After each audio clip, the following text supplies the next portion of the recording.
How many people checked it out yesterday? Yeah, I don't know. I mean, it was close to 3,000. And by the end of the week, it'll be 6,000. Sweet. How are you gentlemen doing today? Hi there. How are you? Great, great. Thanks for doing this again. Yeah. Well, It's a we've great got event. we've got it split into 4 screens my now, so we goodness. don't have to switch. That's awesome. Great. Yeah. I heard some people talking about the gum chewing. I don't care. Oh, that was Bill. I don't care. But I thought I'd give you the feedback. Yeah. For what it's worth. You know, Bill wasn't even thinking. No, of course, I mean, It's not the first time. I have a guy that eats on the air too. you're doing this, it's better than not having it. If that comes with it, I'm okay with that. Well, they hold us up to ESPN standards. You know that. Yes, sure. All right, we'll be giving you the awards too, right? Yes, Right, these are- right. That's people should just be thankful that you're doing it. Yeah, well, we appreciate You would it. think. I'm appreciative. Thank you. Yeah, thank That's you. great though. You got it split up into. So is it going to show like all 4 at once? All, Yeah. Well, actually, Or all 3 three, mats. rather, Yeah. sorry. But Yeah. yeah, That's great. Yeah. Awesome. we are live. Well, like I said, better than not having it at all. So thank you for everything. You're You have a welcome. good evening.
All right, good evening, ladies and gentlemen. We are live on CampusNation.com, your internet sports authority. I've got Brian Penix and yours truly, Rick Phillips, here tonight. We're going to be bringing you district wrestling from Wilmington High School and the campus of Wilmington High School. Tonight we're doing it a little different. We've changed it up from last night. We listen to our fans. We always do. We want to bring you the best broadcast we can. And they didn't like the switching last night, so we switched it up. And tonight we've got split screens, as you can see. You'll be able to see each mat. You'll be able to pick the mat that you want to watch. You'll be able to see all that. And it would be very helpful if you go to the YouTube page. If you've got a big screen, a smart television, go to the YouTube page, campusnation.com, and you can put that up on your big screen. So even though the boxes might be small on a mobile or even on a laptop, if you put them on your big screen television, you can see it, and it's HD glory from Wilmington High School. This is going to be a little different night than last night, isn't it, Brian? Yeah. The bigger weights, the 152 to 285 pounders, will be wrestling tonight, and the larger guys, they have a little different style. I expect to see a little more pins in the upper weights, the 195, 220, and 285. Usually when they get put on their back, it's much harder for them to get off their back. So we might see a few quick pins in the upper weights early, and then the tighter matches in the quarterfinals. So.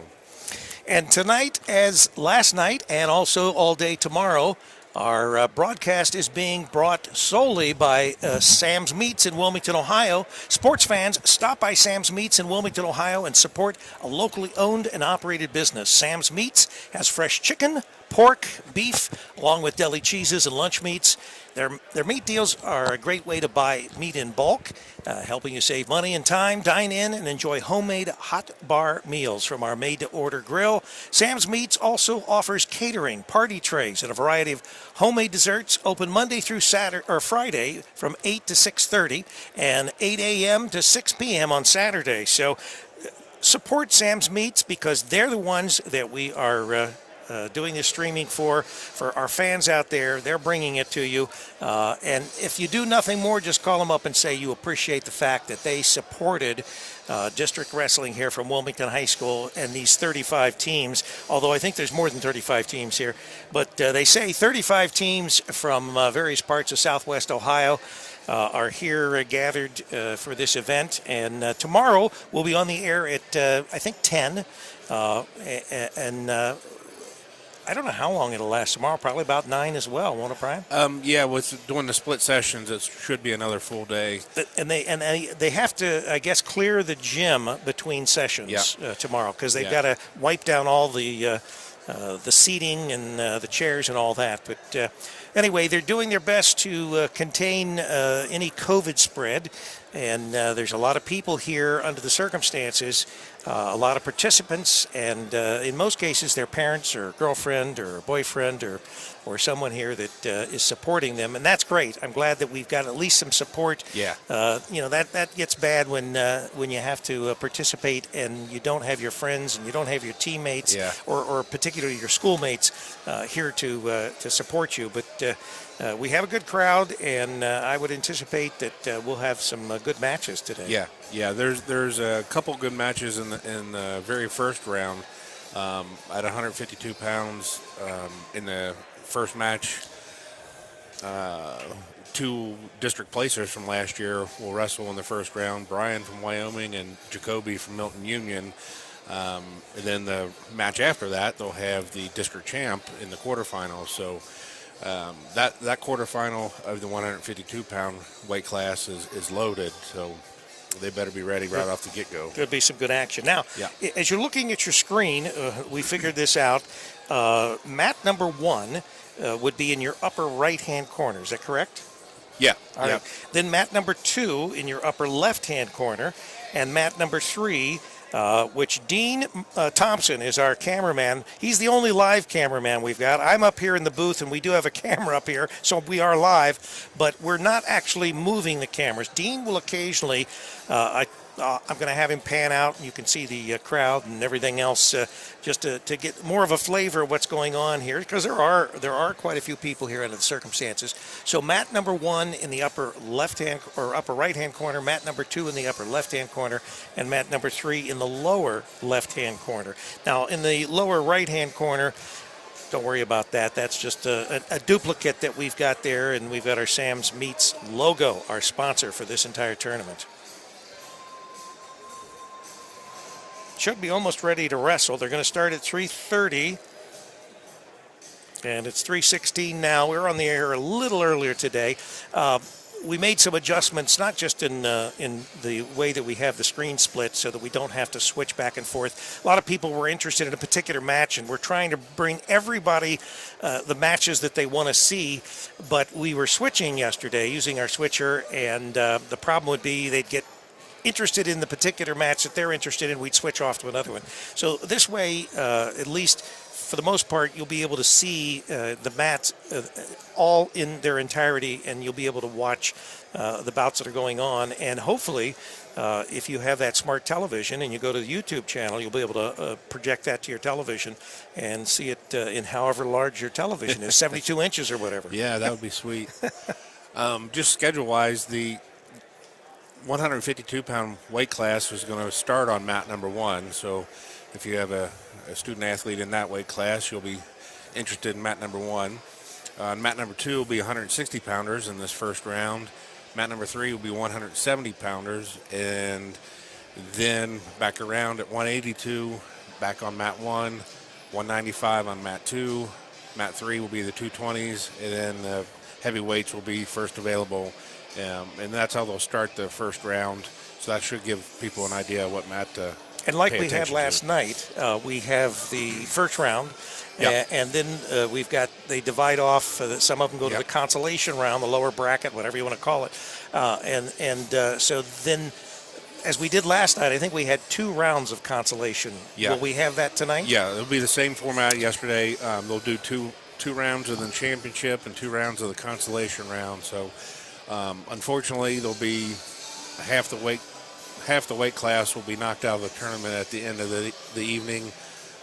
with no chance of going to state. with no chance of going to state. Now, So, Brian, we had an incident last night, is the best way for me to describe it, but it didn't look to be malicious. It looked like it was accidental, but a young man from Blanchester was wrestling a young man from Eaton, and it looked like he was sort of rolling out of bounds, and his foot caught, I assume it's the eye of the Eaton wrestler, and as best we could tell, he was eliminated from the tournament. He didn't even wrestle in the consolation round. Did you get any information? No, not officially from any of the officials or the tournament workers, but I had some information, and I got a chance to see a video from the opposite side of the gym than where we were sitting. And it looked to me like you said they were going out of bounds, and it wasn't a foot, but the Blanchester athlete hand hit the guy's face and eye. So it wasn't a foot, it was a hand. It wasn't a foot, it was a hand. And unfortunately, the officials called it as a flagrant misconduct, a punch. And I didn't see a punch, but I'm not down on the mat, so. Yeah, we are up in what we call the crow's nest. Yeah. I don't know that everybody calls it the crow's nest, but we always called it that, and I think it caught on. But we are up high above the floor. When I say high, Wilmington's gym is kind of unique. The main part of the gym where the wrestlers are is actually below grade. The parking lot is a grade up, a level, where they come in and walk around the outside of the upper tier of the gym. And then there's a second tier. We'll call it the nosebleed section, and we're up above the nosebleed section. Yeah, if we look straight out the window, we can see the rafters. Right, and that is true. The scoreboard that they use for basketball has been rolled up, but they have a real nice scoreboard. In fact, I think it actually there's time clicking off on it, but it's up in the eaves or the rafters, and we can actually, if we look straight out, like you say, Brian, we've got some rafters in our view. So, but we can look down at the floor, and for the most part, we can catch all that. Now we do have the binoculars tonight, so if we need to zoom in, but we're starting to get to learn the wrestlers' gear, and we know the colors, and we know most of the teams now from last night. So we should be a little better tonight than we were last night. And then they'll trick us on Saturday because they're going to change all their uniforms up. And neither one of us are chewing gum tonight. That's right. Bill Raybeck totally spaced it. Looks like they cleared the wrestlers off the mat. They're going to give them one more disinfection before they start. So we're getting close. Yeah, got about 9 minutes. I think there's a couple things that are going on here. First of all, we finally are seeing spring. Yeah. And so the snow is gone. We're warm. We're going to be even warmer next week, they're saying. So you might be, breaking out the shorts or whatever, and looking at maybe 60s. Because in Ohio, when it's 60, everybody's half naked. Oh, yeah. They peel off all the clothes. That's summertime. Yeah. That's right. So that's going to happen next week. And the other thing is, I think people are just happy to get out and to see a lot more people than you normally see together in one spot, as we are seeing here.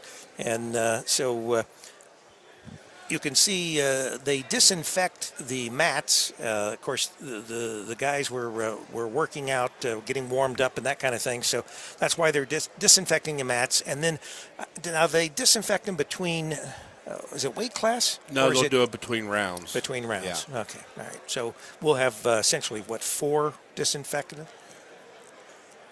Yeah. Two. Well, this one and 2 more after this. Okay.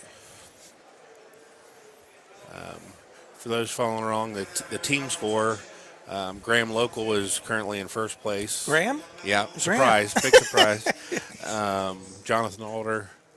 I'm sorry, they're doing an announcement here. Probably going to do the national anthem as well. But. Yeah. I think they're taking a moment of silence.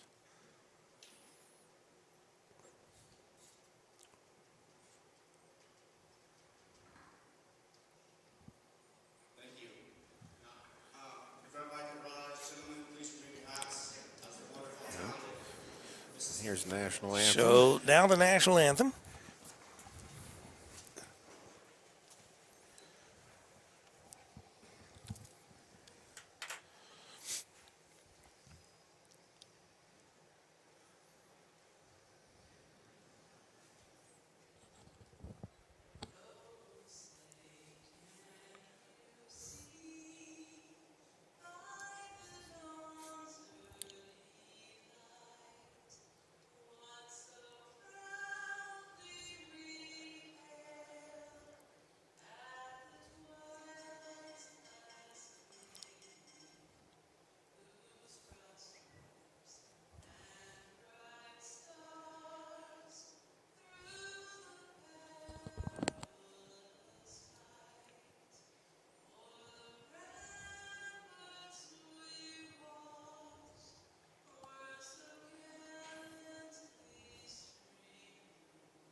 All right, as you could tell from the clapping, that was the national anthem, and we're just about ready to get underway. I was looking for Dean. I don't see Dean over there. Missing in action. Probably went to the little boys' room, I guess. But anyway, once again, as far as the mats, mat number 1 is in the upper right-hand corner, mat number 2 in the upper left-hand corner, mat number 3 in the lower left-hand corner. There will be 3 mats. Don't be confused by the mat in the lower right-hand corner. That's just a duplicate of the upper left-hand corner. You got all that figured out? Yeah. So, Graham, you were saying they were leading after last night, Yeah. followed by Jonathan Alder. Yep, Jonathan Alder's in second, and Hamilton Ross is in third place. Licking Valley fourth, and Batavia's in fifth place. Okay, Of course, that'll all change here in about 10 minutes. Right, immediately, right? Yeah. And in tournament scoring in wrestling, the biggest points can be earned in the semifinals and consolation semifinals. And why don't you let everybody know how the scoring goes, as far as obviously how much a pin is worth, the various scoring. It depends on what round it is as far as team scores go. Match scoring is 2 points for a takedown, 2 points for a reversal, a point for escape, and we'll cover that when we get some action going on here. But like I said, in the semifinals, you can earn up to 14 points for a win, and with the additional extra points for getting a pin. So if you get a couple kids in the finals, you really get the points start to pile up. Bump in points, yeah. And then the same in the consolation round. If you win in the console semis, you get a pretty big amount of points. You get 7 points for that. So those are the 2 biggest points rounds. And then anytime you get a pin during the tournament, you get 2 bonus points into the team score. So pins are of value. Tech falls, you get a 1.5 extra, and so on. So the other thing that we want to remind everyone is that on Bomb's page on the internet, you can go and see actually fairly up-to-date scoring and all the stats and things. So if you're following along or maybe you want to know maybe when your wrestler's going to be up, the brackets are there. Mm-hmm. So that'll give you a good idea of what's going on, and it will be maintained live throughout this event tonight.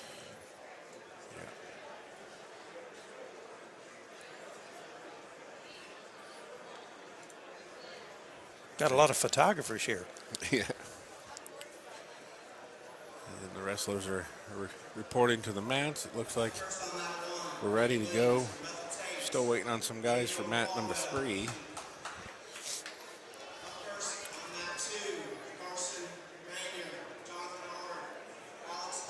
Up first on mat number 1 will be Bethel Tate versus Eaton. That's Hank Williams from Bethel Tate. That's one of the better names in the wrestling community. Right. I've heard him sing a few times. Yeah.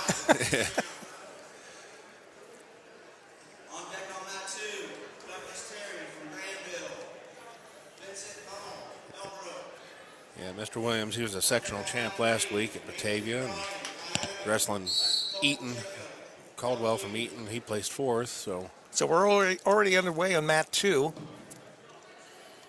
Once again, that's in the upper left-hand corner. And also on mat 1, just starting. Yeah. Mat 2 is Wilmington versus Jonathan Alder. And on mat number 3, we'll have Matthews from Highland versus Graff from Hamilton Baden. Again, this is the first round, the championship first round.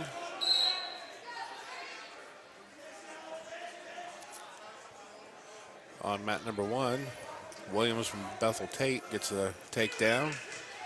Oh, he's almost lost control. And he's wrestling a wrestler from Eaton, I think. Right? Yeah, yeah, purple and white. Okay, yeah, he's got him. Did a nice little fireman carry there, put him on his back. He might get 3 back points there. Jonathan Alders put the Wilmington wrestler in a cradle, got some back points, and we're already 4-0 on mat number 3. So 2-0 on mat 1, and 4-0 on mat 3, and 4-0 on mat 2. So.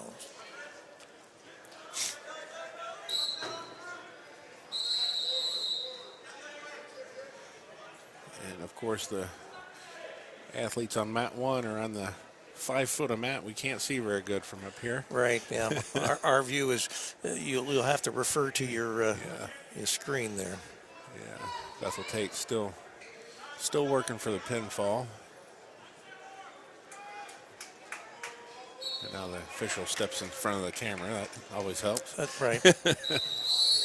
Well, we put Dean up high this time because we had too many wrestlers and coaches and everything else walking in front of his camera. So, okay, yeah, Bethel Tate did get the pinfall there on mat 1, so he'll advance. He'll actually have the winner of the match on mat number 2. And at the current rate, it looks like that'll be Jonathan Alder. Up next on mat number 1, 152 pounds still. That's Adam Frump from Blanchester and Trace Braun from Graham. Braun from Graham, he was a runner-up last year at 152 pounds, and he has quickly scored a takedown in the first 8 seconds.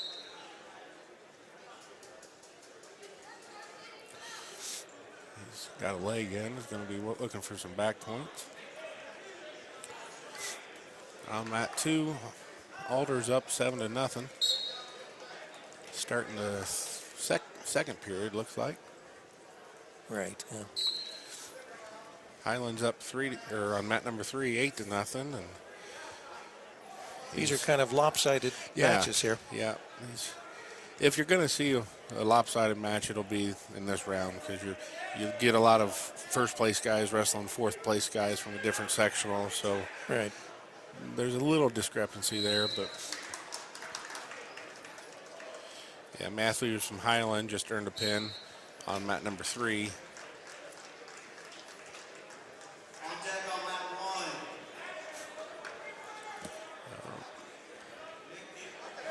And Braun from Graham just got his hand raised, so that would be a pin on mat 1.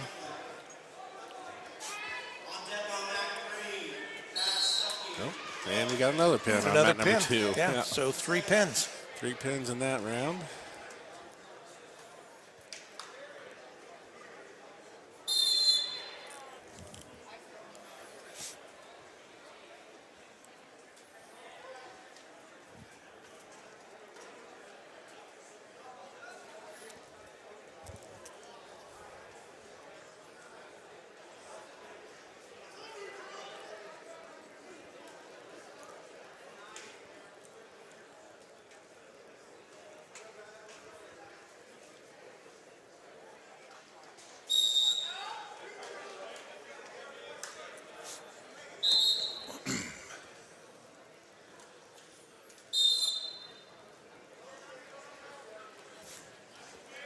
see who we got here. Mat number 3, it's Wyoming. 70-pound weight class wrestlers to bullpen. 170. On deck on mat 2. Chris Drew. Oh yeah, mat number 3. That's a both those gentlemen are district placers from last year, so that's a pretty tough match right off the bat for them. And Brian from Wyoming, he placed 4th. And Jacoby from Milton Union, he placed 5th last year, so it's slightly unusual to run into district placers your first match. This early.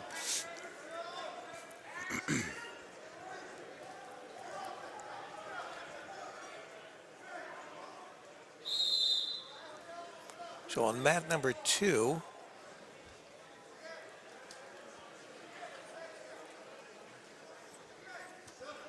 is the G for Let's see. We need the table to put the bout numbers up. That helps tremendously. yeah, we don't have the bout numbers on now. 63 is the bout on number 1. Yeah, so we're in that neck of the woods. That might be up into the 60-pounder.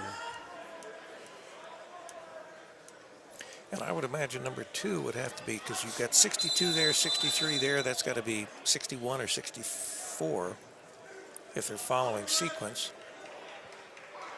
Well, we're talking about bout numbers. The score, there's a scoring poll at each mat. You can't see them on the actual mats on our broadcast, but it also has a bout number which refers to the bracket that they're wrestling in, and sometimes they forget. Yeah. And so they get caught up. we can't identify the wrestlers unless we know the bout number, so we can refer to the bracket. Looks like we've got an interruption here on number 3. Some question.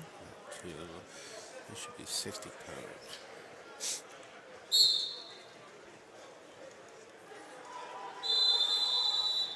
Some of these singlets I've not seen before, like the one with the G on it. I don't know. Yeah, well, he just won. We'll catch him next time. All right.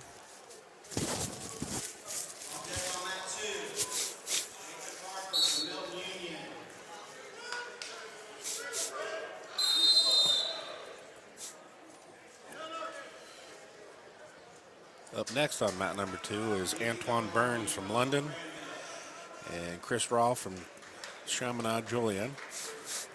And they finally put the bout number up there. Yeah, that helps. Yep. Burns from London, he was a state qualifier, I believe, 2 years ago, but sat out last year with a knee injury. You can see the large knee brace he has. Yeah.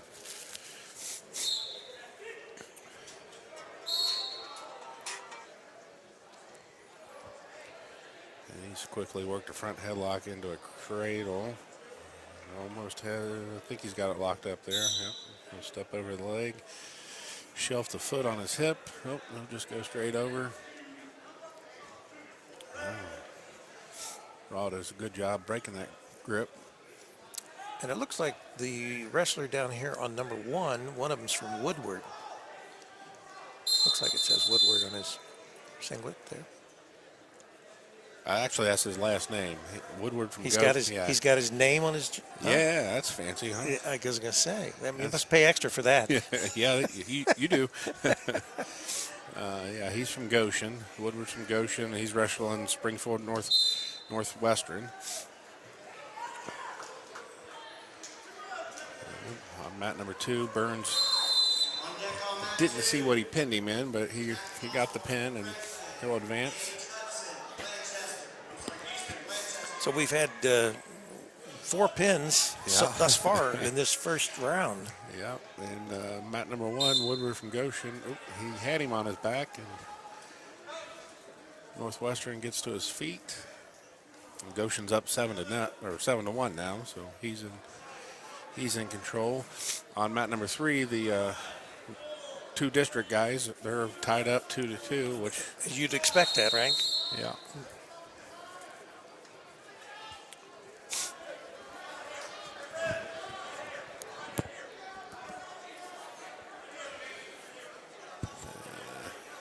Coming up on mat number 2 is Granville versus Milton Union. Okay, with the mat number 3, Wyoming is working on a head and arm. I'm not sure. Nope, didn't quite get it. He must have started the period in the down position.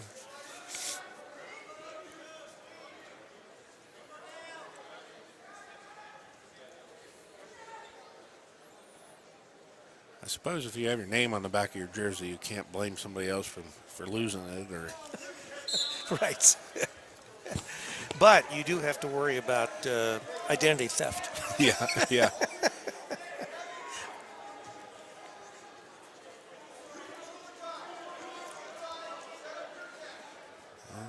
That's blood can't time tell, going yeah. on number 3.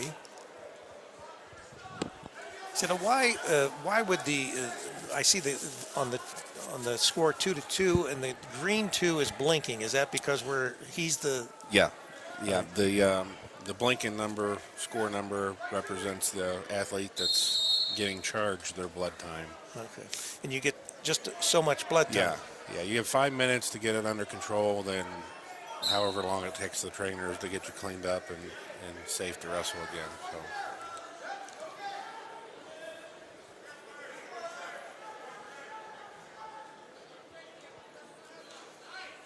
In all my years around the sport, I'd seen maybe 2 people have to disqualify for blood time. For blood, yeah. And it's not uncommon, I would imagine, to have those incidents happen because you're getting banged around. Yeah. The training staff here from Wilmington and from Wilmington College, their biggest job this weekend is going to be blood. Yeah. Helping them clean it up and helping keep it stopped.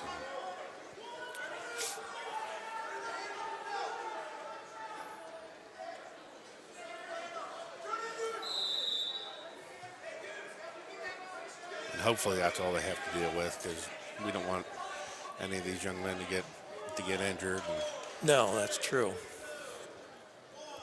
so I'm sure the trainers would appreciate if that's all they had to deal with. I'm at number 1. Goshen wins 14-4. He was very much in control of that entire match. Okay, we have Wyoming on mat number 3. He earned an escape with about 20 seconds left in the period, and he went right into a takedown, and it's probably going to be stalemate. Oh, they gave him the 2 points. That's a big swing right there with 10 seconds left. Okay, they stop. That's Going into the third. yeah, solid series, getting that escape and takedown in quick succession puts him in a good spot.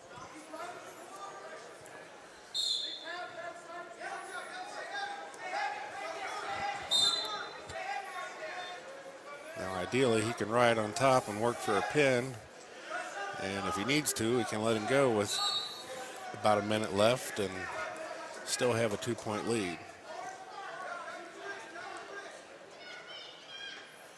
Of course, if he just goes ahead and puts him on his back, it makes it A lot easier. a lot easier, yeah.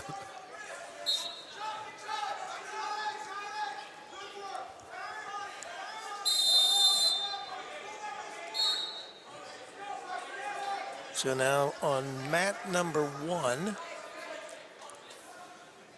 Number 1. That's Spears from Franklin versus Dildine from Bloom Carroll.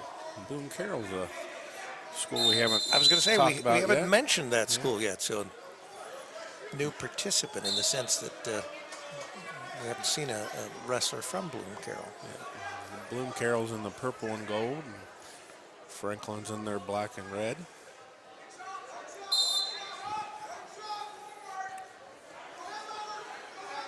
Still a close match on 2. Yeah, it is, but Milton Union's working for a reversal here, and that'll change things up if you can get a reversal versus an escape. Looks like there's not much happening. I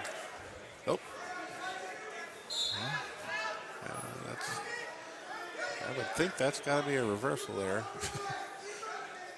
I'm not sure how Wyoming is still in control, but when the officials got the color pointing at the mess of the two wrestlers. That means he thinks that that color is still in control. In control, right. And he's got a red and a green wristband, one on each wrist.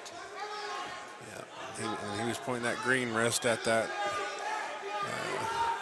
mess of people. Yeah.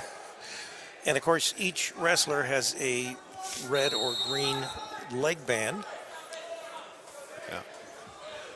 And That's some blood again. Yeah, after a few moments there, he stopped the action as a stalemate. There wasn't anything going to happen there, in his opinion. So they'll call it a stalemate, and they'll start over in the positions they were in previously.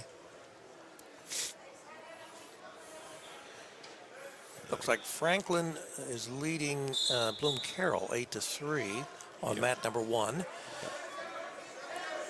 Yeah, and that's a match where Franklin's a sectional champ and Bloom Carroll's a 4th place finisher. So, in theory, on paper, you would expect the sectional champ to have the advantage.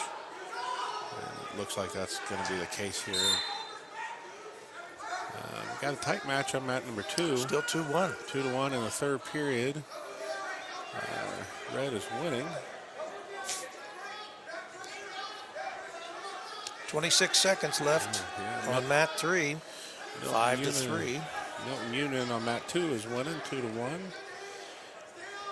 He's about ready to give up an escape though, so that might be, yep, that's an escape. That's tied up with a minute and a half. Oh, right into a shot. A lot of times that's the best time to take a shot is right after the other guy scores. And it's a natural tendency to kind of relax, and if you get attacked right then, it Gives helps you an advantage. Yep. Yeah. Now Wyoming's up with 5 seconds left. He's going to put it in back pedal. All right. I'm not sure what happens there.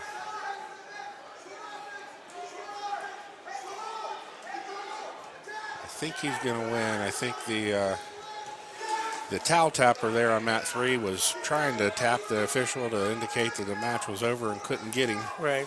So that's that's in a situation where the assistant ref will make a call. Time is up. So 35 seconds on mat 2. 4-2 is the lead now. All right. Yep, and mat 1, Franklin is in complete control here. 12-4. 12-4, and he's got him on his back. So we That's could going to be see a pin maybe. 15-4. That would be a tech fall, right? Well, no, Got to be by 15. Yeah.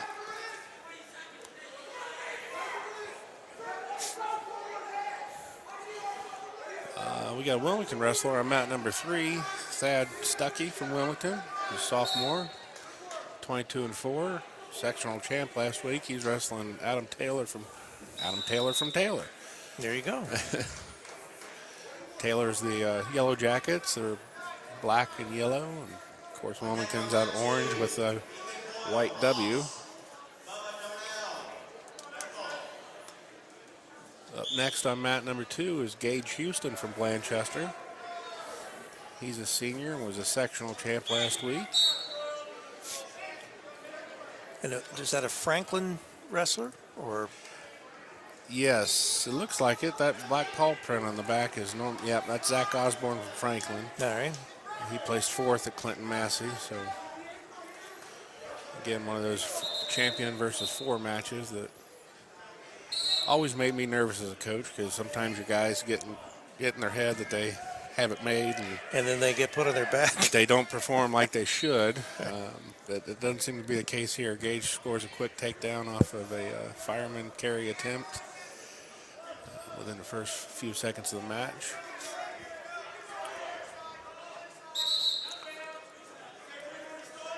So he's up 2-0 to go out of bounds. Osborne will start over. Houston indicates he wants to go neutral. So they'll give the point to Franklin and back on their feet. Over on mat 3, Wilmington is winning 4-1 now. And that would appear to be a takedown, an escape, and another takedown. And on Mat 2, I think it's going to be the same here in a second.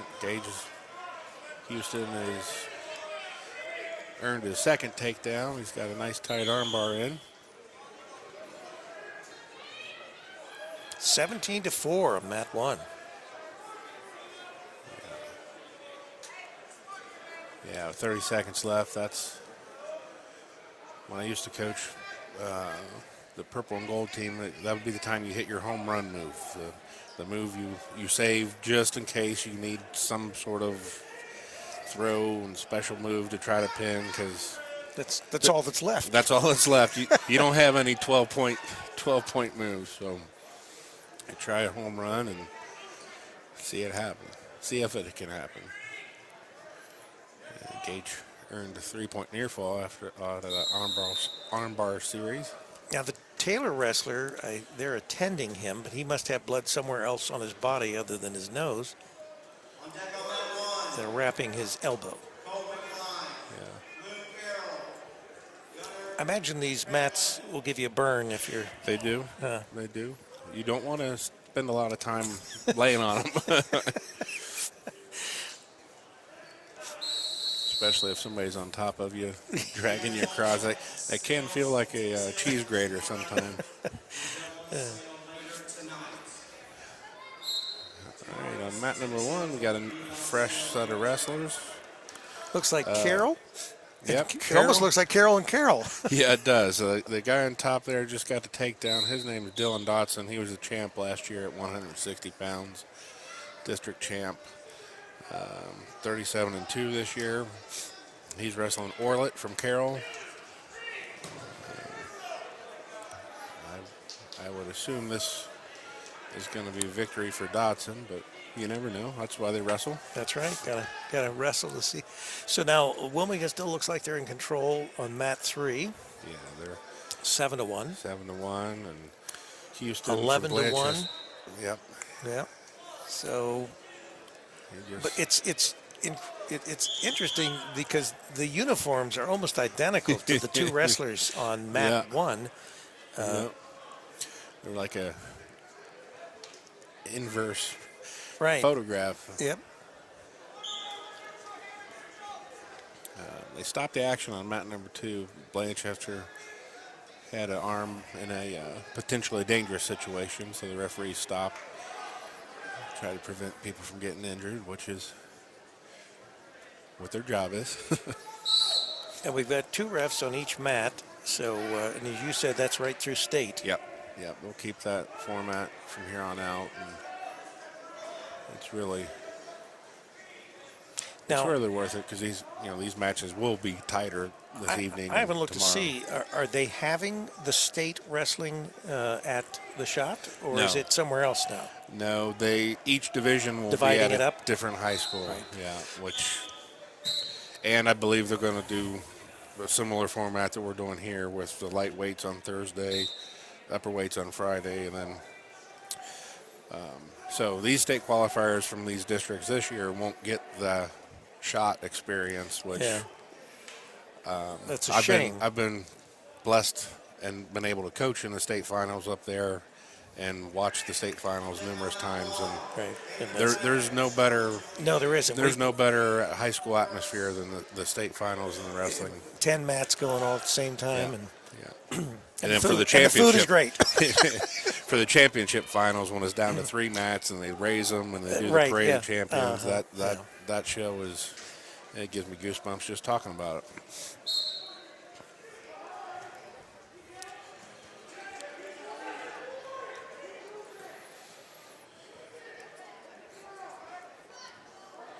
Once again, as far as the mat layout on the screen, as you look at the screen, the lower left-hand corner is mat number 3.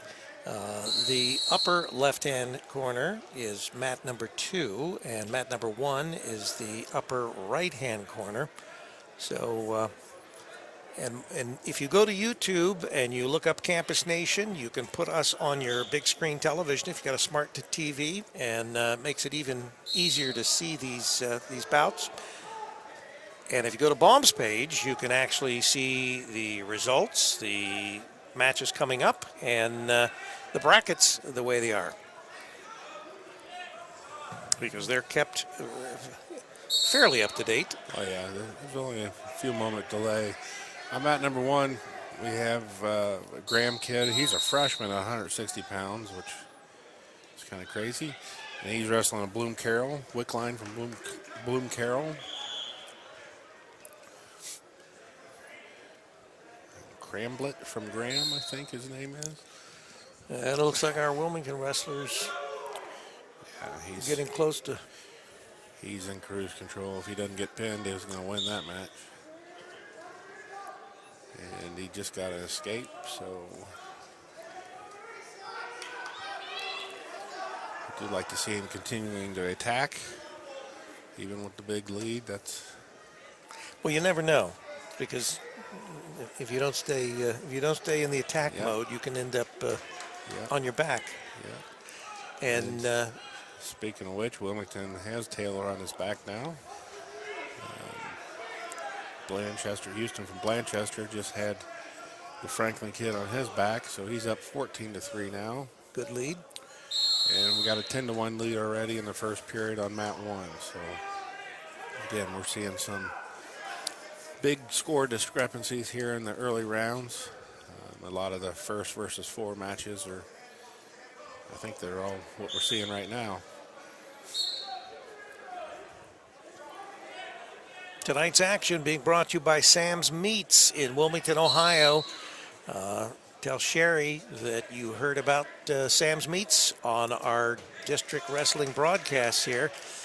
They are our exclusive sponsor for Thursday, Friday, and also all day Saturday.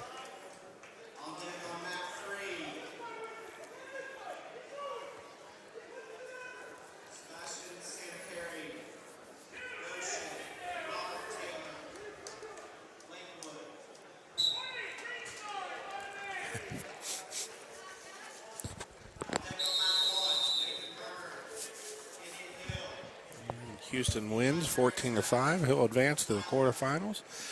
Looks like we got O for Oakwood. Yep, that one's And, Oakwood. and I think they said Indian Hill, did they? Or No, that's Chaminade Julienne. Chaminade Julienne, okay. Blue and green. The Eagles. Boy, they have a nice football stadium. Have you been to their football stadium before? Very nice stadium. We've done some semi-pro football at Chaminade Julienne, but they've got quite the facility over there in downtown Dayton. The Chaminade Julienne kid, Frederick, he's undefeated this year. He placed 4th here last year, so he's a returning state qualifier. And after the first 20 seconds, he's 1-5 to nothing. So. He looks like he works out a little, doesn't he? Look at the muscles on that kid. I think he's found the weight room. On mat number 3, that is C.J. Hester from Wyoming and Keaton Seam from Oakwood. And Hester placed 2nd last year at 138 pounds, so he's bumped up a couple weight classes this year. And he took 2nd last week in the sectionals. He's going to go neutral and let the kid to his feet. And the Chaminade Julienne young man just pinned his kid already, so Yep. he's not messing around. Those Wheaties there. Yeah. And we've got, looks like on mat number 2, one of them looks like with the ram's head that. That's Ethan Boyle from Ross. Uh-huh. And Bubba Darnell from Bethel Tate. Bubba, I like that for a wrestling name. That's a good wrestler. C.J. Hester from Wyoming just earned a pin, quick pin in the first period.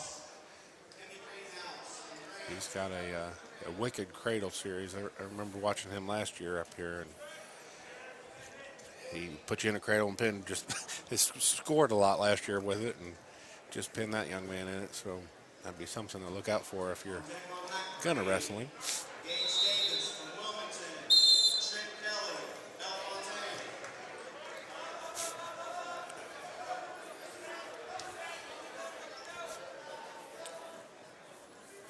There's another Goshen wrestler at 170 pounds. He's wrestling Lakewood, Hebron Lakewood. Goshen's in the black and red, and Hebron Lakewood's in the blue and red white. That's on mat number 3. Yeah. Lower left-hand corner on your screen. Mat number 1 have Nathan Barger from Indian Hill, Eli Grandstaff from Highland. Indian Hill is going to be in the red and white. Highland wrestlers in the blue with the Old English H on the back of their singlet.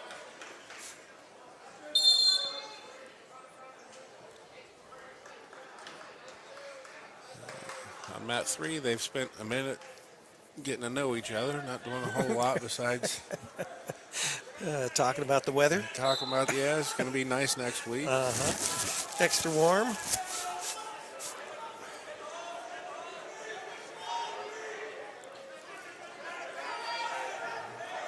Taylor from Lakewood was in on a double leg takedown. Goshen wrestlers got him tied up now. Probably looking for a stalemate at this point because Lakewood popped his head out and got the takedown, so he's up 2-0. So mat number 1, 0-0 after the first. Mat number 3, we just had a score. Yeah. However, on mat number 2, Ross is up 4-0.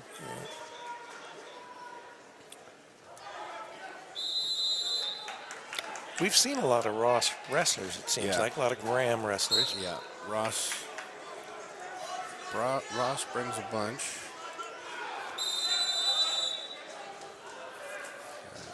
Ross qualified 10 wrestlers to the tournament.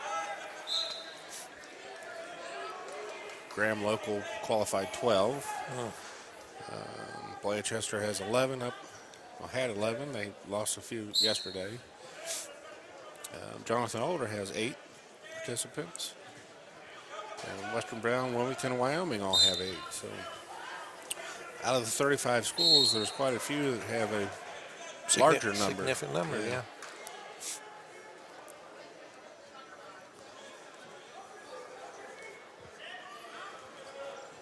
Just a reminder, after the 175 class, we will be sanitizing the mats. And also, wrestling fans, wrestling coaches, please remember that all spectators are required to follow state requirements. For your safety and the Over on safety mat of number the 3, line, Ross has please make sure dug out an arm bar on that left side. and sitting with He's your got a far side wrist, so you don't have a whole lot of time to work here. He's only got 12 seconds. Trying to roll him over. Yep. He might get 2 points here if he can get it. There's, oh, that was close. Oh. Didn't quite get him past that 45-degree angle needed for the back points. I'm sure the coaches from Ross probably thought it was past the 45-degree angle. But Well, that would be what a coach would expect. Yeah. You know, yeah. Not that I would have ever done such a no, thing. no, of course not. Of course not.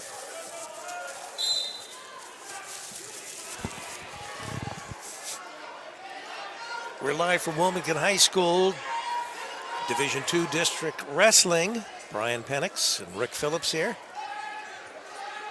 Happy to bring you, along with Sam's Meats, today's wrestling action. We'll be here till about, last night I think it was like 8:30, 8:45.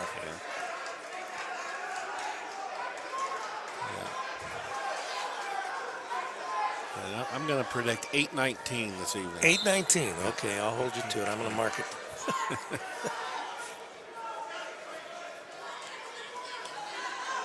We got a real tight match on mat number 1. They're starting the third period. Indian Hill's up 1-0. Highland chooses down, so he's in an opportunity to get an escape to tie it up. But they got 2 minutes left. To decide this. Now, there is an overtime, right? Yes. So if they would end up tied, is there more than one overtime? You got to have a winner, right? Yes, and the overtime rules get a little complicated the more overtimes there are, but the first overtime period, they start back on their feet in a neutral position with 1 minute. Whoever scores first wins. Oh, okay. If they don't score there, then they go through a process of 30 seconds. You get to choose down. 30 seconds. You get a. It's Sounds like overtime in college football. yeah, a little bit. But put it you on get the 20 you get an opportunity to score, and, Right. then whoever had whoever scored the most after that wins. And then if they go through that series, then there's a 30-second sudden victory where you can pick up or down, and if you pick down and don't get away, you lose. Oh, okay. That's the ultimate tiebreaker, and that's Usually by that time we've decided it. Yeah, which is good because that situation is awful. 1-1 on number 1. Yep, and got a minute left, so these two And young actually, men are. Mat 3's not too bad with 2-0 with just a minute 43 remaining. Got a couple of close ones here. Yeah. Yeah. Indian Hill's in on a high crotch. Can he switched He off did to it. a double nicely. Yes, sir. It looked like Highland just had a momentary pause that cost him. He had the first high crotch defended pretty well, and Indian Hill switched off to a double, and Indian Hill switched off faster than Highland, and gives Indian Hill the 3-1 lead with 20 seconds left.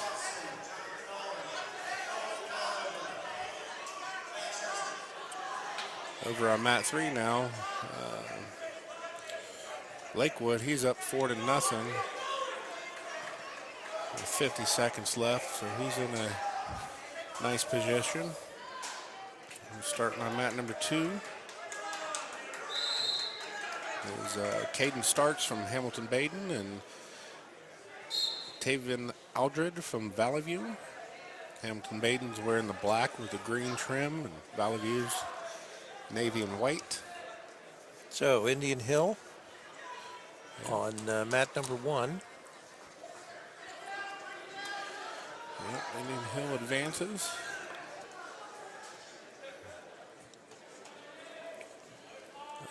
Up next on mat number 1 is Ryan Imes from Ross and wrestling Timmy Greenhouse from Graham Local.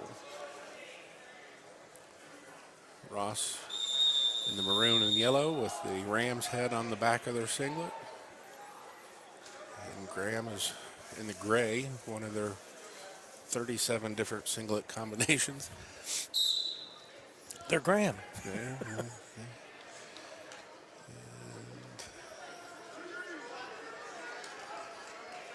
Greenhouse with a very quick slide by to a takedown. He'll go into a tier series, I'm sure. Yep. We've got a Wilmington wrestler on mat 3. Yeah, I see. Yeah. Gage Davis from Wilmington versus Trent Kelly from Bell Fountain.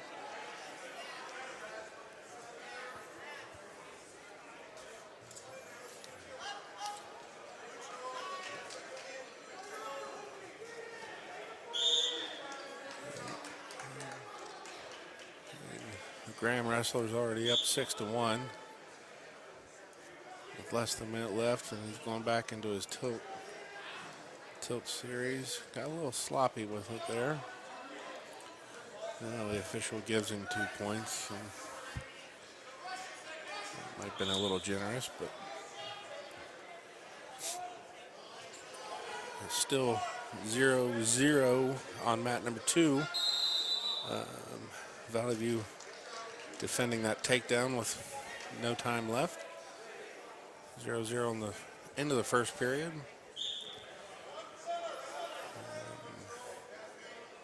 On mat number 3, Wilmington is down by 1. But he chose down, so he's in a position to tie it up. He needs to stop that armbar, though. That's not a good place to be.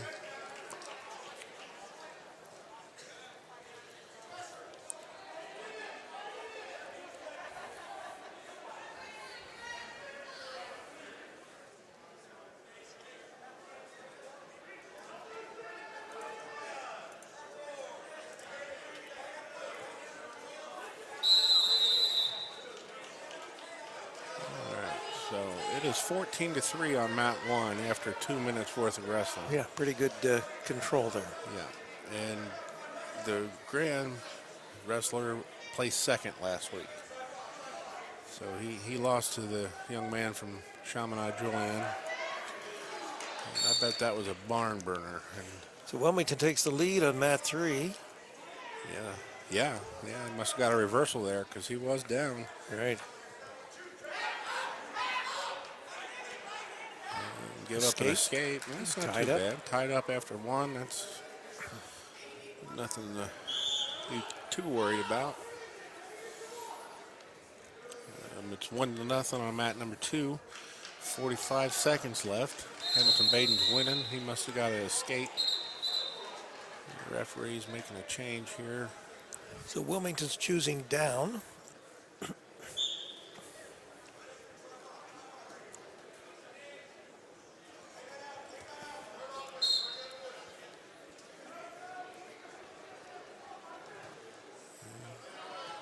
Graham wins on mat number 1 by a technical fall very early into the second period. Wilmington, that's Got him on his back. yeah, that was pretty tight.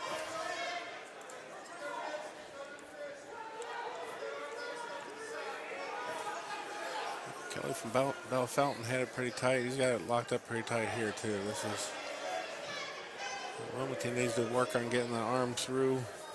Man, Too late. too late.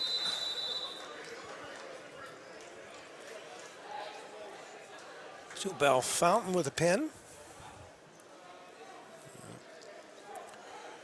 Back to mat number 2. Baden's up 3-0.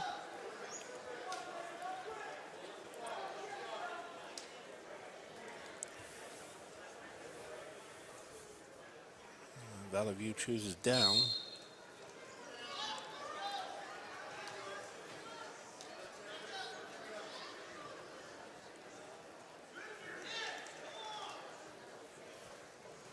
I think they might be finishing up the 170-pound weight class. Looks like then. it. They're starting to sanitize the mats. You know, it does cause a little delay in the action, but I'd rather have them do that and let all these guys have a chance to wrestle next week. Than, And I would imagine, there's other things that you can pick up off a mat besides COVID, right? oh yeah, So, you worry about things like, I don't know, ringworm, Yeah. other things that are attributed probably to a lot of moisture and stuff Yeah. like that wrestlers are sweating a lot, right? yeah, ringworm and impetigo are your two biggest skin concerns, but. He looks like Ghostbusters down there when he's spraying. Yeah, he's got a little backpack on and a spray nozzle.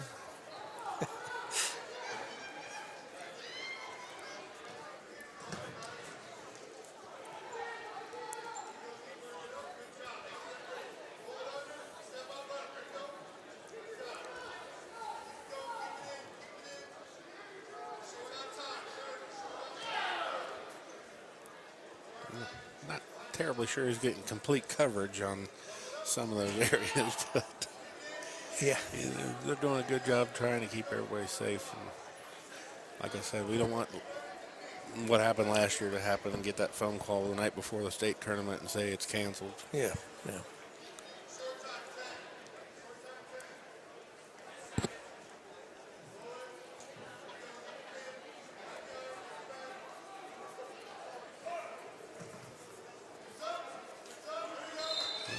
Hamilton Baden he earns a 5-0 victory over Valley View. Pretty much in control most of that match. Up next, looks like the last 170-pound match would be Colt Conover from Blanchester and Price Watson from Jonathan Alder. There you go, Ghostbusters. They're playing it. That's funny. I wonder if they forget they still have a match here.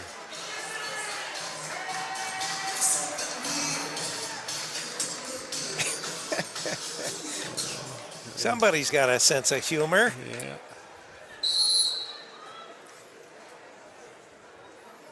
So this is Jonathan Alder and Bland. Yep.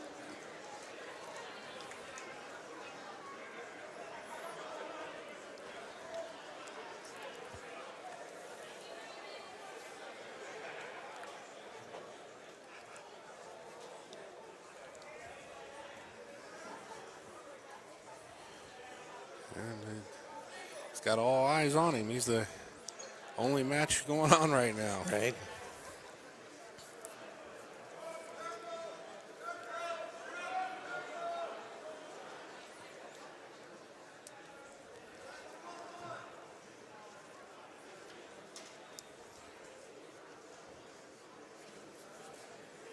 Blanchester's in the navy and gray. Alder has maroon. What is that, maroon with Looks like a maroon. Alder? or- Maybe it's pinstripe. Let's see. Break out these fancy spectacles. See if you can pick up on it.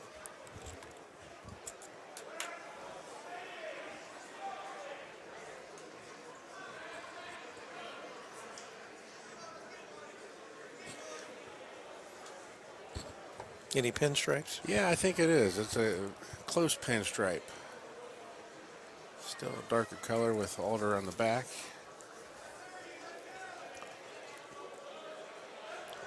And they've danced around for a minute and a half, and now they're going to see who can push each other out of bounds. Yep. Alder tries a throw, and Blanchester defended it very nicely. And if you don't have the throw set up just right, that's what happens. Get in trouble. You get in 4-0 trouble. now. Yep. Just in the last few seconds of this first period here. Yep, and two more. Oh, that could have been two more. All right, Blanchester with 4-0 lead after the first period.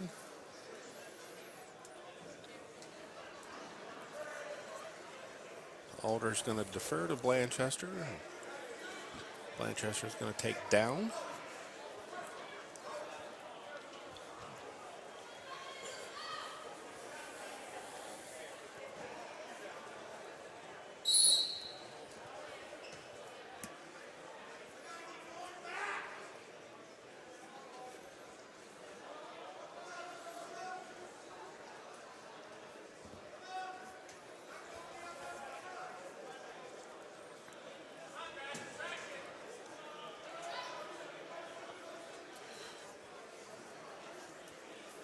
Watson from Alder throws a leg in and working on the right shoulder of Blanchester, working for a power half. Not working out. Yeah, no, he got a little too high and a little too loose, and Conover slipped out of it and got the reversal, and I would imagine he's going to go back to that arm bar he almost scored with at the beginning of the period, or the end of the period, last period. And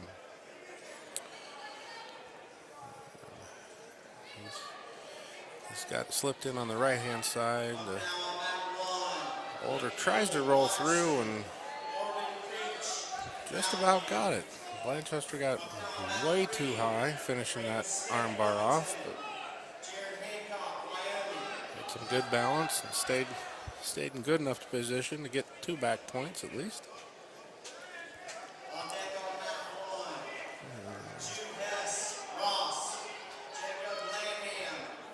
Kind of appears like Alder's just kind of waiting to see if he can catch him in something, and We're going to have to do something because it's 8-0. yeah,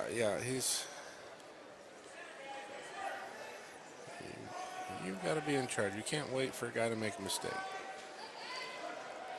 Trying to stand up. There he goes. We got 10 seconds left, though. Don't think much is going to happen there. Nope. The referee calls a stalemate with 4 seconds left.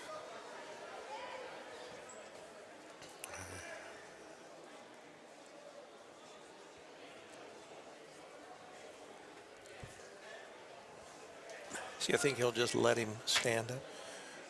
Yeah, with 4 seconds, he'll probably just, Try to ride him out. yeah, he'll hang on to him here.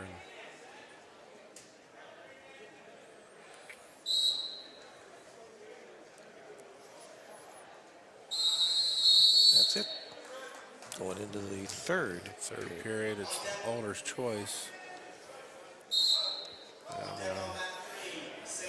You see, Alder's coach wanted him to go neutral, which was what I would have suggested because he hasn't been able to escape from the bottom. Right, but he chose But down. he chose down anyway, and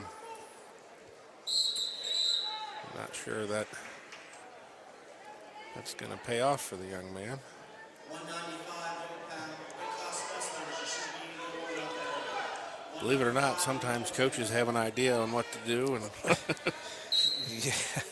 sometimes the 17-year-old Thinks they know better. boys think they know better. Yeah. So we've got a Wilmington wrestler on mat number 3. And, They got to get back to putting those bout numbers up there. yeah. Can't tell by the singlet who Well, he's wrestling against. That's Wyoming. So it's a Wyoming Wilmington. Yeah, that's one of their. We got 2 There's W's. We singlet. just need a third W or an E. So I would guess. Wilmington's on their back. Well, Oh, yeah, that was quick. Yeah, Wilmington likes those cradles. They've been working on them since Coach Lyons came in. And that was Jared Hancock from Wyoming. He earned the pin in the first period. We're up to 182 pounds now.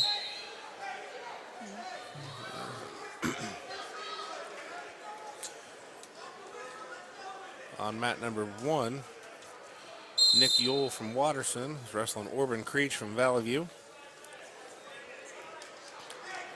On deck on mat 3. And on mat number 3, almost have a pin. yeah,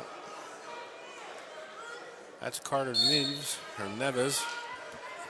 Graham. Yeah, that's Graham, and he's a freshman at 182 pounds. Tiny little boy. Yeah. I don't know if he looks like a full-size 182, but it doesn't seem to matter because he's In 1 in control. 7 to 1 in less than 30 seconds. So.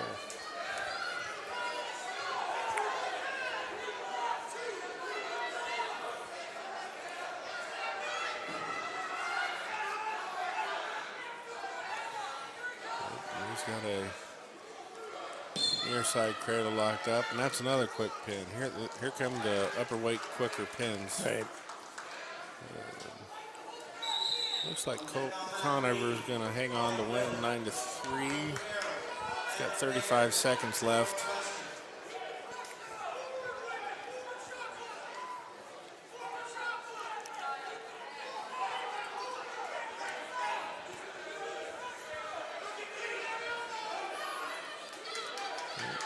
Alder lets Lanchester back to his feet. He's going to try to get another takedown. Try to throw him. And Lanchester says, "I'll throw you."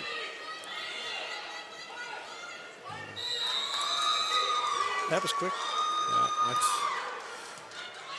that's what happens if you try to force a throw. That happens more often than not. But when you're down 9-3 with 30 seconds, You got to go for it, right? You got to go for it. And Just a reminder, if you're watching on the upper right-hand corner, we've got mat number 1, and the upper left-hand corner, mat number 2, mat number 3, the lower left-hand corner, and all the action as far as the brackets and the updates on the matches on Baum's page on the internet there.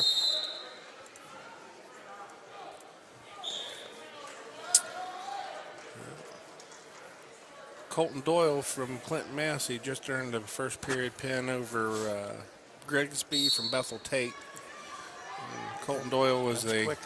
third place finisher here last year at 195, and he's dropped down a weight class this year.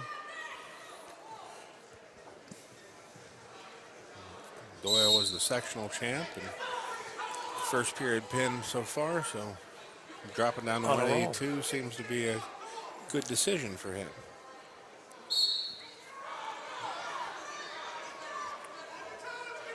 On mat number 1, Watterson is on top. He's in the maroon and gold. And he's wrestling Valley View. Valley View's still their navy and white. Leading 2-1 now. Yeah. There's the bout number for mat number 3.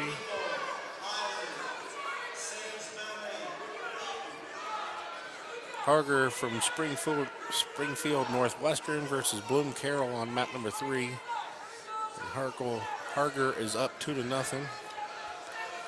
Quickly in the first period, working on tilt series.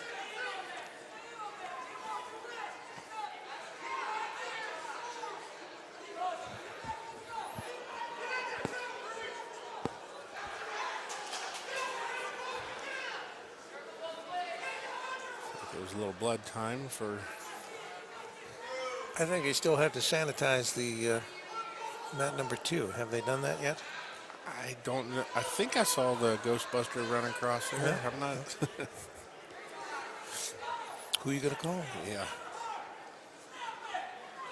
Willett from Bloom Carroll's getting cleaned up. He had a little blood over his right eyebrow.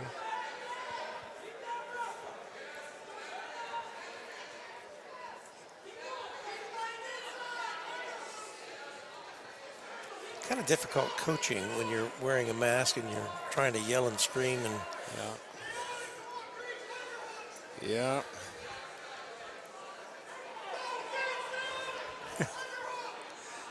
some coaches. We got 8 seconds left. He just tied it up. So Valley View coaching staff is the ones we can see. They're quite animated right at the moment. They are. Oh.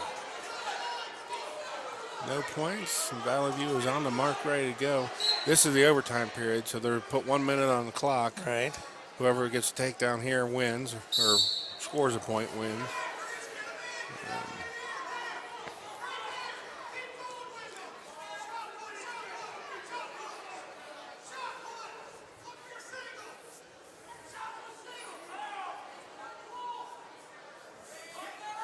So they're going to lean on each other It's for like sudden death. 15 minutes. Oh, that's 2. There you go. So, from Germantown, Yeah. Valley View.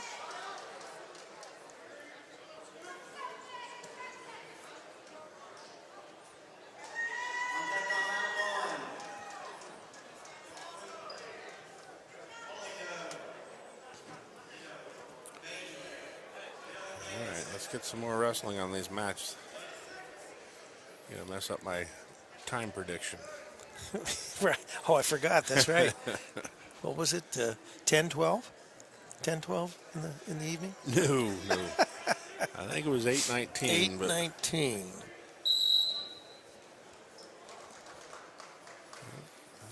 I still think we're. Springfield Northwestern gets a pin. And that young man's got a full beard. That's a new rule this year, I believe. You can have facial hair, you can have long hair, you can.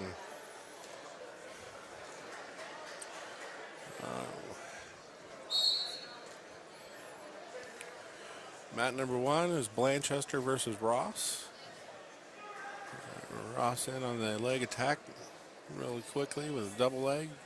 Gets the takedown. He'll go right into controlling that left wrist.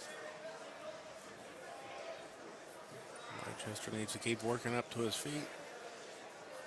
If you stop moving on the bottom, you're in trouble. Match number 87 is Highland. Tristan Hinkle from Highland versus Sage Bowman from Eaton. Highland once again has that Old English H on the back, and this time Eaton is in the. It's like a purple I think- stripes. Yeah, purple with either Where- white or yellow stripes. Where the upper part of the singlet before was sort of a light color, almost white, Yeah. and then it, I don't know whether it was sublimation or what, but it was darker on the bottom. Up now, mat 2, Cody Kidd, Lancaster, Hope Green, Milton.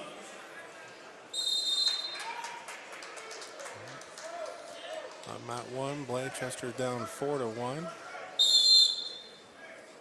Ross. On deck on mat 2, Bryce Mixon, Coming up on mat number 2, match number 90. Starting in the 195 pounders, I think. That's Cody Kidd from Blanchester in the blue and gray. He's wrestling Colton Holtgren from Milton Union. Milton Union's got their bulldog on their back of their singlet.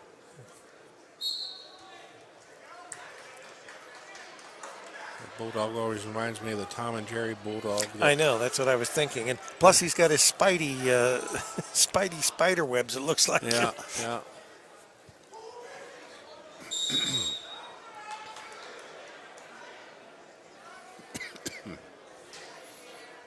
Wonder who sits around dreaming up these these designs. There's plenty of websites out there to design your own. Uh-huh. Ross on mat 1 is into his tilt series.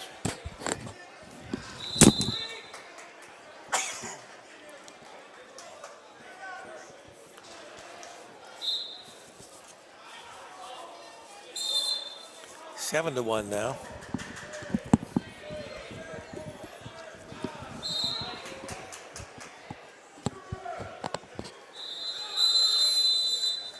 Mat number 2, Milton Union gets the takedown.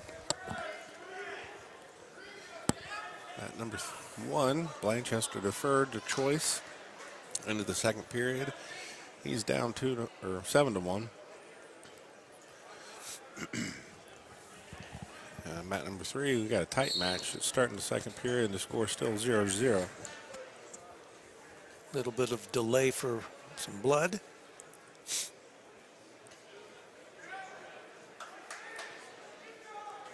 So they've got to get some blood off his arm, it looks like.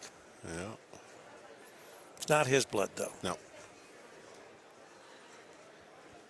Yeah, so his number's not blinking, so they're not charging him any time for cleanup. It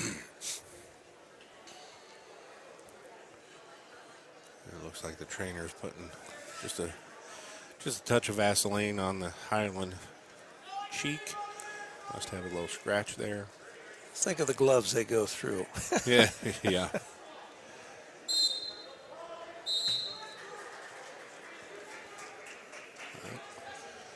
I think Ross just earned a pinfall there on mat number 1.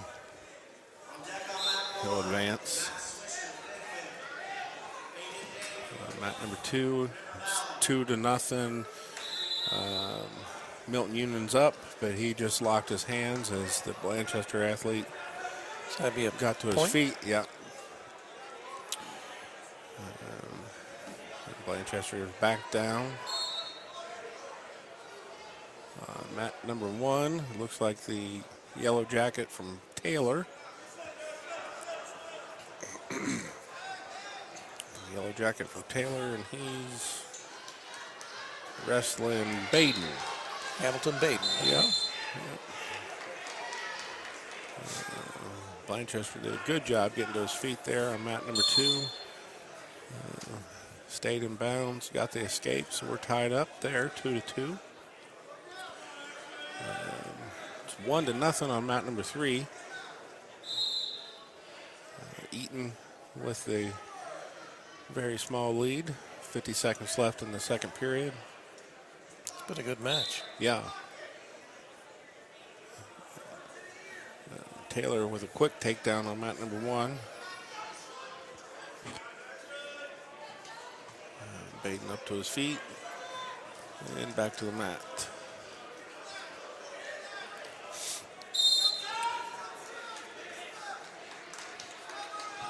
40 seconds on mat number 2.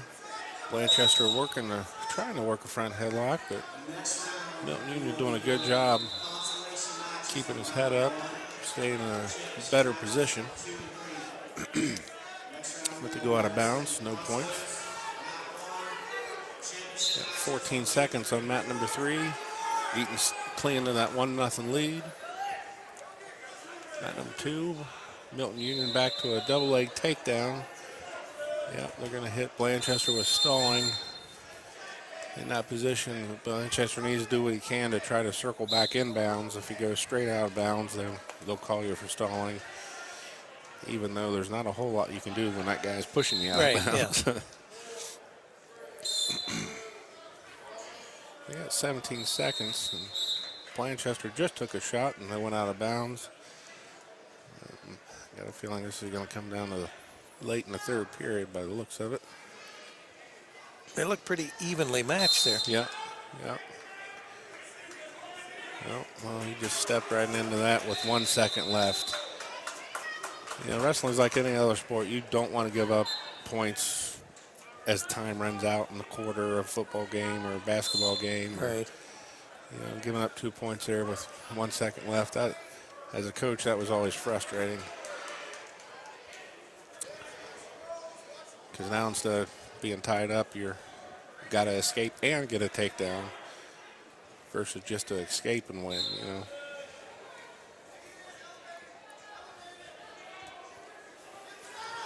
Oh, Eaton suckered him into a cradle. He's got a cradle locked up on mat number 3. But Highland is on the edge. And Trying to get out of bounds. yeah. Yeah. He's going to cling to that out of bounds.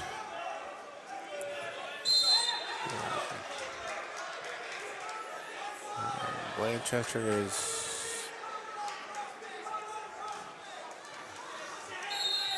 They give him 2 near fall points, so Milton Union gets 2. It's now 6-2. Blanchester's got a chance to get a reversal, but he's got a. There he goes. Now he needs a spin. Just go ahead and spin behind him. Don't worry about that arm. Nope. You don't want to just leave your leg hanging out there. There he goes. Yep. There he goes. Yep. But that's 6 seconds later. So now he's down by 2.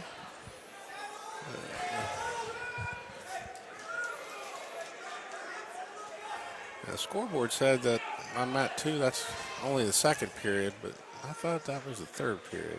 Seems like it's been going on for Yeah. a while. Yeah. And over on mat number 3 was 17 seconds. Oh, no. Yeah. Yeah, Highland must have got a reversal because He's up 2-1. he's up 2-1 and he's got a cradle locked. So really, he don't have to do anything but sit right there for 4 seconds because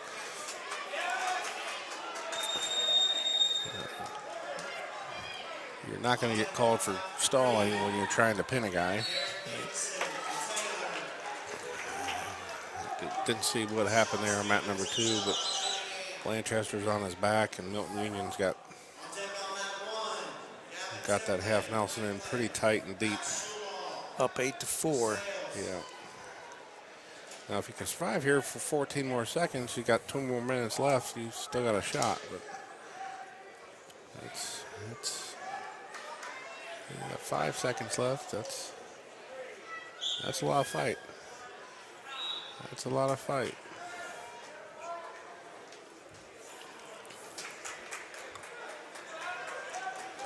All right, I'm at number 1, match number 92.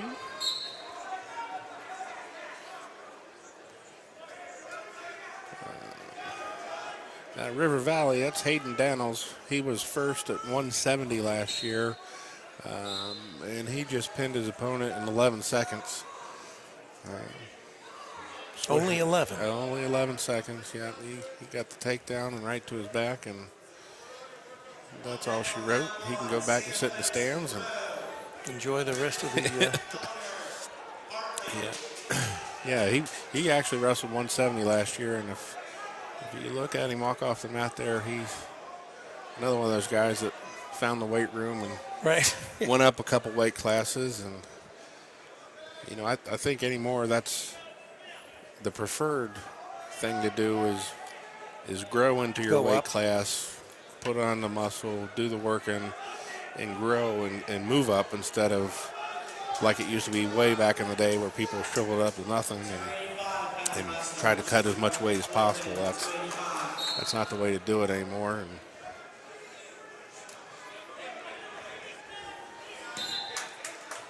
Another pin. I'm at number 1. Oh, they got to change that.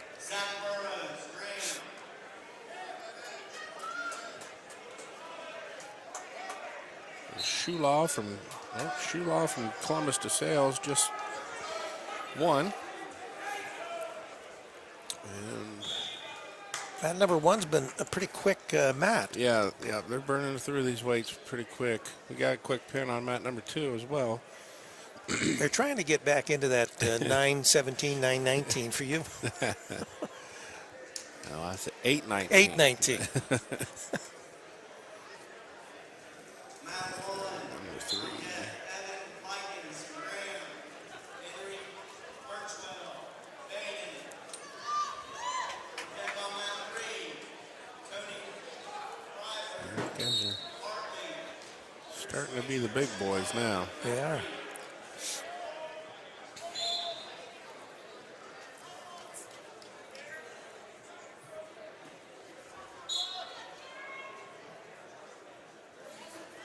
On mat number 1, Sam Oakes from Monroe.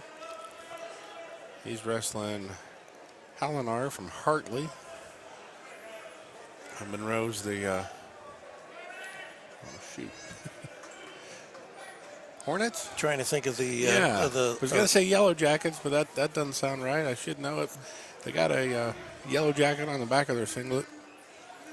They're in blue and gold, and Hartley's in the red, white, and blue. On mat number 2 is Wyoming, and Wyoming just pinned whoever it was. On mat number 3, Looks like Chaminade Julianne. yeah, CJ and Taylor maybe. Let me see here.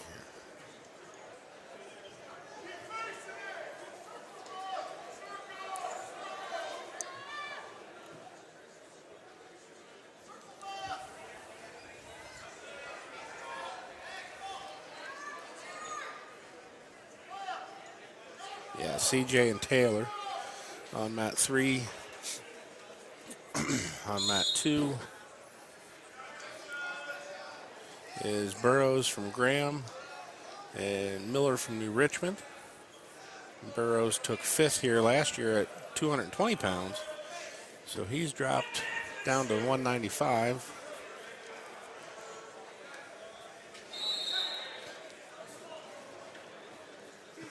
He's in on 2 quick double legs, powering through for the takedown. Looks like he's going to get a couple more.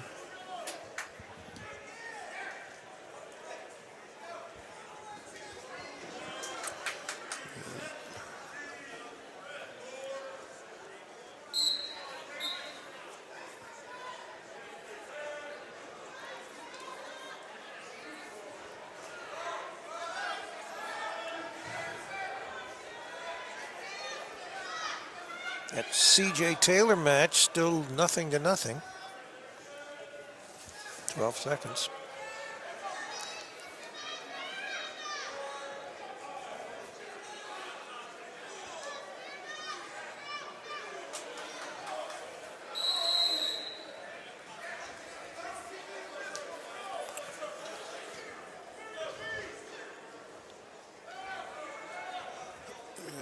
On mat number 1, Monroe's up 5-1. Midway through the second period. Graham's up 10-3 on mat number 2.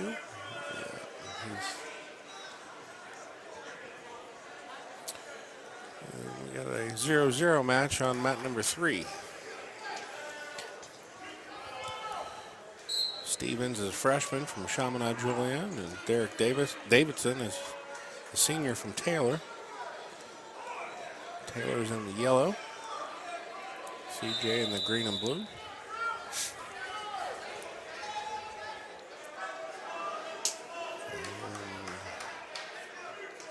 Stevens from CJ just takes the lead with the escape. A minute and a half left in the second period. Yeah, not much scoring. Nope, not a whole lot of motion. They had one little flurry. They went out of bounds.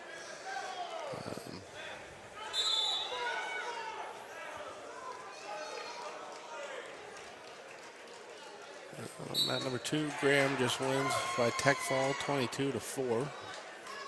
Or 20-4, excuse me. Mat number 1, Monroe wins by pin. Coming up on mat number 2. We're into the 220-pounders now. Is that New Richmond?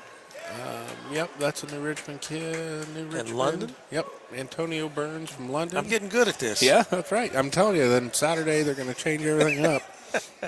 And, of course, all of tonight's Division II wrestling action brought to you by Sam's Meats right here in Wilmington, Ohio.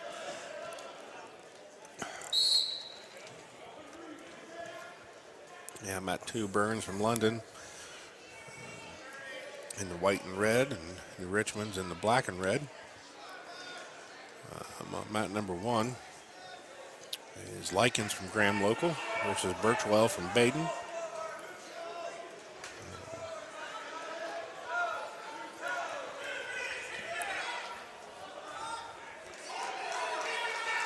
We just got a 2-point takedown by Taylor on mat number 3 at the end of the second period to tie it up 3-3.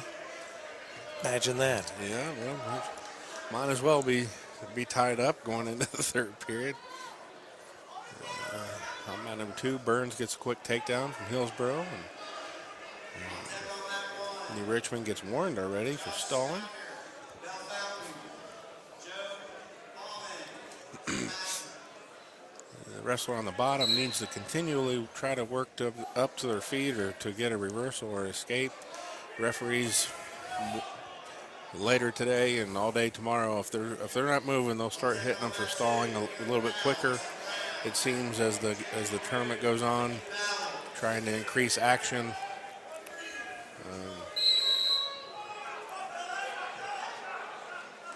Burns has New Richmond on his back.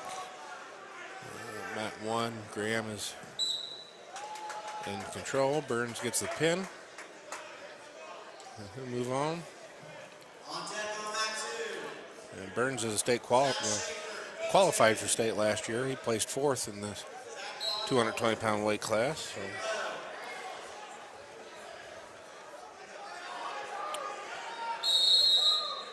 And believe it or not, on mat number 3, we're tied up 3-all. Yep. Oh, There's a we break. got escape. Taylor got the escape. Looks like conditioning might be coming to play here. They both Look tired? They both look a little tired. You know, they might have been out with a corona quarantine type of thing, or who knows. But right now we're just going to push on each other a little bit. Taylor gets called for stalling. Must So be we his tied second it. stalling. So yeah, it was tied up 4-4. And then Taylor decides to tackle him and try to get the double leg takedown. That's not actually connected to the Wi-Fi anyway. It's just feeding to here via cable, so.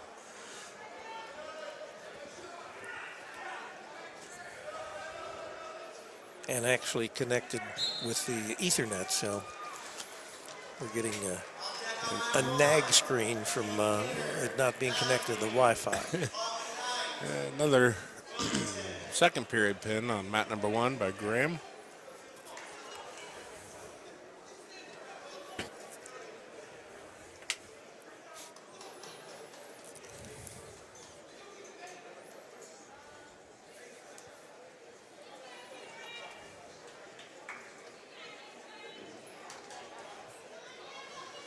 Mat number 2, we have Western Brown.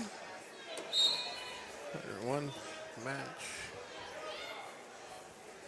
Gary Powell from Western Brown and Jimmy LaRue from Licking Valley. Western Browns in their brown and yellow pinstripes. So are we in overtime on mat 3? Yes. No, we're not. It's We're 4-4. still Got in the third. 45 seconds left. So hopefully one of them gets a takedown and Puts them out of their misery. the next match can keep this thing rolling. You're really serious about that 8-19, right? Yeah, I just start to get a little anxious when there's a delay in the action. I just. Yeah, look at this. CJ tried to go with a throw and Didn't work. Taylor didn't work. And Taylor ends up on top. With a couple back points there, and that should do it. Yes, sir.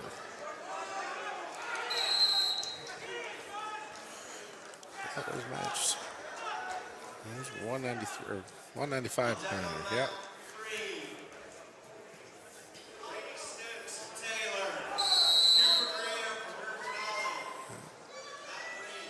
On mat number 1. Looks like we got a Falcon from Clinton Massey. Yeah, and he just earned a pin. He pinned Steiner from Bell Fountain. So Joe Bauman will move on to the championship quarterfinals. On mat number 3 is Wyoming, and it might be Hartley.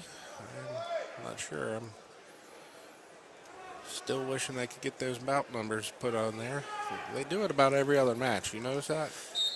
Yeah, and they shuffle from one mat to the next. Now, the wrestler there on mat 3, he's wearing extra protection for his head. That's probably just for his hair. He might have longer hair that he don't want to. You don't have to wear that anymore, but in the past, you used to have to keep your hair confined. So that might just be something he's used to wearing from the past. Well, like big time wrestling, you can't grab their hair and throw them around, right? No, you can't. I'm to be honest, I'm not a great big fan of the long hair during the wrestling season. Have them trim it back. We always had to keep ours trimmed nice and tight.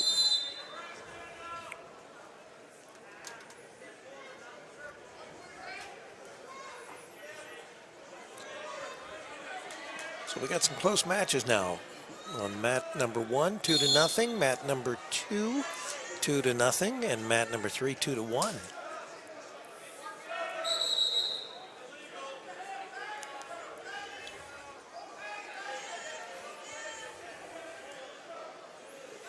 It looks like on mat number 1, we've got, I think, is this Valley View that just... Yeah, that was quick. Well, over Wilmington. Yep. They got the bout numbers up there now. So that's wagers from Wyoming on mat number 3, excuse me. Mat number 3. He's wrestling Steveninger from Hartley, red, white, and blue, and Wyoming's in the blue and gray this time.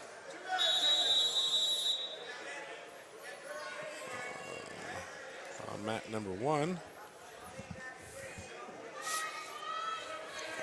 Starting to get to the real big boys. That's Thad Huff from London.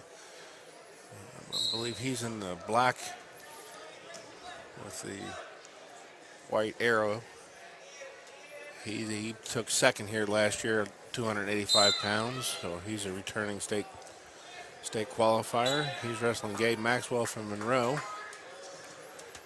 And I believe they just called a pin. Yep. So Mr. Huff will move on.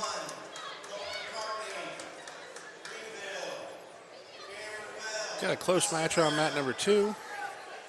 Western Browns up 2-0 with 20 seconds left in the second period. He's wrestling Licking Valley. And he needs to make an attempt. Ooh. Yeah, Licking Valley needed to make an effort to try to stay in bounds there. He just walked straight out of bounds and didn't try to turn back into the action, so the referee called him for stalling. So on his second stall, that's when he actually gets penalized, Yeah, right? yeah. You get one warning and then you give up a point.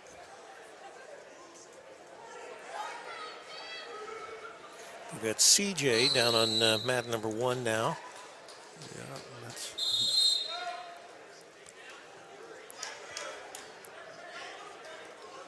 He's wrestling Colin Shelton from Batavia.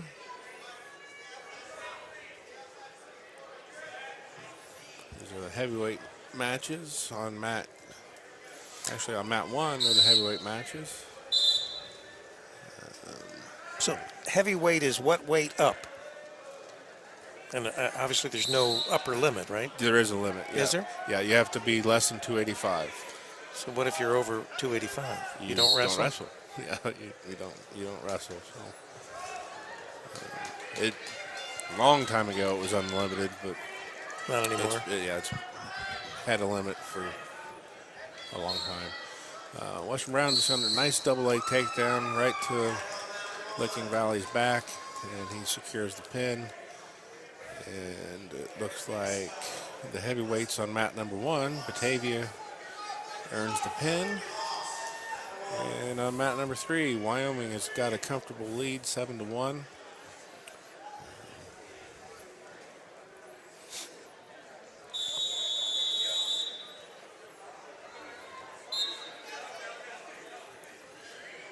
Mat number 1, starting off, we have Weil from Western Brown versus McCartney from Greenville. Greenville, right. Greenville.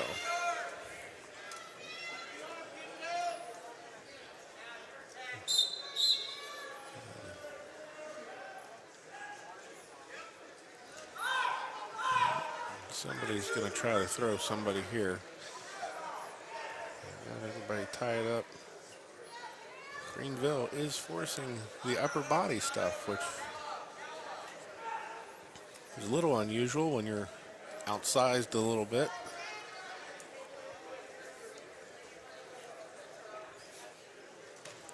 Well, that's not going to work. Mat number 2. We got Hagedorn from Monroe versus Schaefer from Eaton.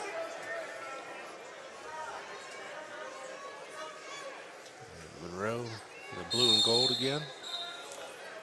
And Eaton is in the black. With the B on the back? Yeah. I know they're not the Bees. That part I know. I think that's Bethel. And they're not here. Yeah. Yeah, that's.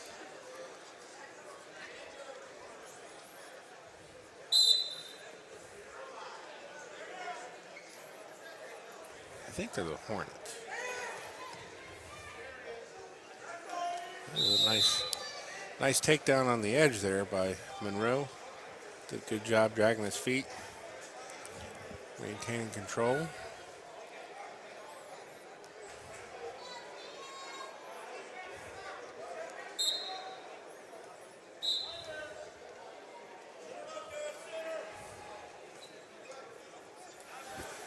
I think I can turn off that hot spot. I can figure out where.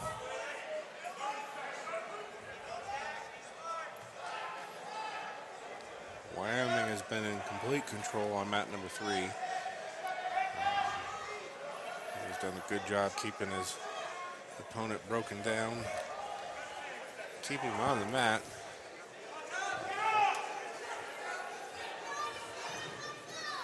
Kind of surprised the officials haven't called either a stalemate or a stalling on one of them, because there's not a whole lot of wrestling going on, but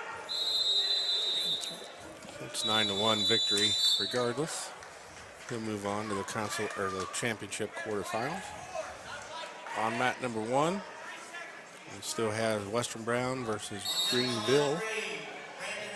And Greenville is up 2-1, starting at the end of the first period. Oh, I can click on don't show this again and it won't. So we'll wait till it comes up one more time. Okay. On mat number 3, we have Graham from River Valley and Stokes from Taylor. Stokes from Taylor is in the black and yellow with the T on the leg. And River Valley, Graham, placed 5th here last year, 195 pounds. And he is in the gray singlet. I think it says Vikings down the back of his singlet. Taylor wrestler is very interested in going upper body. He seems to be forcing an over-under here. River Valley's doing a good job keeping his hips back. Very defensive position, which, again, if he doesn't try to improve, that'll be a stalling call. And the official takes the whistle out of his mouth and probably tells him just that to generate some action, get back to the middle. And you knew he was going to try it.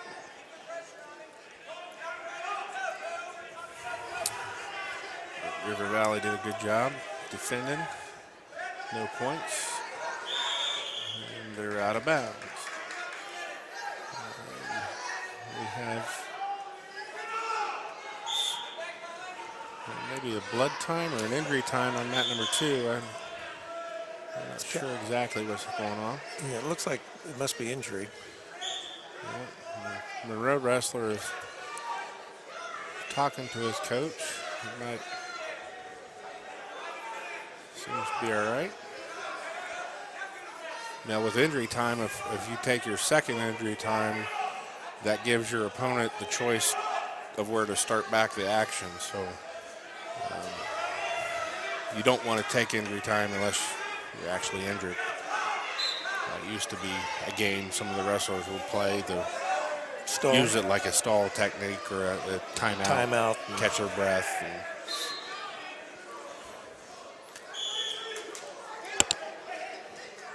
And then if you get called for injury time your third time, they stop the match and you lose.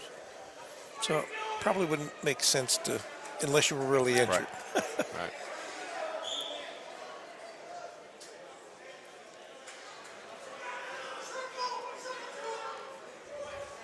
Well, we're still 0-0 on the early part of the second period on mat number 3. They're both neutral, so imagine one of them picked neutral to start the period, and once again they're both locked up, upper body. This time River Valley looks to be forcing the action a little bit, and Taylor's got his feet on the line, and the official gives Taylor a warning for stalling. Again, if you can go to the edge, but you got to turn your body to get back into the middle. If you just stand there with your feet on the line, they're going to call you for stalling, and that's what happened there. Inside trip attempted by River Valley. No points. Got a lot of points scored on mat number 1 for a heavyweight match. It's 12-8 in favor of Western Brown at the moment. They've done a lot of wrestling in that area of the mat. We can't see very good, but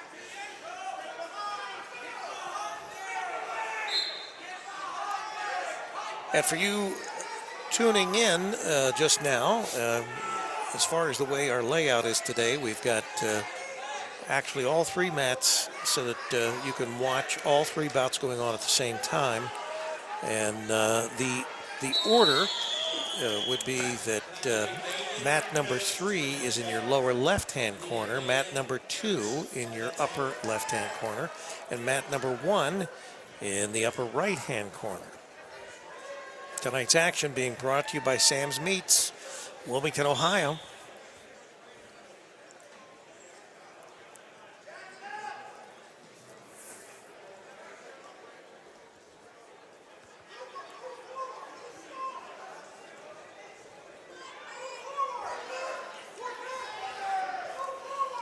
so on mat 3, they did have a throw situation.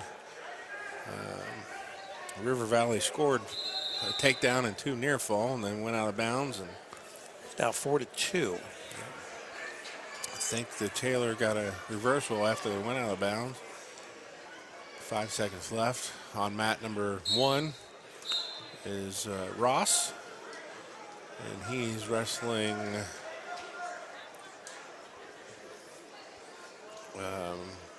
Caswell from Watterson.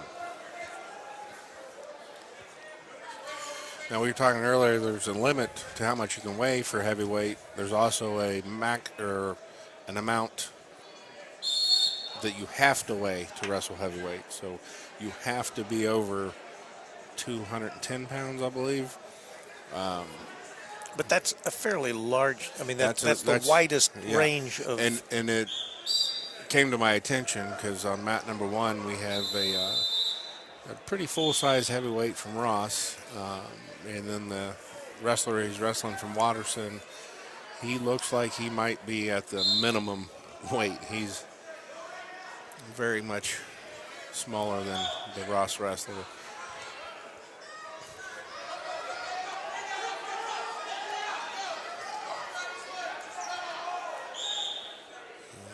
Mat number 3, it's still 4-2. If I look right, it was River Valley was down to start the period. On mat number 2, Monroe gets the victory. And coming up on mat number 2 is a heavyweight from Graham. And I think Nolan Neves from Graham, he took first at 220 last year at this tournament. So he's bumped up just a bit to heavyweight. He still looks like he could wrestle 220. He's wrestling a Reed from Taylor.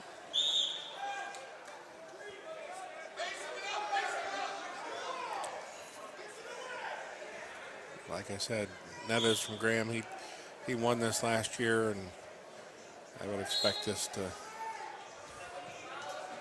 not go the full 6 minutes, but you never know. River Valley's got a 5-2 lead now on mat 3. He earned an escape. They're going to go upper body again, so somebody's going to get thrown to their back at some point on mat 3.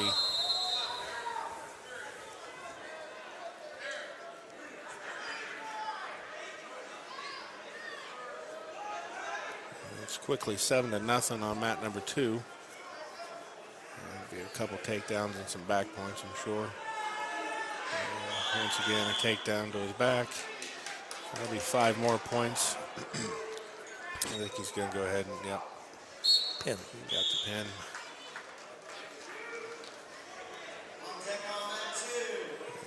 6-2, and they're still going to go upper body. See, as a coach, if I'm coaching the River Valley on mat number 3 and he's still tying up, I'm not going to be very happy because he's winning by 4 points, and why would you tie up and get thrown to your back? It looks like it's going to be okay. He's going to get the victory here, but there's still some things I see that drive me nuts. Ghostbusters to mat 1. Mat 1 must be done. They're going to sanitize that again. And we've got Wilmington, and do we have Clinton Massey? Is that Massey? No, I don't believe so. That's 111. That's Lakewood. Hebron Lakewood. And that young man is a freshman. 23-2 record, which is a pretty impressive record for a freshman heavyweight. Wilmington is Brett Brooks. He's a junior. The winners of the matches in the quarterfinals, they may begin weighing out after 152. Only the quarterfinal winners can weigh out after this next round. On mat 3, getting ready to start, is Schultz from Clinton Massey at heavyweight, and Brandon Hunter from Hamilton Township. Hamilton Township is in the green and yellow, and Clinton Massey Falcons is in their royal blue and white with the falcon on the thigh. I think they're going to be, yep, they're sanitizing mat number 1. And I'm thinking that these, no, it looks like there'll be one more match on mat number 2. And they'll probably sanitize the rest of them. So we're going to go into consolation. I think they'll do like they did last night, where they'll do two matches of championship and 1 mat of consolation. And then they'll do consolation, and then the final. Yeah, they'll work them in as time allows. That's one of the things I got to be aware of with the split sessions like this, is the time is much different than a normal tournament. So Still no score on mat number 2 between Wilmington and no score yet on the Massey Nope. match. Yeah, and those are more normal heavyweight scores after the first period.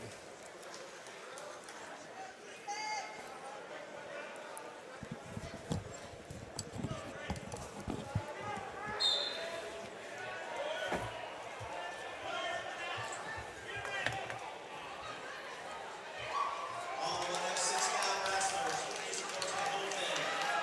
106-pound wrestlers.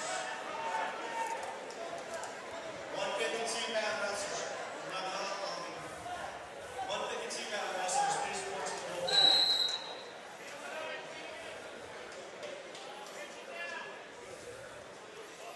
So on mat number 2, Wilmington takes a 1-0 lead with 1:25 remaining in the second period. No score still on mat number 3, and time has run out. They're going into the second period. No action, of course, on mat number 1.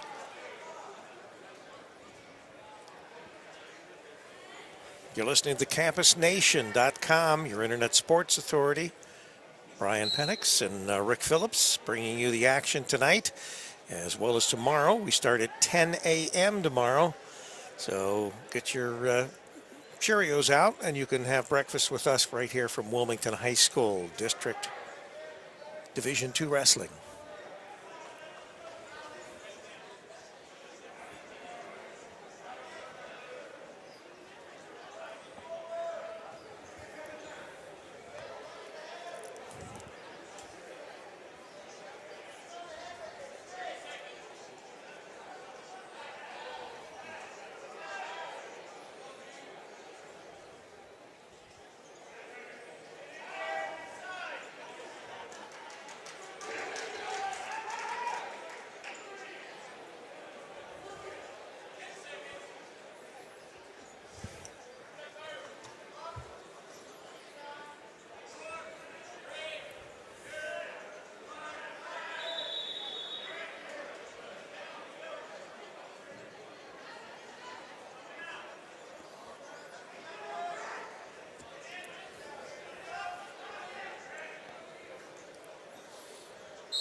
Wilmington maintaining control on mat number 2, leading 1-0.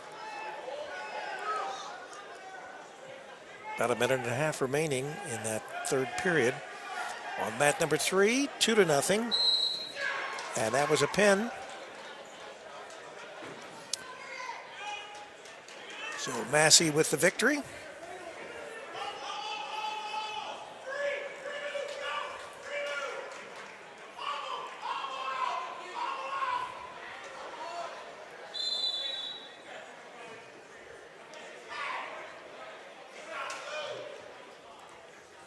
Wilmington now up, or actually tied at 1-1.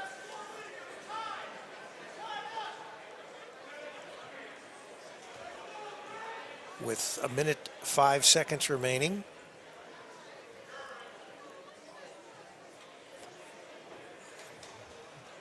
We're between starting into the consolation part of the event.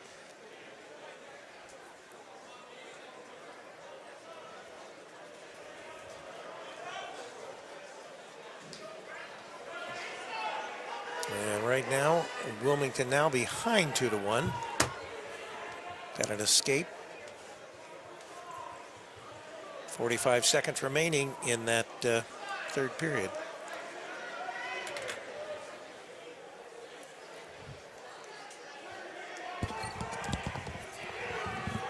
It's going to be kind of hard to come back with 30 seconds remaining unless he can take his man down. He's trying.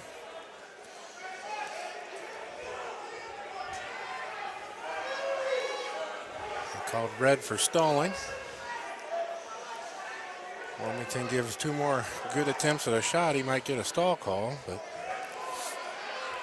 Well, he joined hands, and that tied it up 1-all. And then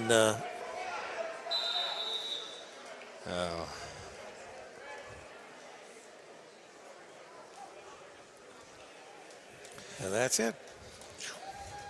Close match, 2-1.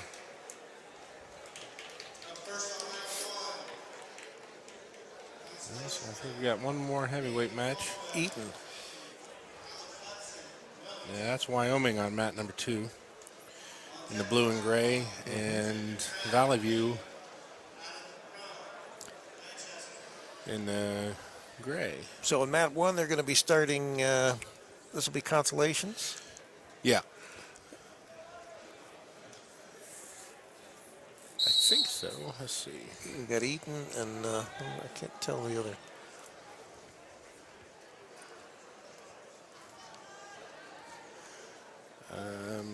That's going to be Wilmington, I believe.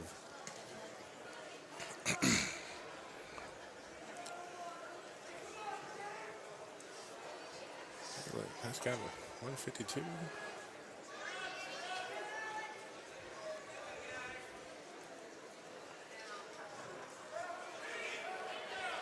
Yeah, that's Wilmington. Hudson from Wilmington and Codwell from Eaton. A little different singlet there for Wilmington. Yeah. We don't see the W, the white No. W, and the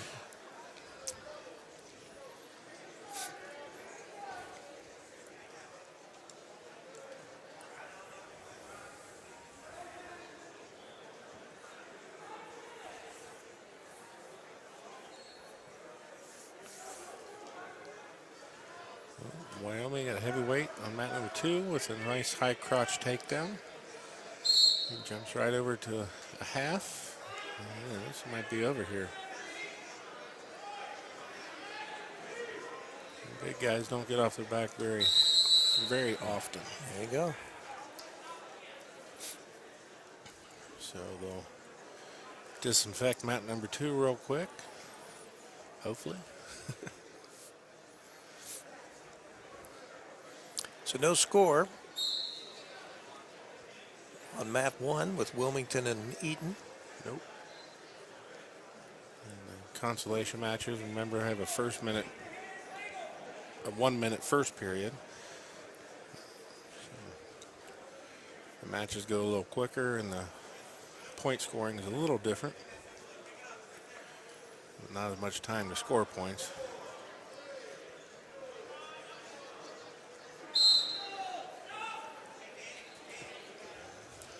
Tied up 0-0. And there's a Ghostbuster on mat 2.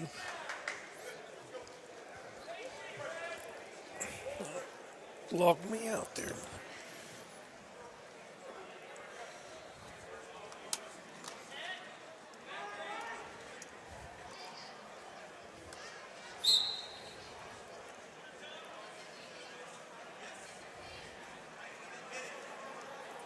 There we go.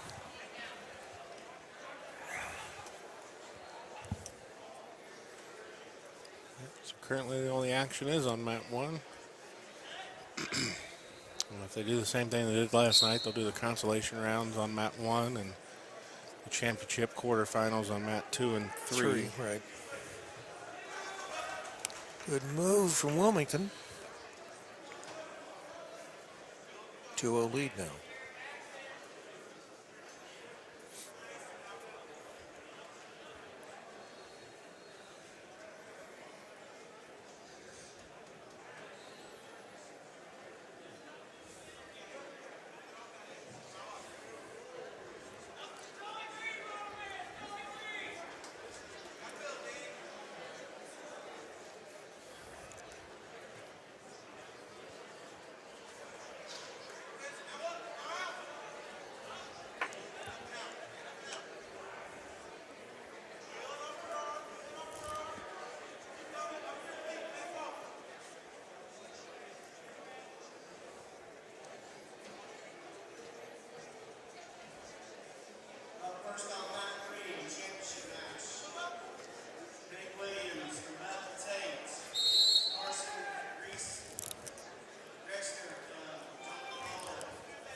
starting to load up the championship quarterfinals, calling the wrestlers to the mats. And this round in the championship, if they win, they make it to the semifinals, and that guarantees them a top 6 finish. That puts them 1 match away from going to the state tournament. We've got some information. We were talking last night about Barrick Jordan, who is from Graham, wrestles 106. He's currently ranked number 2 in the country by Flow Wrestling. He was born and raised in Iowa, and he spent a few years in Arizona before moving to Ohio. He's not related to Jeff or Jim Jordan. He's an honor roll student. He wants to attend the Naval Academy or West Point, but he would accept wrestling at Iowa or Ohio State. He would. That's huh? pretty good. Yeah. Well, the young man's a freshman, so he has a couple years to Figure it out, huh? solidify those plans. Right. Well, it's good to have plans. And it's good to have a plan, and it's good to have the grades, to have your options open. Right. So hopefully he keeps the grades up and keeps everything else going in the right direction. So on mat number 3, we're going to have 152 pounds. Trace Braun from Graham versus Cody Matthews from Highland.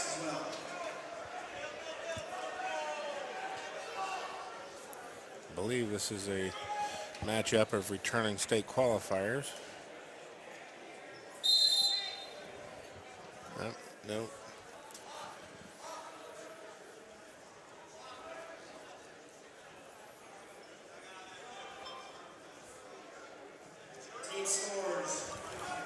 Trace is a state qualifier. He took 2nd last year at 152 pounds. Matthews was just short. Matthews in deep on a fireman carry, and Graham defends it pretty well, almost puts him to his back. Hooks the ankle for the takedown. And I'm going to go out on a limb and say he's going to try some sort of a tilt series.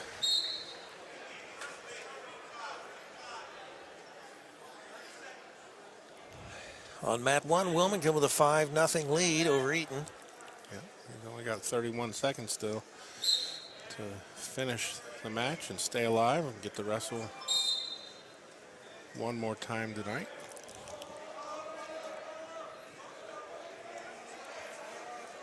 I must be waiting for the disinfectant to dry out on mat number 2.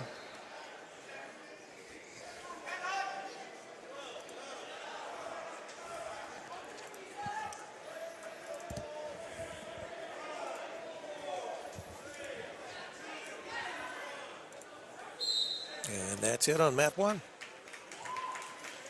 That's a well-earned victory for Wilmington. It's got to feel good getting a victory in your home gym at the district level. Oh, we got a reversal on mat number 3. Highland hit him with some type of Peterson. And, ended up on top.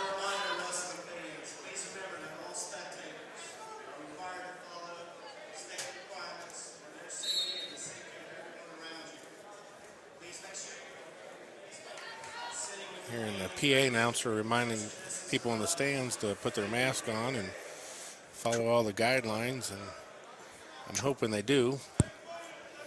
If that's what it takes to get this tournament in, do what you need to do. What's that? Hungry? Hungry? Steak? Turkey sandwiches. I got ham sandwiches. I got cheese pizza if you're Turkey sounds good for me. turkey. Yeah. And champagne? Drink. Pepsi. Pepsi and I have water. Pepsi and water. I tried. Yeah. Steak and champagne, but no. I get turkey and Pepsi. Yeah, that'll work. Mr. Deals does a good job. Troy takes hosting. care of us. He always has. That's Absolutely.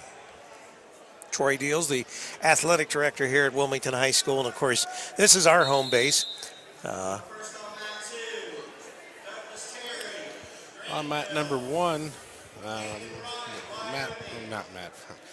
Adam Frump from Blanchester and Graff from Hamilton Baden. They went through the first period, tied up 0-0, and Blanchester chooses down to start the second period. Gets up to his feet and quickly returned to the mat by Baden. On mat 3, Graham has increased his lead to 6-3. And getting ready to start on mat 2.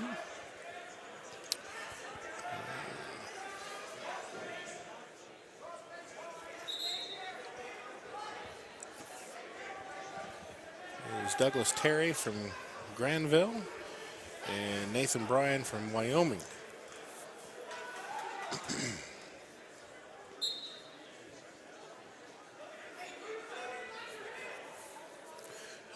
They're coming on mat 2. They're coming out of that quarterfinal or quarter of the bracket that had 3 returning placers in it. Mat number 3, Graham has earned 2 more back points. Oh, 3 more back points. So he must have got a takedown plus the 3 back points. And we got some blood time now on mat 3.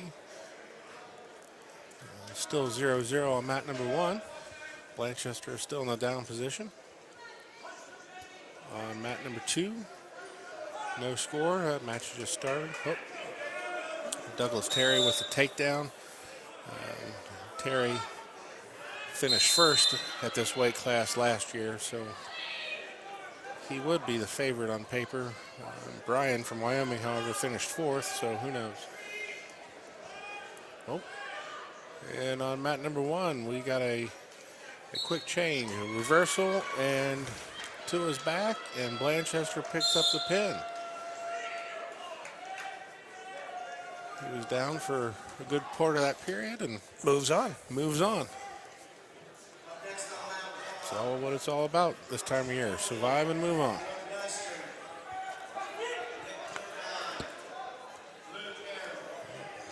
Terry's got a cradle locked up. This might be over. That looks pretty tight, and there's a lot of time on the clock for Wyoming to fight there.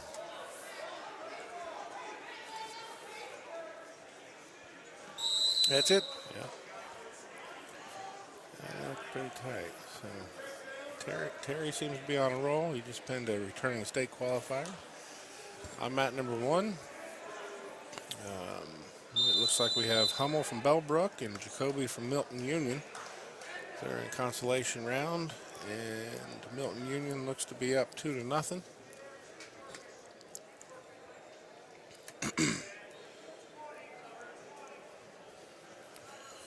On mat number 2, getting ready to start, is Spears from Franklin and Woodward from Goshen. It's going to be a little difficult to keep track of. They're both wearing black and red. Right. I think Woodward's got the black or the red Top. back Yeah, with the his back. name on it. Right. So Woodward. Woodward, yeah. And Spears from Franklin, he's in the black with the red leg trim. And the other interesting thing is he must have is that a brace, not a brace, but on his left knee, Yeah, it's just a knee pad. just to give him a little extra support. Yeah.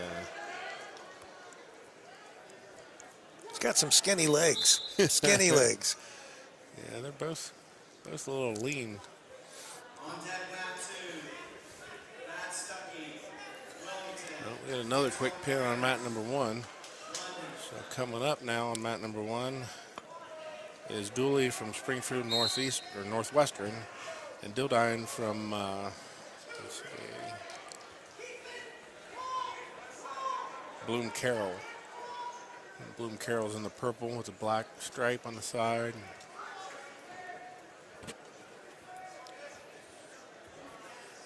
Mat number 3 is 30 seconds away from being another Graham victory. Yeah, they're racking up the points. They haven't stopped, have they? Nope. I don't recall seeing one of them lose. No, I don't think that. I don't recall. I don't think Graham has lost any match.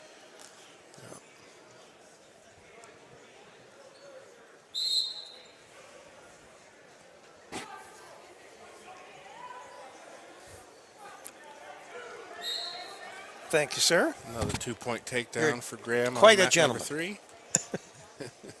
I think this is. Did we get the same or did you get different? I got it. Yeah, that's Get it? mine. Yeah. Okay. Look at that. Well, we got fruit, pineapple, whatever. We got Cookie. cookie.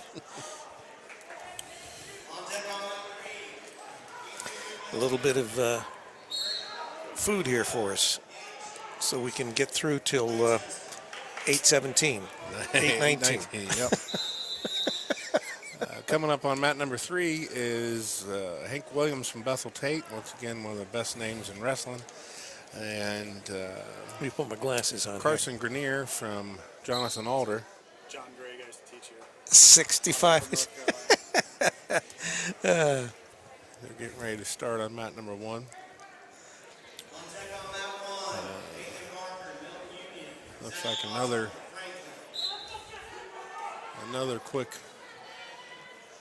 another quick match on mat 1. I apologize, I didn't get to see who got the win in that match, but that is over, and Taylor and Chaminade Juliana's get ready to start. That's Taylor from Taylor and Rolf from CJ. Hank Williams with a 2-0 lead on mat number 3. Started the takedown with a fireman.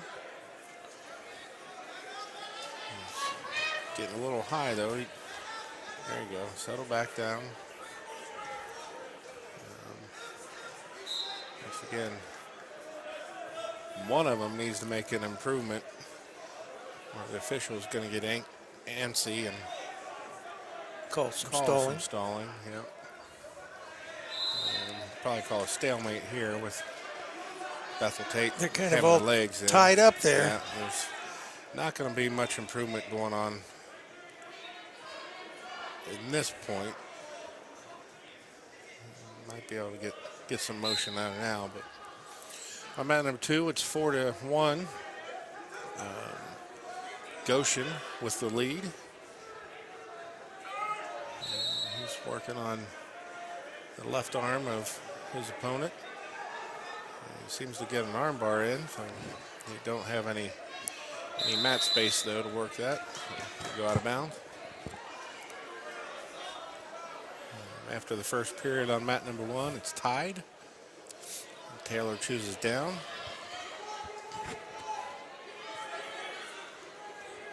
Bethel Tate needs to hold on a couple more seconds. He's getting a little loose on top over there.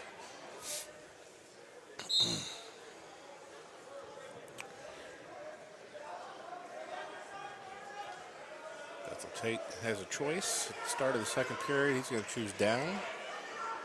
Try to extend that lead to 3-0. On mat 2, Goshen's up 4-2.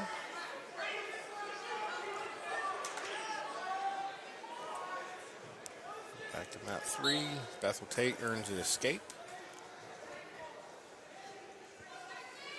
That's not a bad strategy. Up 2-0 in the second period. If it's your choice, you get an escape. Now you're up 3-0. That's a different match than 1 or 2-0.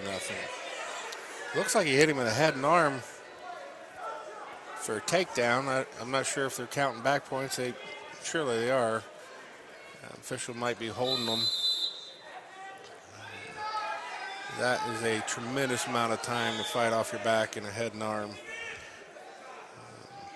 I'm not sure why they stopped it.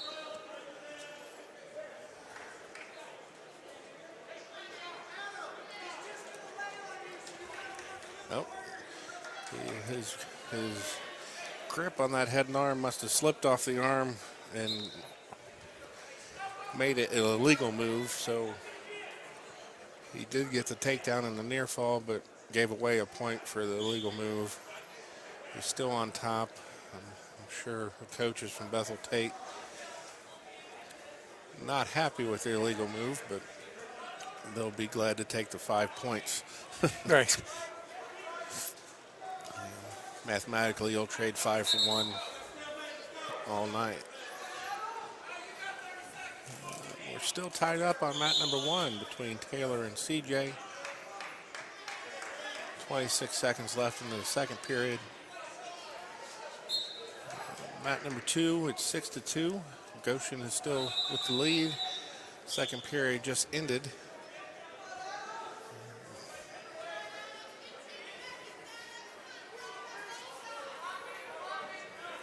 Spears from Franklin had the choice to start the period. I believe he chose neutral, so he must feel more confident on his feet.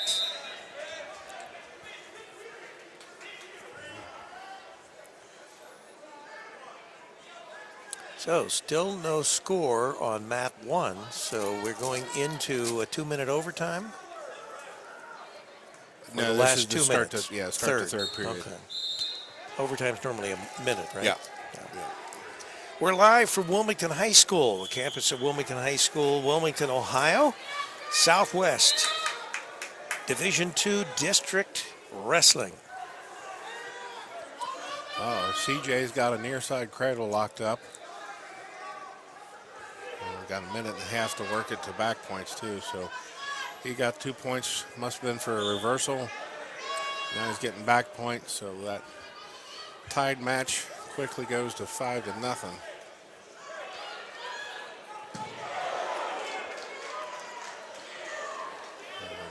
oohs and ahs from the crowd. That was came, a heavy takedown on the mat. yeah, came from a throw on mat number 2. And Franklin was trying to force an upper body throw, and Goshen countered it with one of his own, and to the pleasure of the crowd.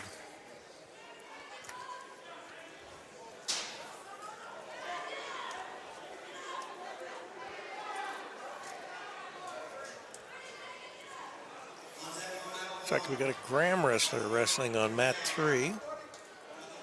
That's Granville and Blanchester. Oh, Blam. Blanchester's. Granville's got the, is that a blue or gray with a dark blue stripe? Yeah, I think they're navy with a gray stripe, a big thick pinstripe, and then Bland's got the gray with darker. I like Bland's singlets. They good look. I think one of the wrestlers that's a senior this year helped design them and picked them out. Well, we got a quick takedown by Blanchester. That's Gage Houston at 160 pounds. And on mat 2, we got Wilmington against London, it looks like. Gage worked the tilt. And it looks like he'll get at least 2. You can't tell, the official has 3. He'll get 3 back points. So that's a 5-0 start to the period. That's about as nice as you can start.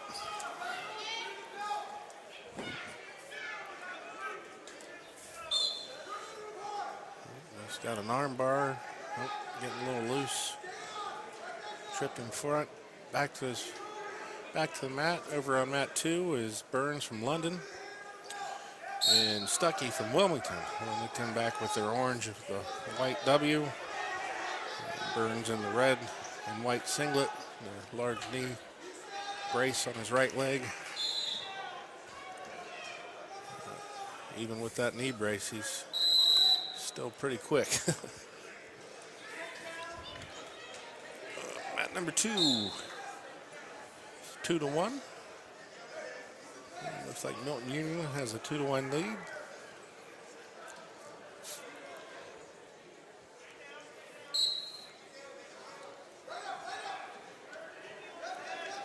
And is that Franklin?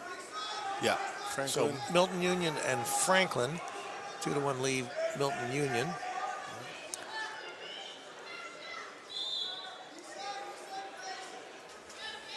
Gage Houston is still enjoying that 5-0 lead.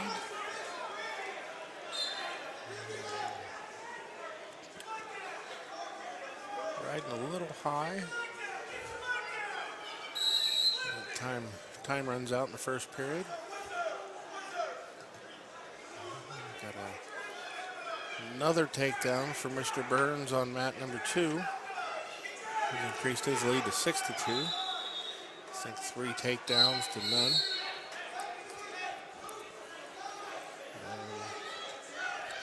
Gage Houston, takedown to his back. A nice tight pin. Gage is going to advance to the semifinals and become a district placer.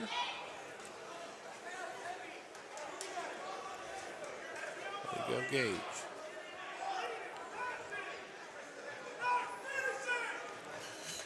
And for those watching in the Blanchester contingent, he'll have the winner of the Burns versus Stuckey match on mat 2.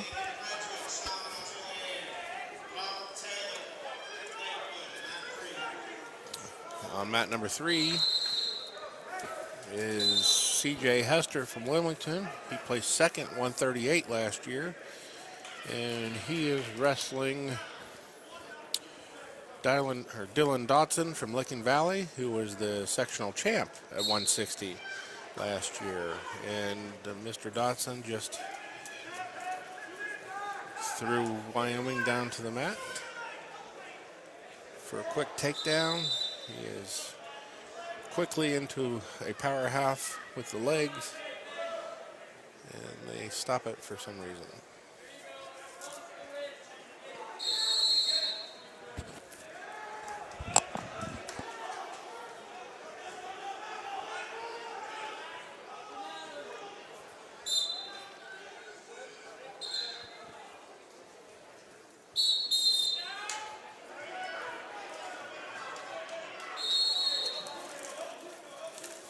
So 3-2, Franklin over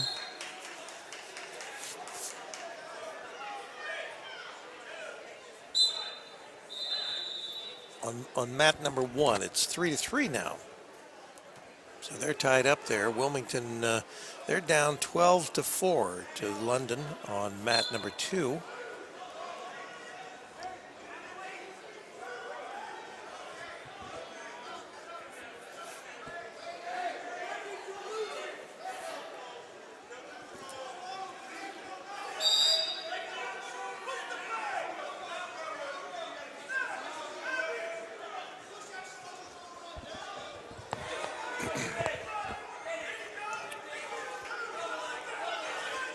Dotson from Licking Valley is being very efficient on top. He scored with the cradle. Now he's scored back points with his legs using a power half.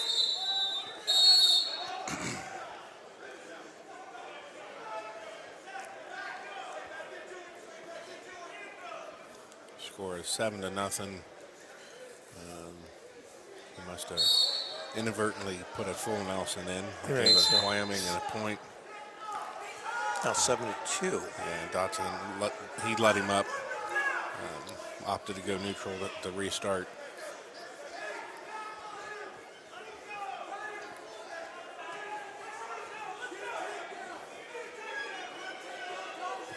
Mat number 2, Burns has increased the lead to 16-6.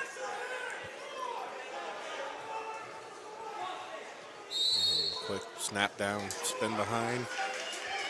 Chain wrestle right to a single leg by Burns. Dotson gets a takedown right as time expires in the first period.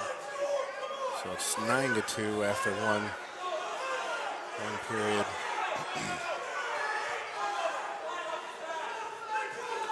Got 15 seconds on mat 1.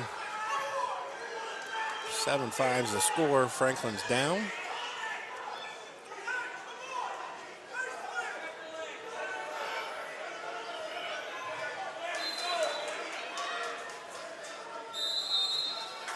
And that's over on mat number 2. Mat number 2 is over. Mat number 3 might be over. He's pretty tight on that half Nelson finish. He's working into some sort of a double. Well, not really sure what he's doing, but I thought he was going to continue working for the pin, but it looks like he let him roll back over and going to work on his power half again. All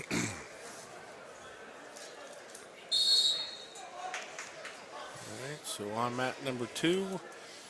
That's Graham, and is that Graham? Yep. And it seems like Ross. Ross and Graham come together quite a bit. Yeah. When one of them brings 12 wrestlers and the other brings 10, Good to see each other. they're going to match up, and especially when they're both quality programs. They're going to stay alive pretty long.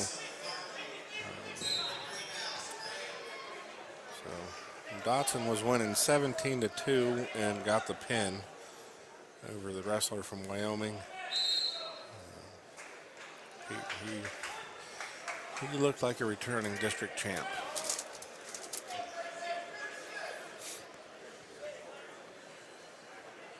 Coming up on mat number 3, 170 pounds. It's going to be Frederick from Chaminade Julian. Placed 4th here last year. And Taylor from Hebron Lakewood. Lakewood's in the blue with the red and white trim. CJ's in the blue and green.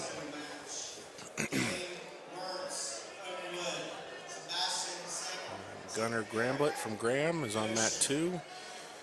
In complete control. He's going to be up 12-2 after this near fall series. And we're still in the first period on mat 2.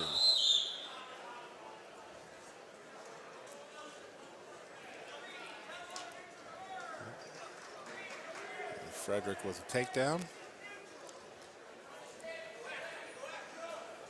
On mat number 1.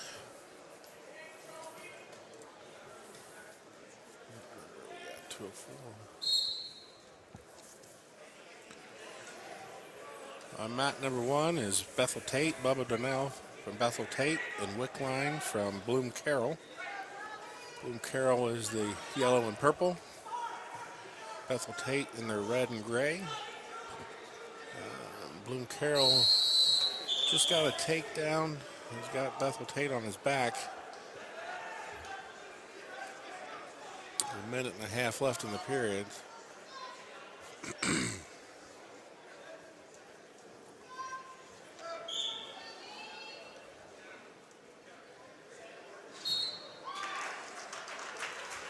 And Bloom Carroll gets the pin. And there's been several pins on that consolation mat.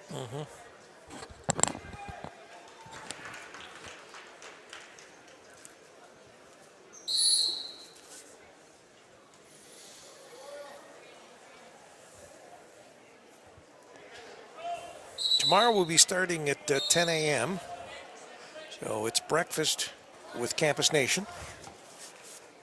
Somebody's got to bring the donuts. I think Mr. Deal needs to bring the donut. Mr. Deals, okay. All right. Well, I'm sure Troy will make us some fresh waffles or something.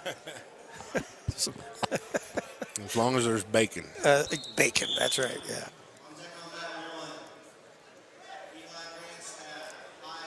Oh, well, that was another quick pin on mat number 1.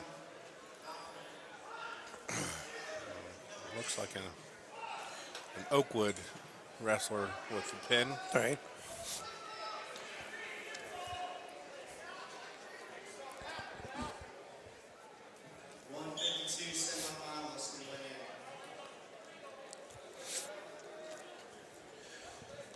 Frederick from Chaminade Julian has increased the lead to 4-1.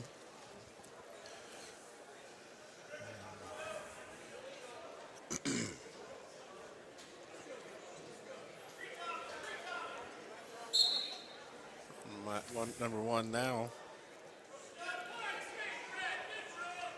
Grandstaff from Highland and Aldred from Valley View. And just a reminder, if you want to follow and actually see what's going on in the brackets, the stats, those kinds of things, go to Baum's page on the internet. And that's what we use. They're updated regularly, so they're fairly current as these matches take place.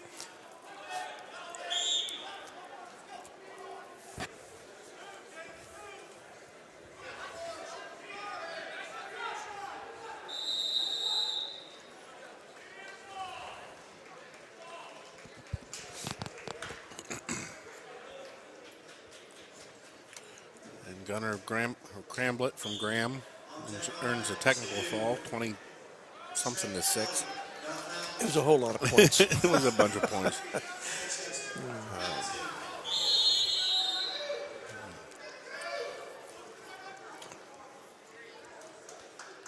Frederick from CJ just had a nice lateral drop, but the officials called his foot out of bounds, so he didn't get any points. But he's still up 5-1. On mat number 2,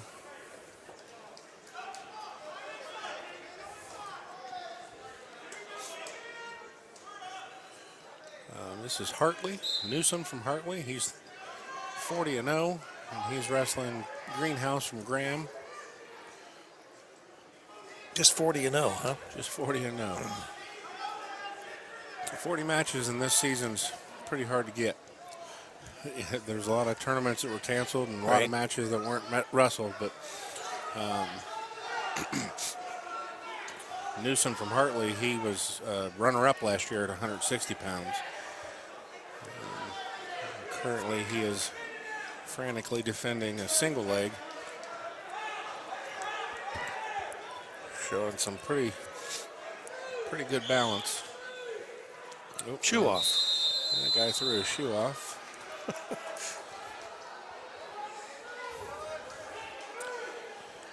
And they're going to penalize. For his shoe coming off? Yeah. If your shoes are not secured properly, that is a penalty. So I don't know if his shoes are not laced all the way to the top or what the problem was, but They definitely said, now,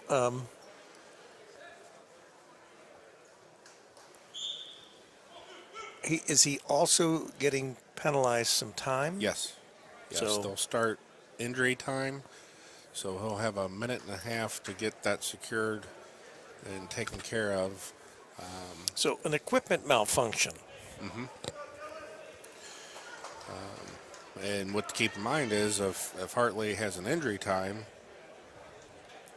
instead of it being his first one, it'll actually be a second time. Right, because so of the Graham time will that was- get the choice. Right. And 152, 160 semifinalists. You can weigh in. you're instructed to report to the table completely ready to wrestle, so all your equipment should be functional and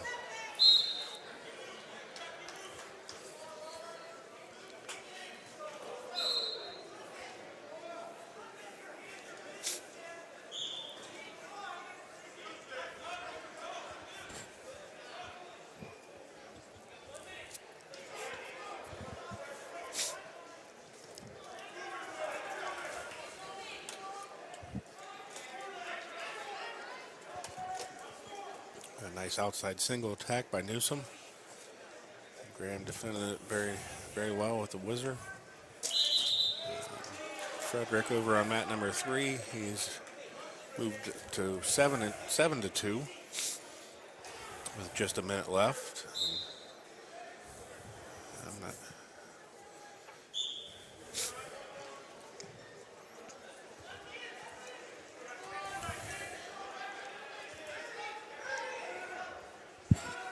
On mat number 1, there's a Wilmington wrestler, Davis from Wilmington and Watson from Jonathan Alder.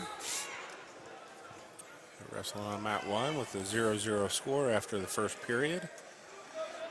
Back over on mat 3, Frederick from Chaminade Julian will just earn 3 more back points. So after this series is finished, he'll be up at least 10-2.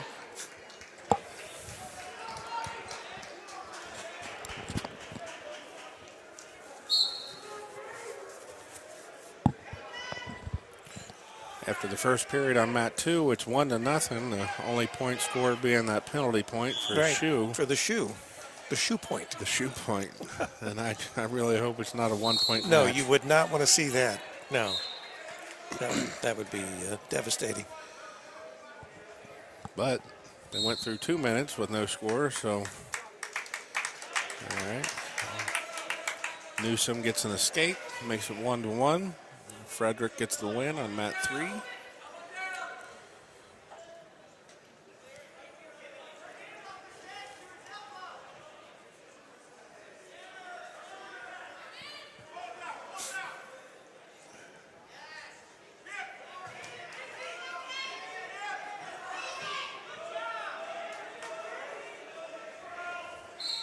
It looks on mat 3 they're putting a consolation match out there. That's San Cartier from Goshen and Wirtz from Oakwood. So Trying to keep things moving. They want to get that Yeah. that time in. So you are correct yeah, at 8:19.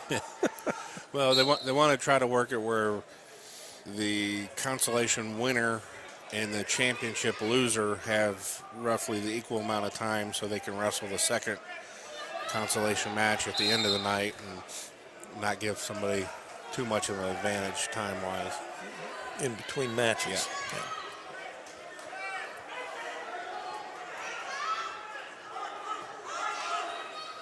Well, Wilmington's got a nice tight cradle. That's a pin. Well, it was a pin. It's close. Newsom on mat 2 earned a takedown after he got an escape, so he scored 3 points in the period. He's got 37 seconds left in the second period. On mat 3, Goshen gets a takedown. He's up 2-0. And Wilmington's got Alder back on his back. He needs to elevate his head up. That's a pin. That's a pin. Yep. He was up 8-2. And pin just makes it that much nicer. And on mat number 2, Newsom is going to finish the period on top.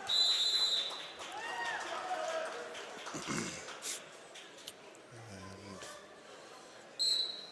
Graham looks to the coaching staff and was asking advice if he should go neutral or underneath. After some debate, it looks like he's picking neutral or Down. down. Well, if he could get out of this reverse and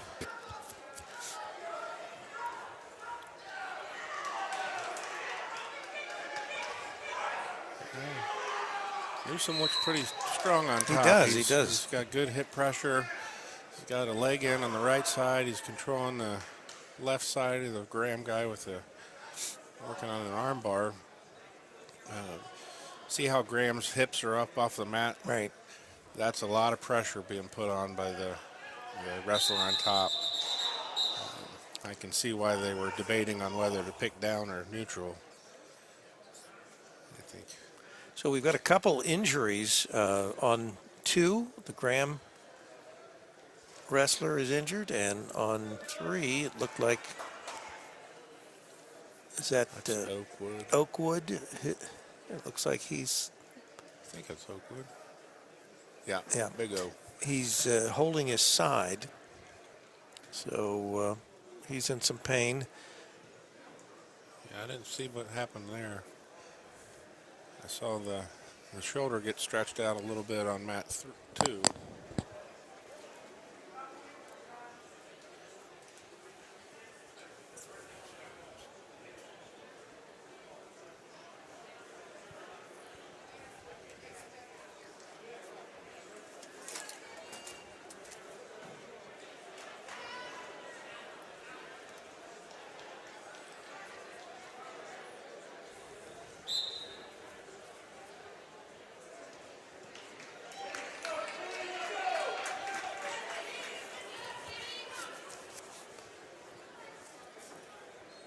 Three, 2 on mat 2. Graham wrestler after the timeout for the injury. Looks like he's refreshed. Yes. Got to talk to his coaches briefly. And they're tied up in a knot here. This probably be a stalemate. And it looks like the Oakwood wrestler also is still wrestling. Yeah. Down 6-0, but still in the match. We got 48 seconds in the third period on mat 2. So when the coaches yell at you all season that you need a takedown to win the match during practice, this is what they're talking about. And at this point, we can't recollect Graham losing any match. So this Not this, that I can remember. Right. Just remember, coaches, we will be running a second consolation round after this round. There will be a second consolation round. Graham's gonna. Yep, he's gonna. Yep, there we go. Yeah, Graham was going to try a high crotch on that right side. And Newsom knew that was coming and anticipated. and gets the takedown himself. So That's that was it. a solid match there. That was a very good match. All right, coming up on mat number 2 is Conover from Blanchester and Trent Kelly from Bell Fountain. Bell Fountain clearly has the large B on their back. Right, and I guess that could be for Blanchester. You know but what else Bell Fountain is known for? No. The original first concrete highway in the United States. Just a little bit of trivia that's there. some trivia knowledge I pull out late one night. That's right, yeah. Everybody sitting around the campfire. Yep. Hey, just talking about Bell Fountain. And Yeah. Blanchester's in their blue and gray once again. Bell Fountain in red with the large B in the back.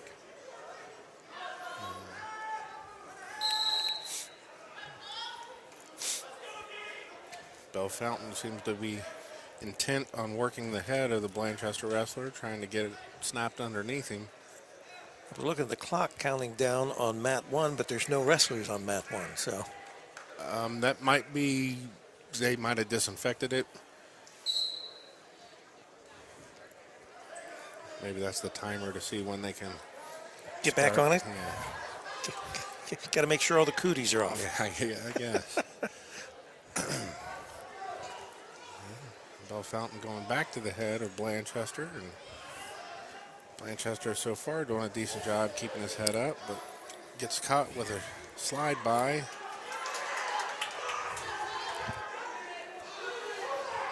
It's 2-0, Bell Fountain.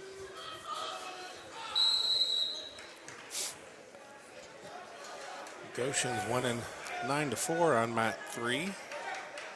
Getting ready to start the third period. It looks like Oakwood's going to take down.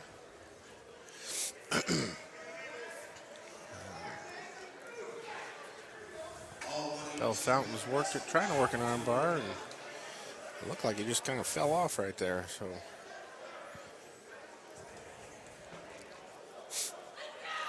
it's 2-1. Bell Fountain up in the first period.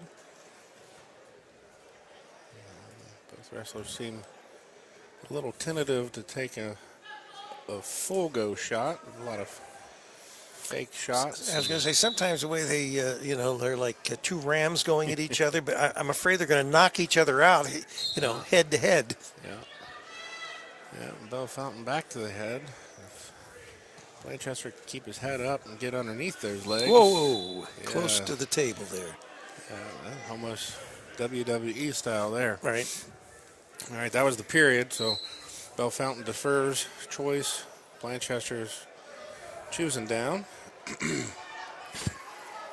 a good choice. Try to get a point when you can.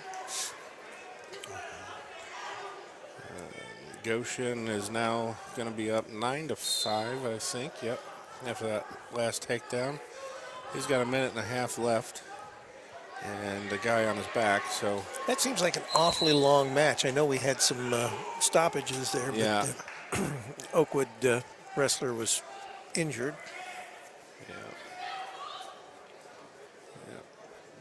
then Goshen got the pin to advance. We're still waiting on the consolation matches on mat 1 to start back up. On mat 2, Bell Fountain's very content just riding that wrist. With Blanchester, he's working reversal go. there. There He's you got got him it. there. He got the reversal, and now he's got him in a pinning combination. He's got a minute left. He needs to work on getting that head elevated, getting the Bell Fountain kid's head elevated off the mat. And there we go. There it is.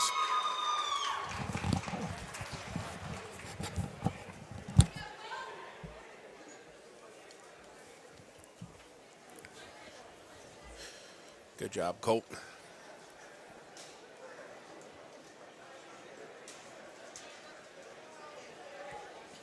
And once again, a win in this round, in the championship round, puts you into the championship semifinals, which ensures you a top 6 finish in the tournament and puts you in place.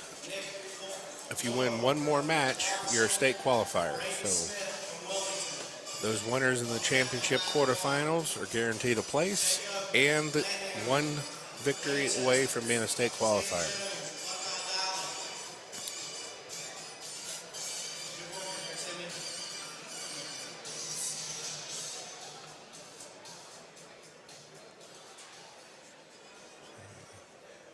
I think that wraps up the action in the 170-pound weight class. When they get finished disinfecting the mats, we'll do the 182-pound weight class.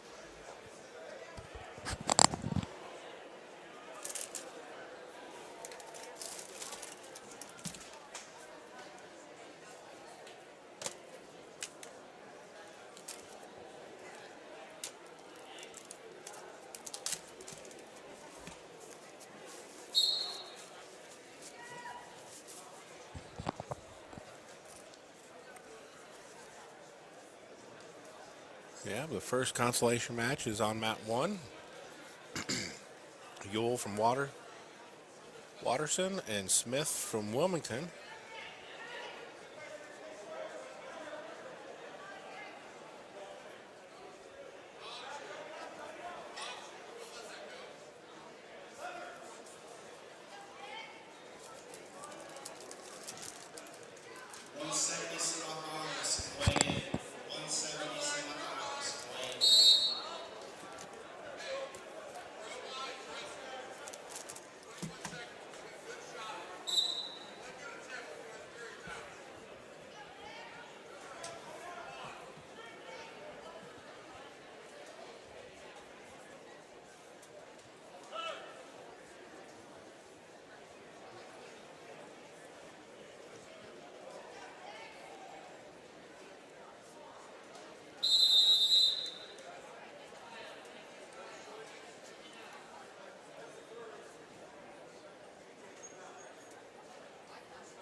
After the first period, it's still 0-0 on mat 1.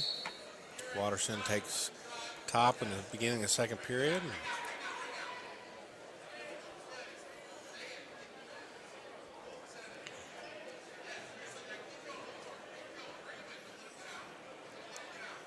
He's in control, but needs to work on keeping Wilmington on the mat.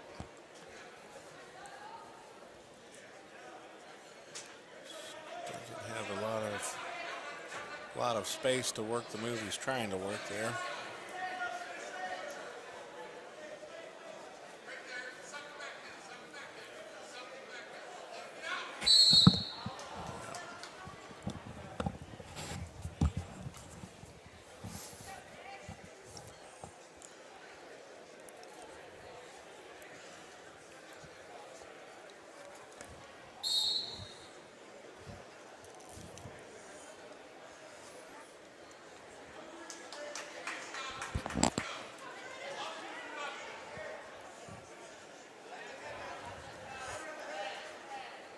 Just a reminder, sports fans, stop by Sam's Meats in Wilmington, Ohio, and support a locally owned and operated business. Sam's Meats has fresh chicken, pork, and beef, along with deli cheeses and lunch meats. Their meat deals are a great way to buy meat in bulk, helping you save money and time. Dine in and enjoy homemade hot bar meals from our made-to-order grill menu. Sam's Meats also offers catering, party trays, and a variety of homemade desserts. Open Mondays through Friday, 8 a.m. to 6:30 p.m. and 8 a.m. to 6 p.m. on Saturday. Sam's Meats, our exclusive sponsor for all the action coming from the Southwest Division II District Wrestling right here from Wilmington, Ohio.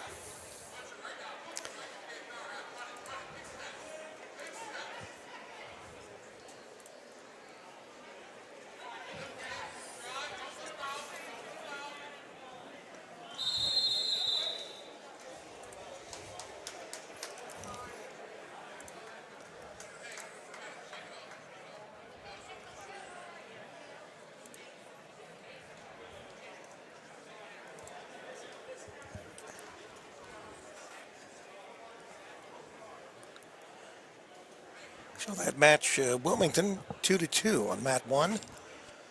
Is that the first of a consolation match?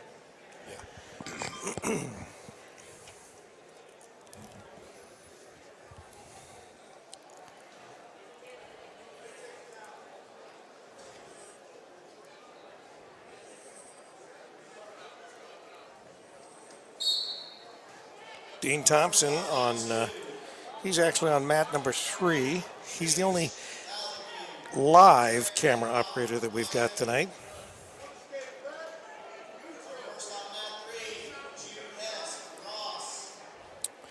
And he was just asking how his camera looked. I said, it looks fine, Dean. Oh, yeah. Doing a good job.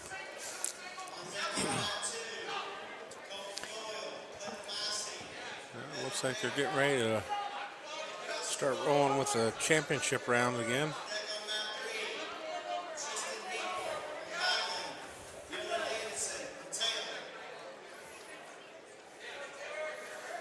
Once again, if you're watching on TV or you're watching on your cell phone or you're watching on a laptop or desktop computer, our mat positions, mat number 1, which would be the one that was in progress with Wilmington, is in your upper right-hand corner, mat number 2 in your upper left-hand corner, and mat number 3 in your lower left-hand corner. We're now getting ready on mat number 2.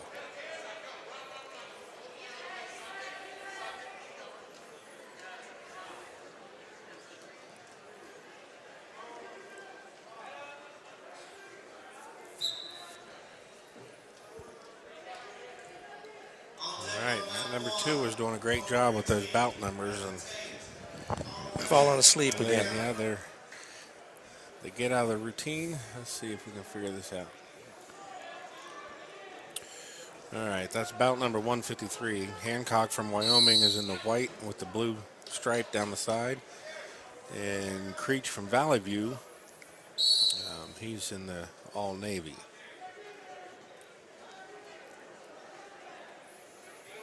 Yeah, we've got Ross on number 3 and wrestling against Graham. Yep, and that's Neves, the freshman, from Graham, and then Ross, Hess from Ross. And I think that's over. Yep. That was quick. Yeah, 13 seconds.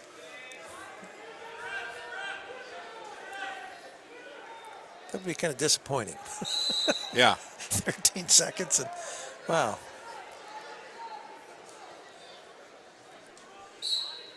And let's see, BC. Bloom Carroll. Bloom Carroll and Bethel Tate. Bethel Tate. All right. That's mat number 1. That's going to be over here quickly. Yeah, it looked like it. We got a tight match on mat number 2. It's 20 Nothing to seconds nothing. left. Nothing. Nobody's doing anything. There's been a couple of attacks, but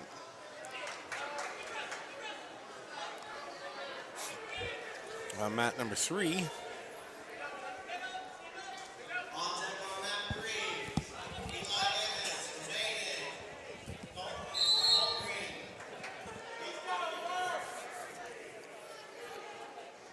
And if they could get the bout numbers up on the scoreboard. Is that Hartley or is that That's Highland with Highland.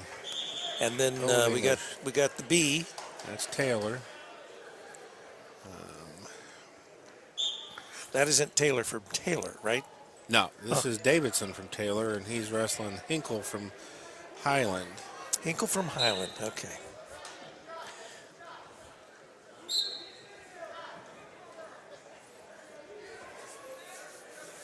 And of course, you're watching Campus Nation, your internet sports authority. Been around doing this for about almost a decade.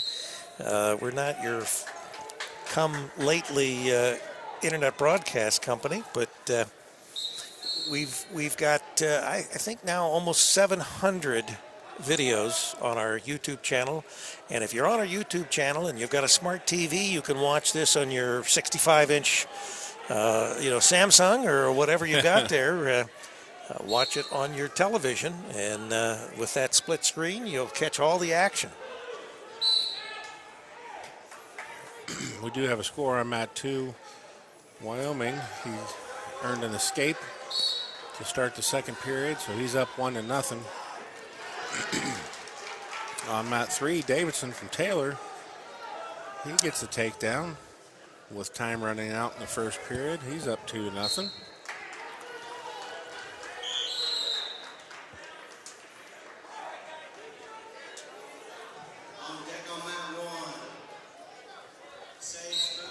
And I guess we concluded there on mat number 1. Is that Bloom Carroll? Yeah. Coming up on mat number 1 is Jacob Lanham from Blanchester and Jones from Buckeye Valley. Is that a crown on the front of his, what is that on the front of his? It looks like some Singlet. sort of shield. Yeah, shield or...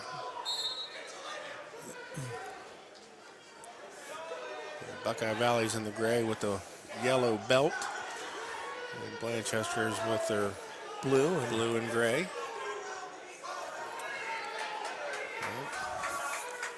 On mat number 2, Wyoming just got another point.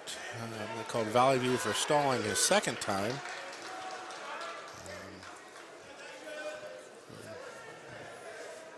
Really, both wrestlers are sort of doing the same thing, just pushing on each other on mat number 2.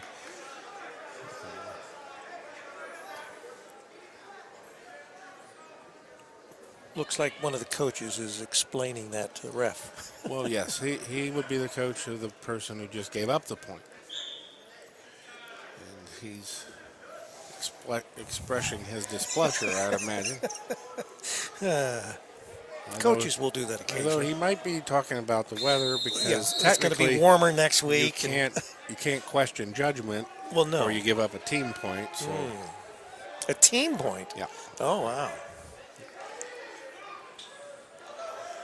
which if you're not in the running for the championship, the team point's not that Important. important. However, if you give up your second team point as a coach, you're kicked out. So the coach is Yeah. gone. And the weird part about that is if the head coach gets a warning or a team point, and then one of his assistants later in the tournament gets in trouble, the head coach has to go. Well, so Wyoming, Hancock has him in a near cradle, Valley View in a near cradle on his back. He got 1 minute and 40 seconds to secure, and he lets it go. But earned 3 back points, so he's up 5-1 now after letting him go. And Taylor on mat 3. Davidson has extended his lead to 9-1.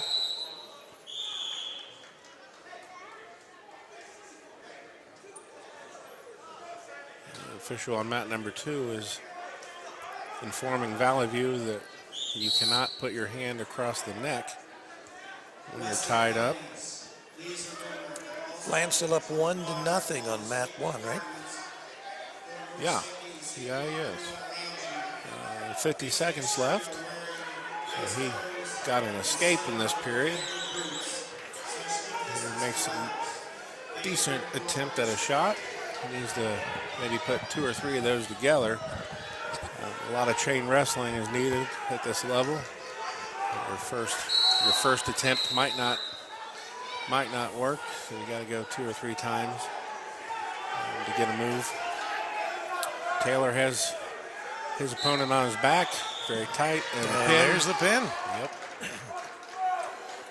That was a solid match from start to finish for Mr. Davidson from Taylor.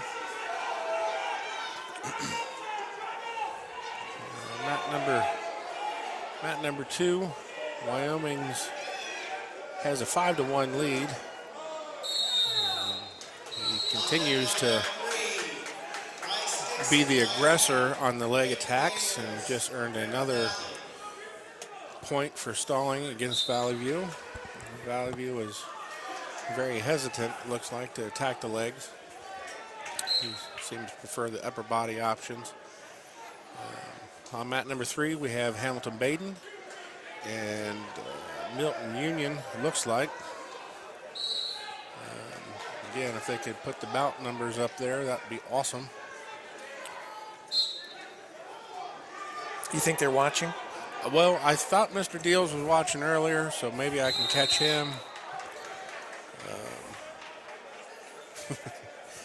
I sent him a message asking him to remind him, and he said every time he gets the message, he's up high in the bleachers. So. He likes to schmooze with the crowd. Well. Anyway, Baden wins by a pin. That would be Emmons from Baden. He won over Milton Union.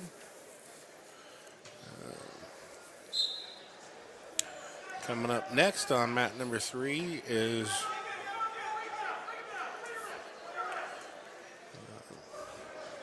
that's a Wyoming wrestler.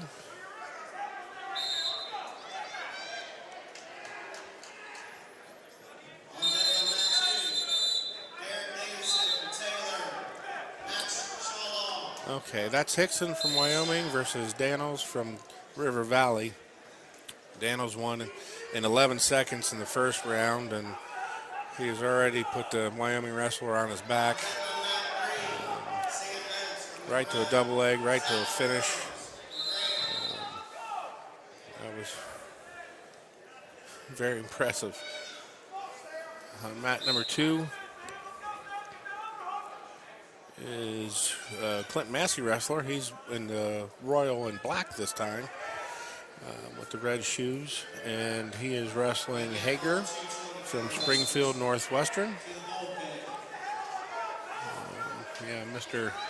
Mr. Daniels from River Valley just pinned his opponent. So he's been on the mat total for less than a minute. Tough. Yeah, tough day's work for the returning district champ. Do you think he gets paid by the hour? It's almost like he had somewhere he'd rather be. You know? Is there any tournament girls basketball games tonight? I don't know.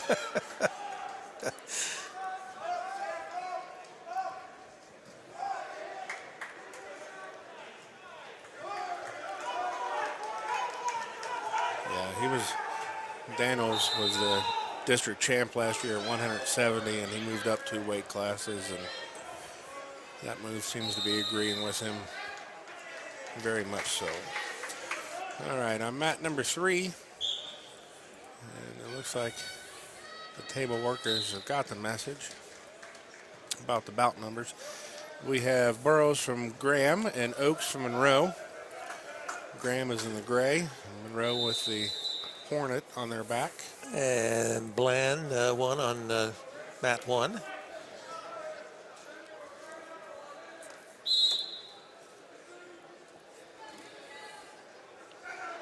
So now we've got well,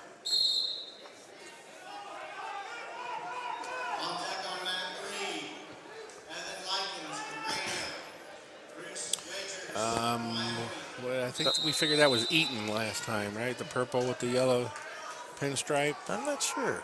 About 212. Might be over pretty soon. Well, they got to slow it down. Yeah, that's Eaton. Bowman from Eaton and Polito from Baden. And on mat 2 is Doyle from Massey and Hager from Springfield Northwestern. Doyle is down 2-1 at the moment, starting the second period.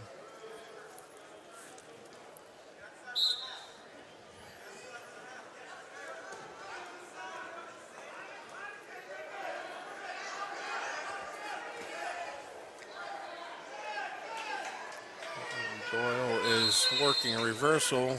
Got the reversal, and he's in set up nicely with a half Nelson. Don't give up on that. He's going to go with an arm bar now. Got a wrist and an arm bar. He's in a good spot there. Over on mat 3, we have 0-0 after the first period.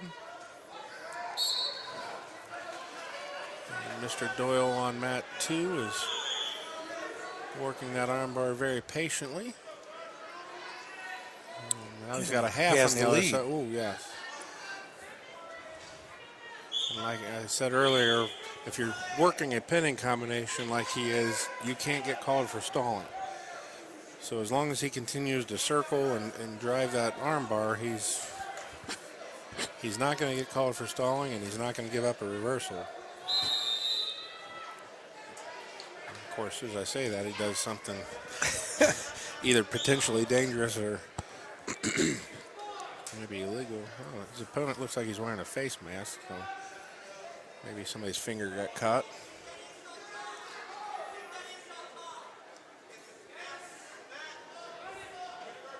Maybe an equipment adjustment of some type.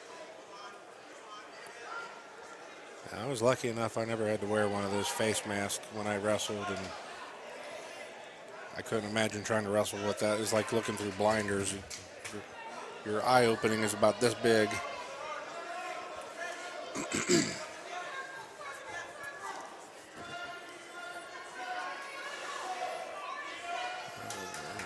Baden is working on taking the lead here, putting the Eaton gentleman on his back on mat number 1.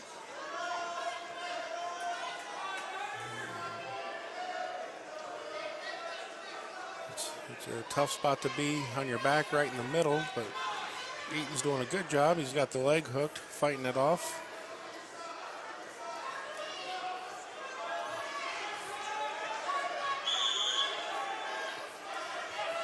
Baden changes his grips, and he secured the pin with 6 seconds left in the second period.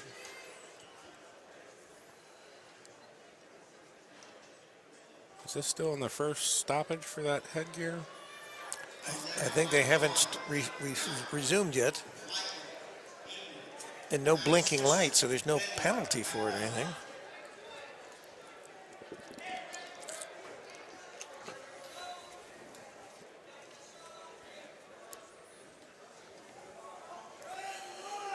All right, we're tied up 1-1 on mat number 3.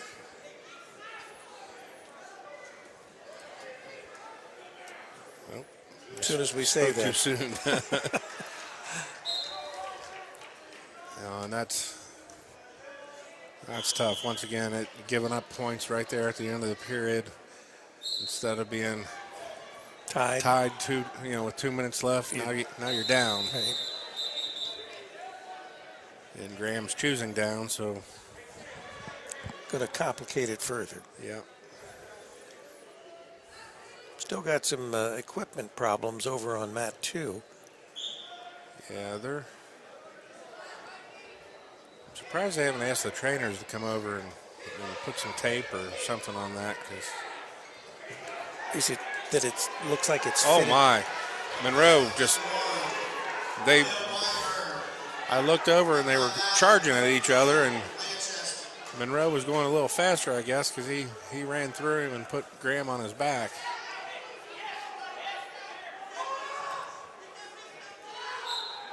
So now he's up 4-3. On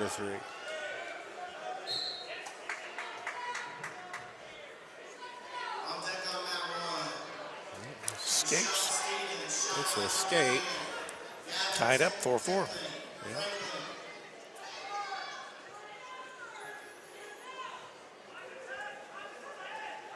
I think it appears like Graham's kind of catching his breath here a little bit. After that scare of being on your back, fighting off your back takes a tremendous amount of energy. Right. So he'll regroup and get his bearings and go back on the attack, I'd imagine. It's tied up now 4-4. Monroe in on a nice deep shot.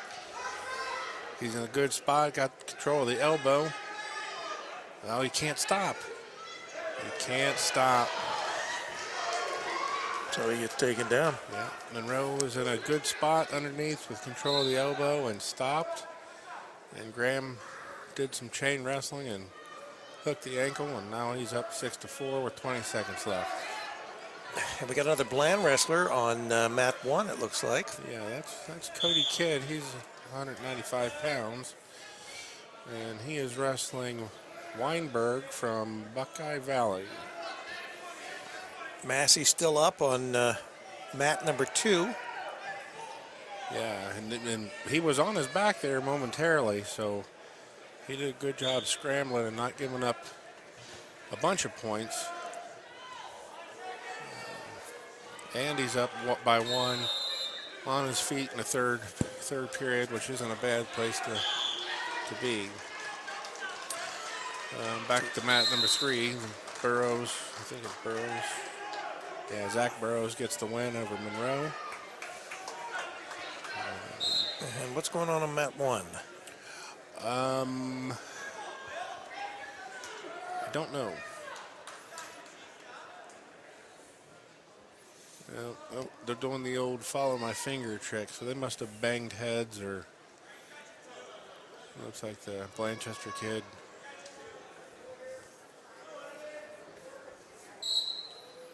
is doing the Little. Yes, I see one finger. Yes.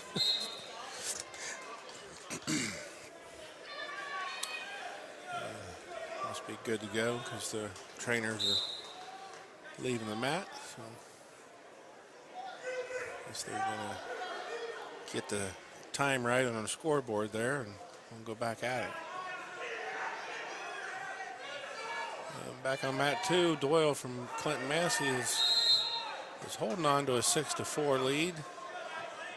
Got 23 seconds left. I think they're going to end up, yeah, they're back to neutral.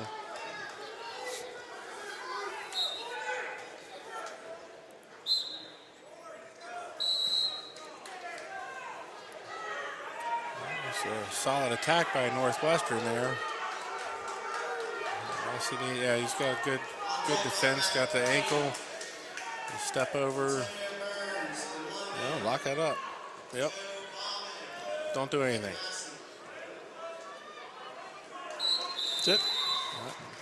He's going to get the takedown there right at the end to make it 8-4. But he'll be a district placer again in wrestling on Saturday. Blanchester is fighting off a leg and a tilt, giving up back points. He's now going to be down 5-0. Over on mat 3, Wyoming's up 2-1 or 2-0 on Likens from Graham.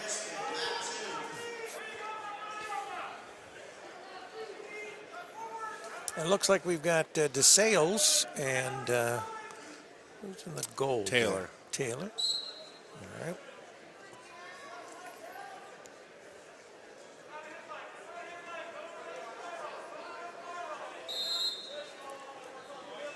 Yeah, that's Derek Davidson from Taylor and Max Shuloff from DeSales. And according to this, the DeSales wrestler is a freshman. And I don't remember freshmen looking like that a while ago. Well, most of the time I can remember as a freshman in high school that we were small enough they'd stick us in lockers. Yeah, guys that big would stick people in lockers. That's right, yeah. Back on mat 3, Graham gets a reversal with 4 seconds left in the first period to tie it up. Back on mat 2, DeSales is having his way with the Taylor wrestler. He's turned in with a power half, making Taylor feel uncomfortable.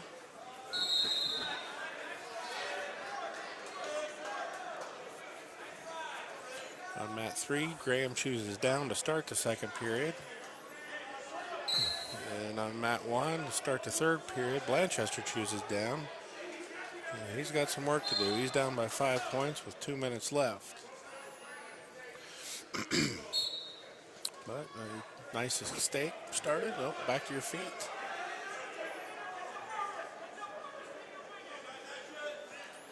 think we might have. Blood. Yep.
Fourteen to 3 on mat 2. DeSales leading Taylor. Yes. Looks like we might have a little more blood to clean up off of Taylor. Graham up 4 to 2 on mat number 3. And Bland is down 6 to 1 on mat number 1. In fact, it's over. That's over.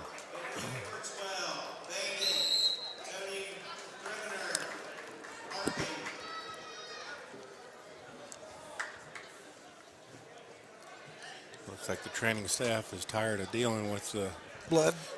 blood on the Taylor wrestler. They're just going to tape it up. And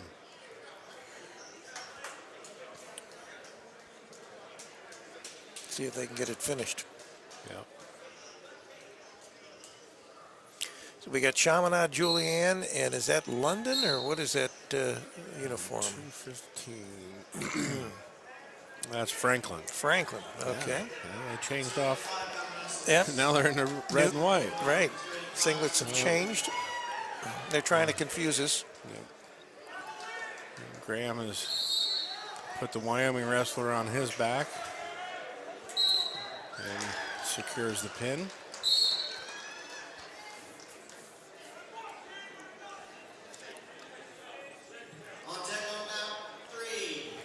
Coming up on mat number 3 is Burns from London and Burrows from Clinton Massey. 220 pounds. I'm sorry, not Burrows, Bauman.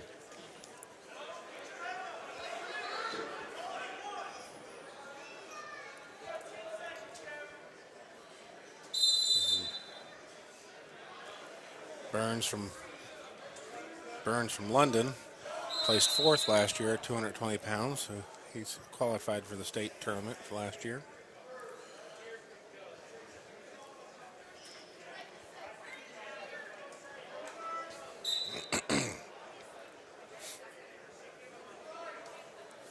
Looks like the DeSales kid's bleeding on mat 2. Equal time. Gonna have to change my prediction to 8:21. No do-overs.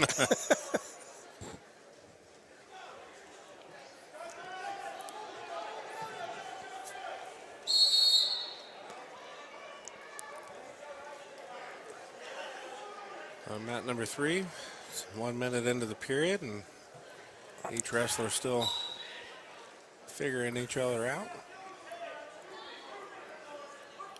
Trying to decide who's going to make the first move.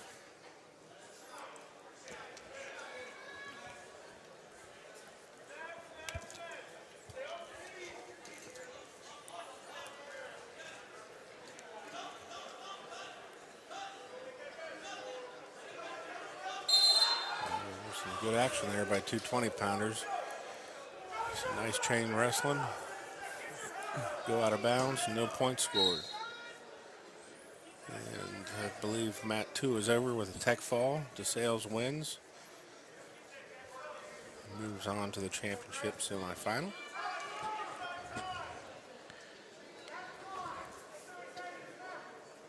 On deck on mat 2, Billy Foster, New Richmond. John Stainer. Something going on mat number 3. Injury, looks like. Yeah, it looks like he's stretching out his left leg. There was a lot of chain wrestling there right on the out of bounds, so I don't know if maybe he twisted it when they went out of bounds.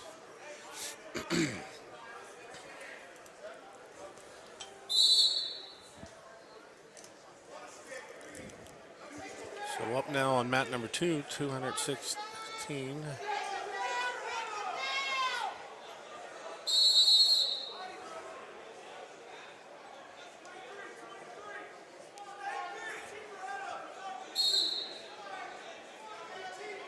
Okay, this looks to be a consolation match on mat number 2. New Richmond and Hartley. Hartley in the red, white, and blue, and New Richmond in red and black. Again, that's a consolation match. I'm sure they're adjusting the schedule for time.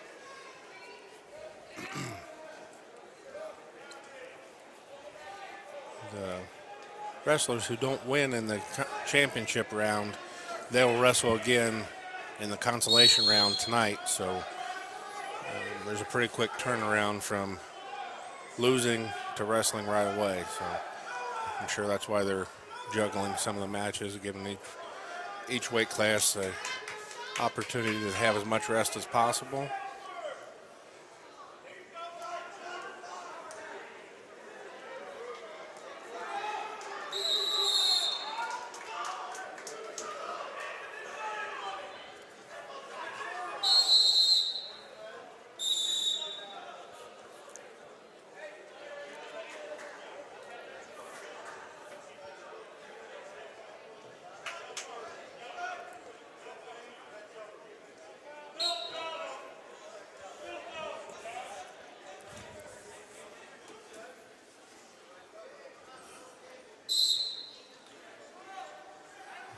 Okay, we have a score of 1-0. I think Massey is green. I can't. I think they are, yeah. Okay. I think he must be wearing red socks, though. He's got red socks and he's got the green band on his right down very close to the top of his boot. So that's probably why we couldn't see it as well. I would assume that since London's red and white, but you never know. So they both seem pretty content to stay in the center. And so we got New Richmond and on mat number 2 and Bell Fountain. Bell Fountain. Yeah, and I think that's another consolation round. Yeah, that's a consolation match. I think that's 170. Nope, that's 220.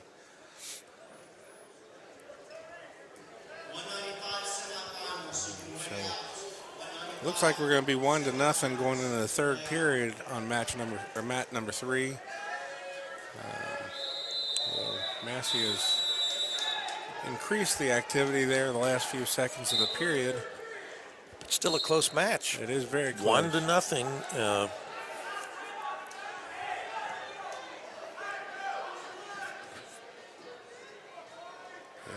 1-0, and Burns from London is down, chooses down, so he'll get a chance to work for an escape or in this case a reversal. Massey needs to be careful here. He doesn't want to give up 5.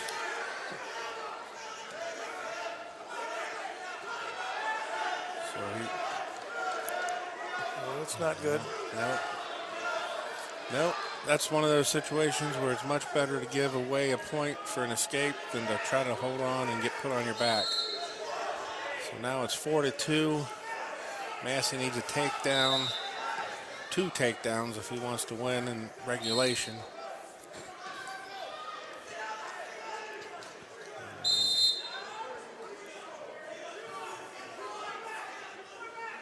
Now mat number 2, New Richmond is up 6-1. 217, Birchwell from Baden and Threvender from Hartley is currently wrestling on mat number 1. After 1 minute first period, they are tied 0-0. On mat number 3, Burns is taking it as maybe a second injury timeout to work on that left leg.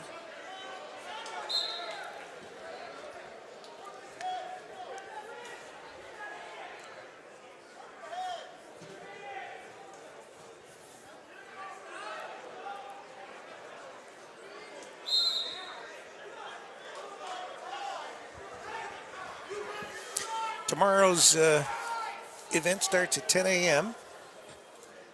We still haven't decided if Troy's bringing waffles or some kind of bagel with bacon or As long as whatever it is has bacon. bacon. We gotta have bacon.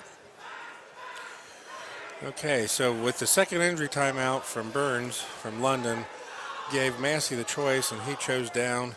Burns gave him a neutral. So now Massey is down 4-3.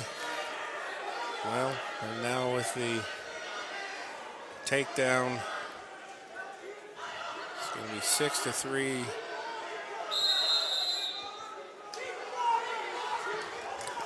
Okay, so 8-3, 8-5 now with the reversal. So we got 40 seconds left. Gonna be a little hard to come back from that. It only takes one turn. He got him turned, but he lost the arm. Didn't get one turn, but it's going to be tough to turn somebody that's going to stall and not get turned.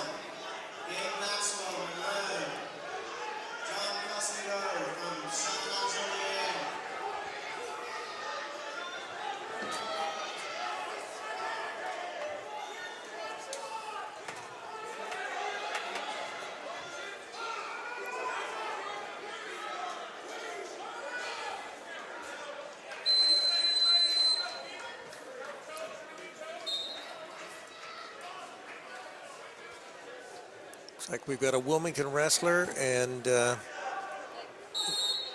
it a Taylor wrestler? Or?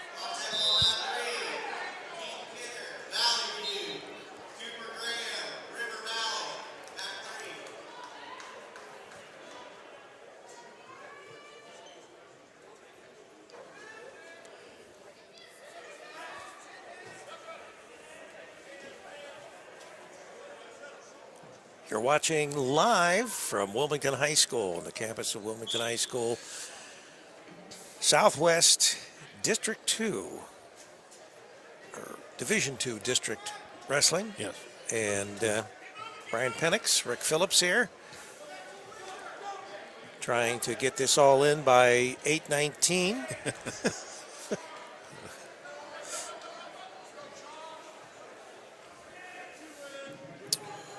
Mat number 3 is Western Brown. That's Powell from Western Brown and Hagedorn from Monroe.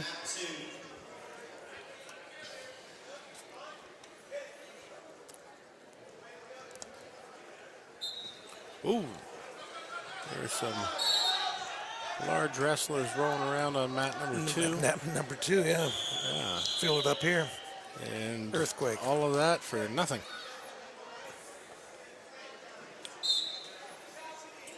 And that's still consolation round. That's Eaton, Schaefer from Eaton and LaRue from Licking Valley. And they are bound and determined to throw one another. Oh, Now he takes a shot. This is going to be a throw here.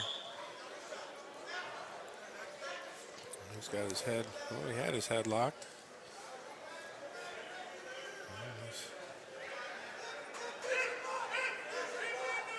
You can't halfway hit it. Referee's standing over the stand. I hope they don't throw towards me. Yeah, There's your big boys. yeah.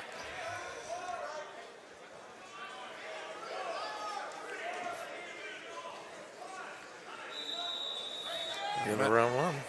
Mat number 3, Western Brown takes the lead.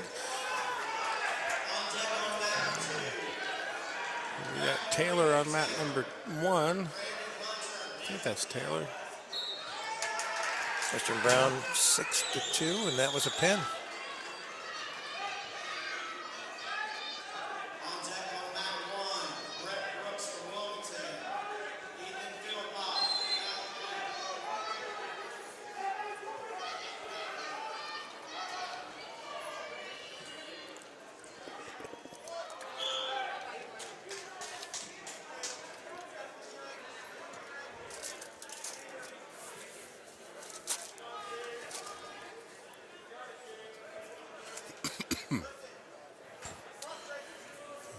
Mat number 1 getting ready to start.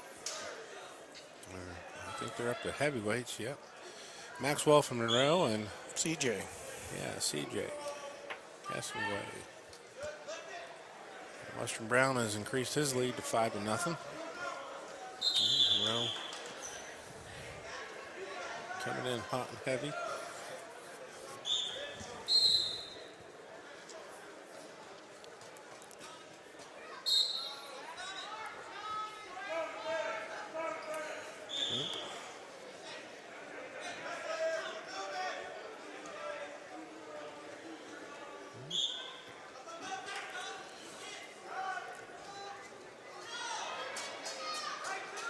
Another 2-point takedown for Western Brown. 7-0. 8-0 on mat 2.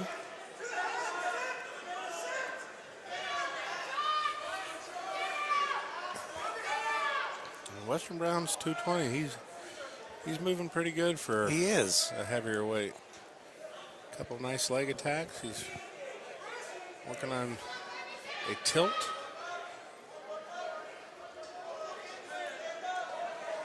Needs to elevate that underneath leg a little bit with his back foot.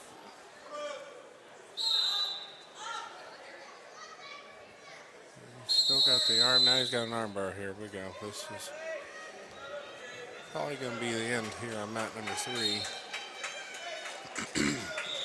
That's it.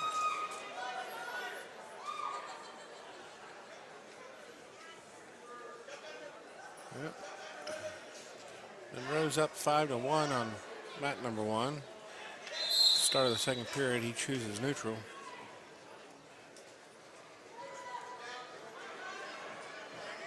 deck on mat 2, backup.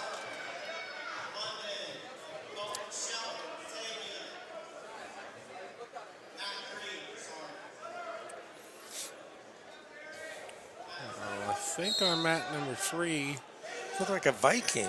yeah, that's River Valley. So that's Graham from River Valley. And Valley View. And Valley View, yep. And once again, mat number 3 is letting us down with those bout numbers.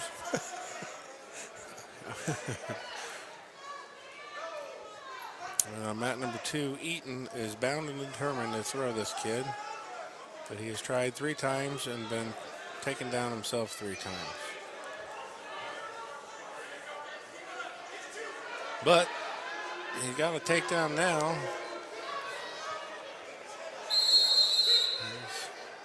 He's worked it to 8-4 now. He's on top with the leg in. If he can get a power half going, maybe he can get some back points.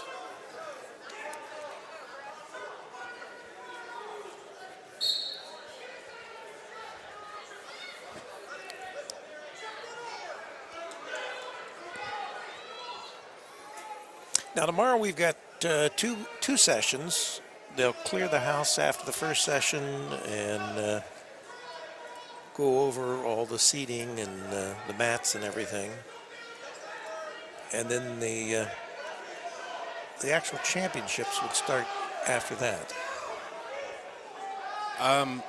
No, I think they're going to do the lightweights in the morning. So they'll do all the way through their first place matches. And so there'll be champions crowned in the morning, Yeah. and then after the session, Yeah. they clear everyone out, and Yeah. the heavier weights will crown their champions in the evening. Yeah. And we're going to have it all right here on Campus Nation, as long as we get our bacon. That's right. Yeah, it looks like there's the approximate schedule they have in the morning on Saturday is 10 to 1 for the lightweights, and then 4 to 7 for the upper weights.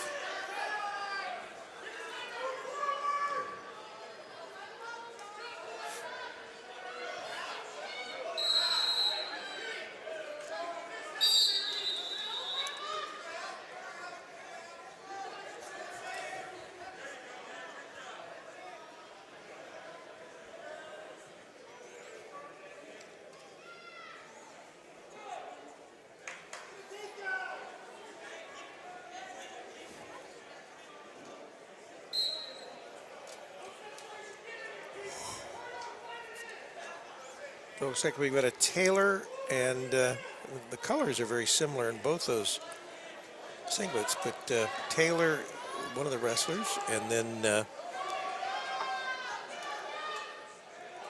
gold and green, they're coming up on mat number 2. It's going to be Reed from Taylor and Hunter from Hamilton Township. Okay.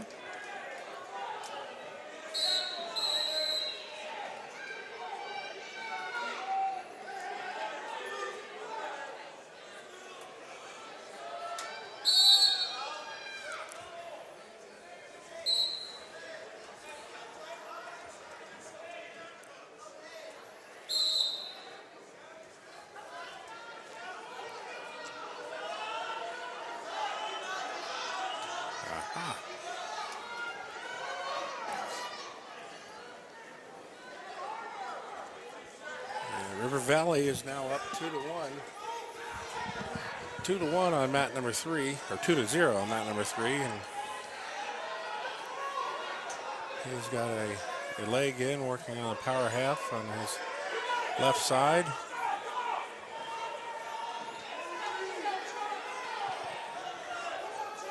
Valley View did a good job there fighting that off. Hamilton Township and Taylor, they 0-0 after the first 1 minute period.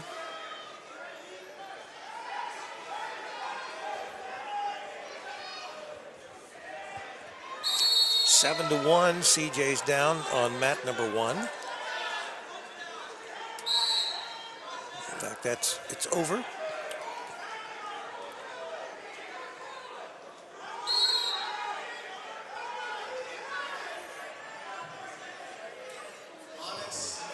Looks like we've got a Wilmington wrestler coming up here on mat number 1. Yeah, Brooks from Wilmington and Philpott from Valley View. We into the heavies. Yeah, that's consolation heavyweight. I don't think they've done the championship heavyweights yet. No, I don't think so.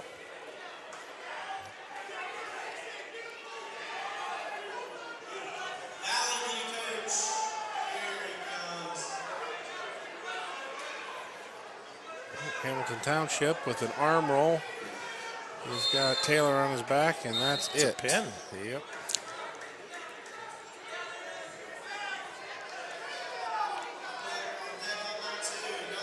All right, so these are championship heavyweights there. The Ross kid, Peacock from Ross, he's 36-0. Just 36 and Just 36-0. And he was behind their heavyweight last year that was the district champ. So he's waiting patient. They got that position locked. Is that what you're saying? I think they've got a couple string of good heavyweights there. And Western Brown placed third at their sectional. He's in the brown and yellow stripes. And Ross, again, in the maroon with the Ram on their back.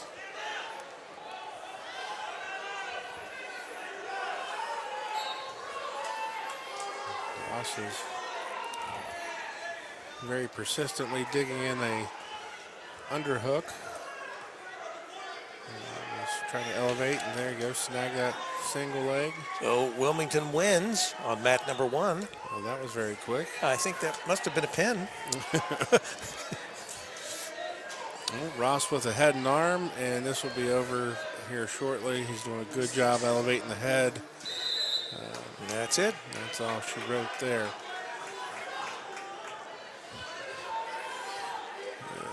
Next up is Neves from Graham. He was the district champ at 220 last year. And Schultz from Clinton Massey.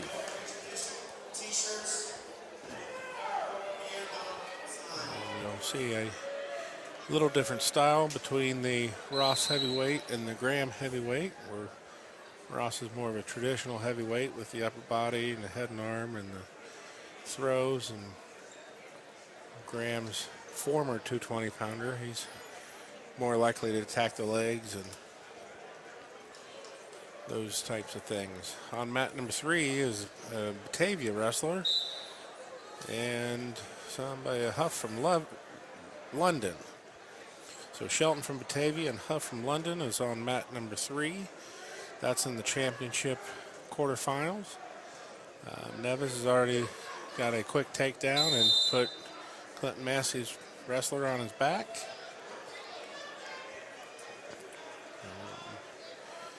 He's working the half Nelson, and they're going to go out of bounds here, I would imagine.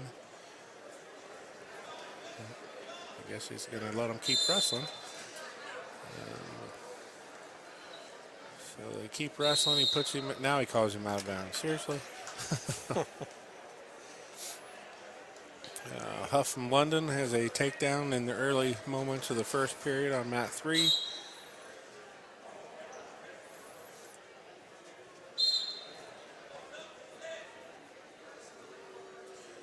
Again, Huff finished second last year at 285 in this district tournament.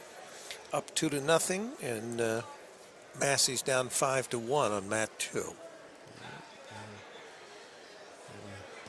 Be 7-1 now after that takedown, and he goes right back to that half Nelson. Right. That's pretty tight there. Massey's almost out of bounds. There it is. Yep. So a pin. Yep, another pin, and I think that's every Graham wrestler into the semifinals, the championship semifinals. So Who would have thought? yeah.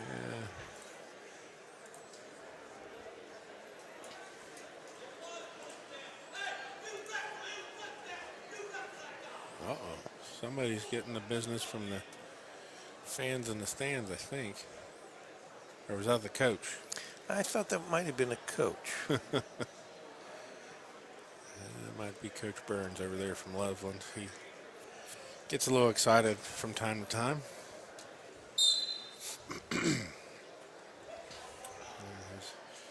His heavyweight Huff is on top now, working a tilt. You don't always see a tilt in the heavyweight class.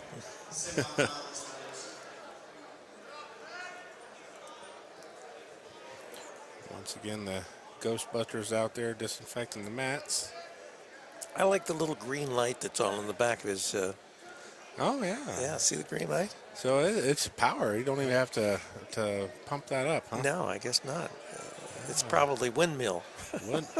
Wilmington's living large, all these fancy gizmos. So now I don't know whether, would that be something that would be supplied by the high school or the college? In that case, I'm not sure. I know. I mean, it's Wilmington College colors.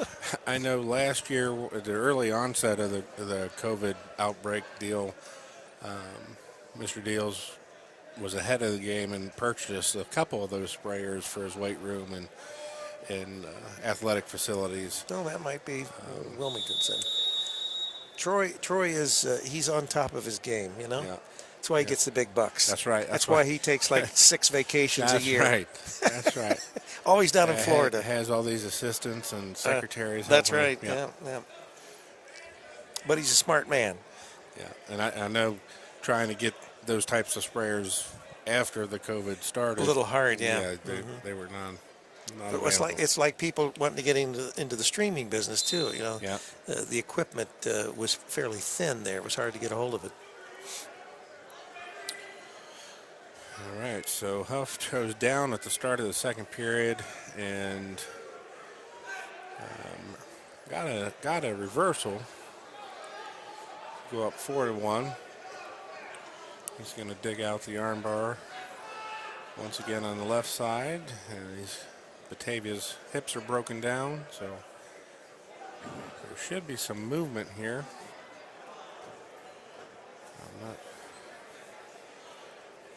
I'm not sure if he's decided which direction he wants to take it. There he goes. So now he's going to get some back points. In that case, you want to secure your back points, and then you want to tighten things up and go for the pin. That was a pin. Yeah. So he moves on. And I believe that's all the championship quarterfinal matches. That concludes. So now we go into the second round of the consolation match. And that'll go fairly fast. And that will. There's 4 matches per weight class. And once again, in the consolation round, if you lose, your season's over. Right. If you win, you get to continue your season for at least one more day. And get a chance tomorrow to advance to the state meet. And we'll be here. Yep.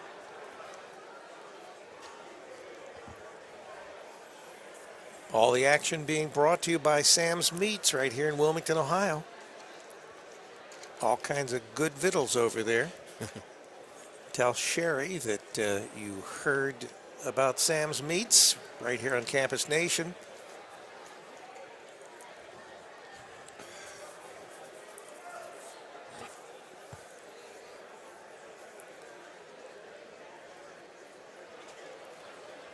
So a little break in the action. Yeah. I think I'm going to take a little break. All right.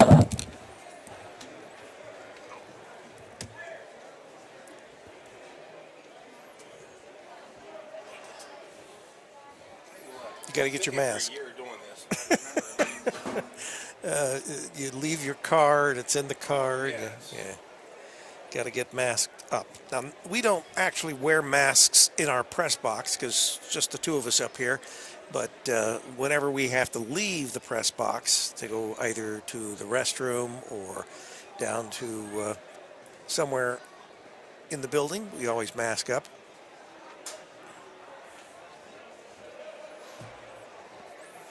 But we will take a little break here, and we will be back with all that consolation action here just a few minutes. This is CampusNation.com, your internet sports authority.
Taylor, coach, to the announcer stand. Taylor, coach, to the announcer stand.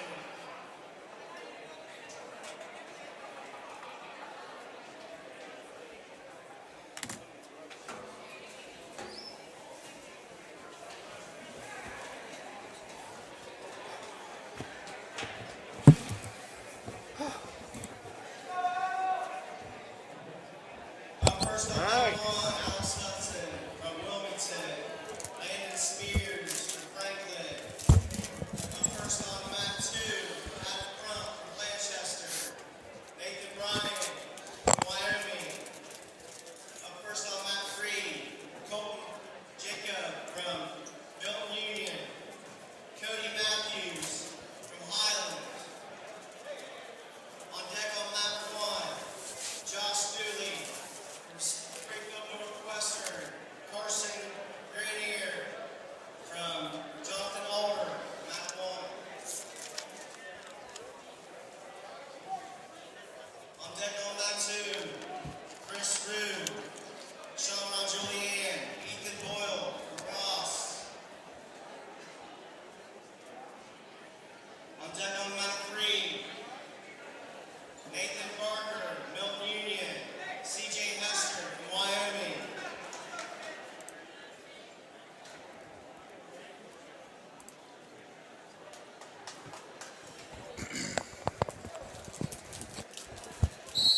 And we're back with action on mat number 2. 152 pounds.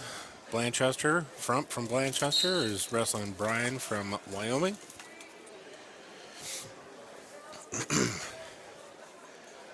We have Wilmington and Franklin on mat number 1. And Highland and Milton Union on mat number 3.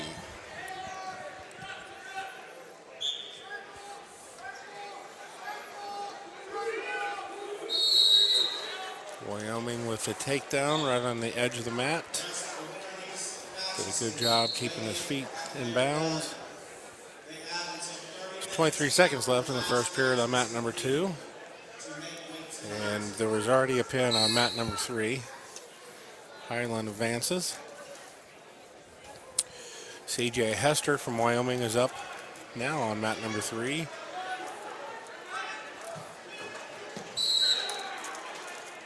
And he's wrestling Barker from Milton Union.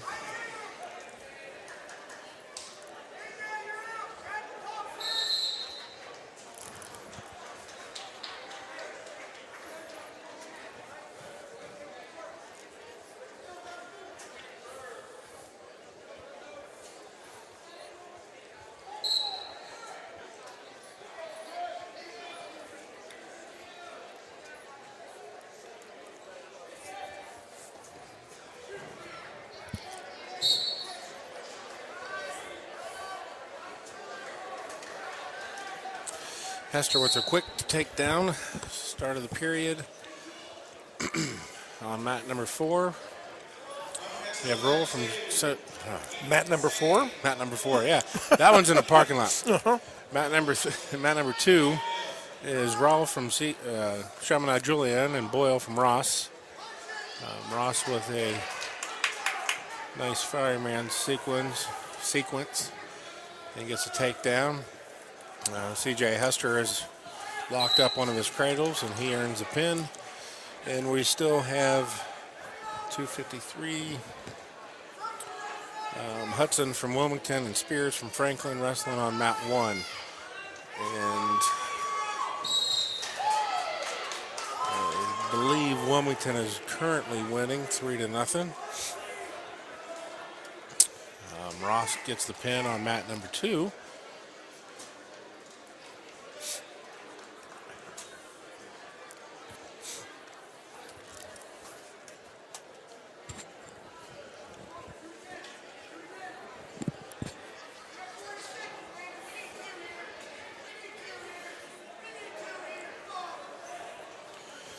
Up next on mat number 2 is Siem from Oakwood and Guglielmi from Granville, excuse me.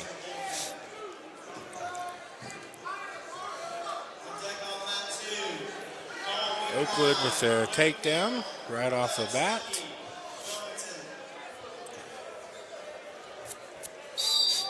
A couple quick pins on mat 3. I think they're waiting for the on-deck wrestlers to make their way to the mat.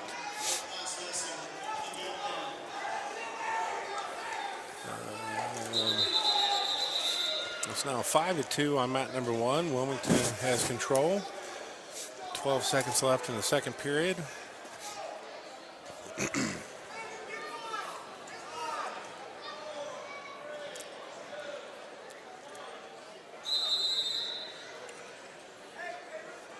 not sure what's going on for mat number 3. No one's in the in the batter's box. Yeah, so nobody's on deck. They had 2 or 3 quick pins right in a row, so they're probably waiting for people to come out of the bullpen, but somebody needs to Step up, get in there. get them moving.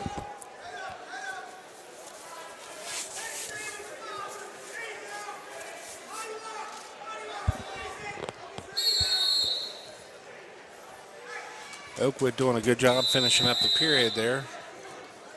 Riding tough on top.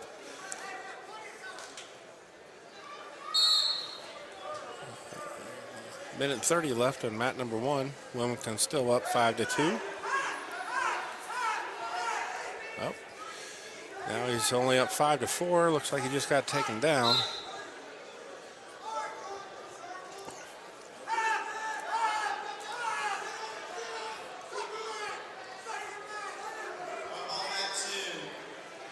Franklin coach is pleading with their wrestler to let Wilmington up so they can try another takedown. And it looks like it did let him up. It's now 6-4. 6 and to he got 6. a takedown, There you 6-6. Yep. Good strategy. Yep. Strategy worked for them. Yeah, it did. And there's still plenty of time. They've got a minute left where they could Anybody's match. try that again. But I think Somebody's now hurt. we got, either some blood or some injury.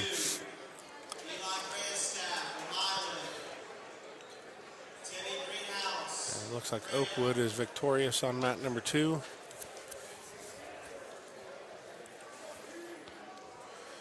Coming up next on mat 2 is Wickline from Bloom Carroll and Stuckey from Wilmington. Stuckey is wearing the orange with the W like they traditionally do. On mat number 3, they finally have 1 wrestler, but they're going to need 2. They're going to need 2. Unless you want to go down there and make it fill in. official. No, I think I'd only be good for about 15 seconds. And then all the trainers in here would have to come help me.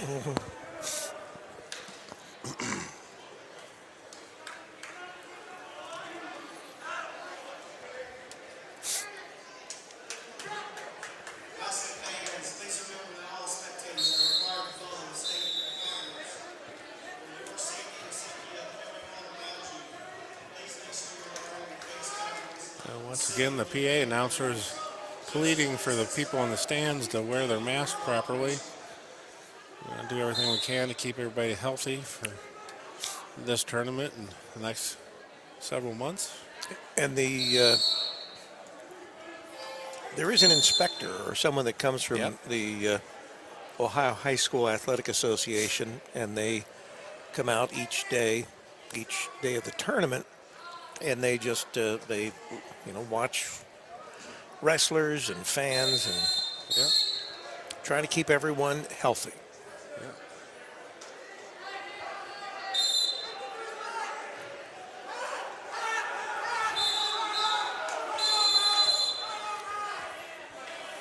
Well, Franklin has now worked himself into a lead, 8-7 with 20 seconds left. Wilmington was in control most of the match.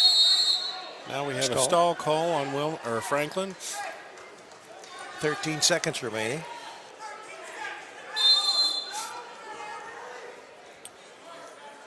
So is Wilmington down? Well, yeah, Wilmington's losing on mat 1 and mat 2 right now. Both by a point, and Wilmington just gets almost has an escape and gets 2. Yeah, but it was for the wrong guy. Yeah. No, it's for Franklin. They 10-7 final. Wilmington down 2-1 on mat number 2. Yeah, but he's got some near fall points in his pocket.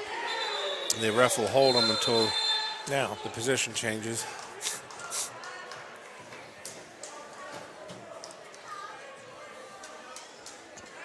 we got Bell Fountain and Goshen. on Goshen mat on three. mat number 3. Yep. Springfield Northwestern on mat 1 versus Alder. I'm not sure what they're discussing on mat 2, but So Wilmington, they're up now 4-2 on mat number 2. yep.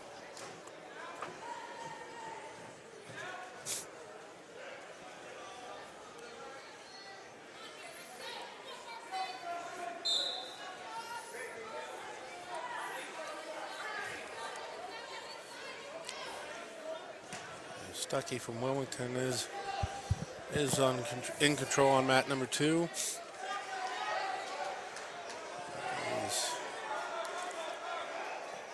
No, you don't want to do that. It's one of those positions that it seems like it'd be really, really, really a good idea to try. And Yeah, until you're on your back And, looking up at the stars. yeah, the other guy's going, thank you for doing that.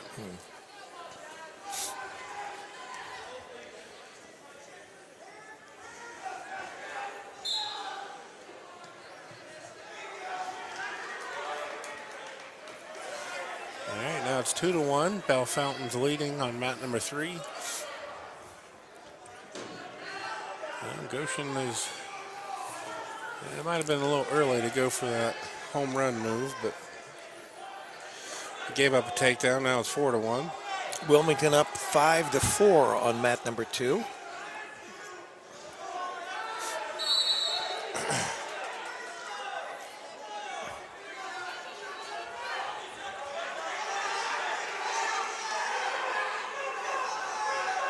Getting loud down there. Yeah. Well, these are the Make it or break it. win or Go home. Go home. Yep. And time's running out. Ooh. Ooh, that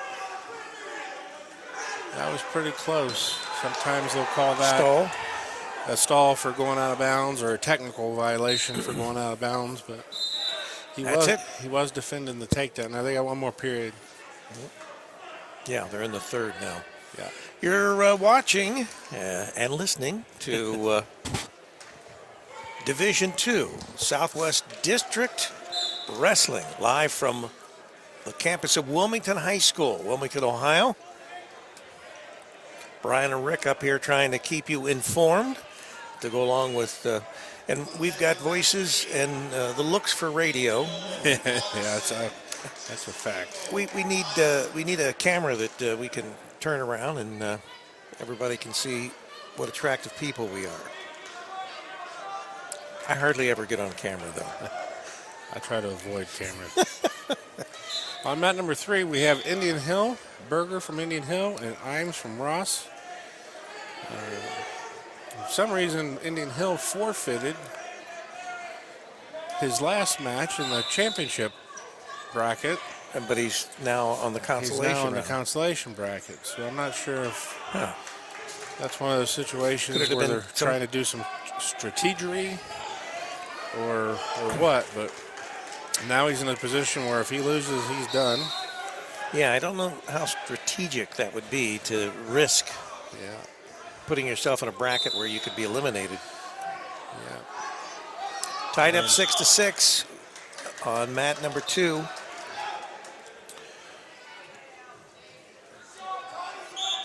I've seen that strategy a few times, and it rarely works out.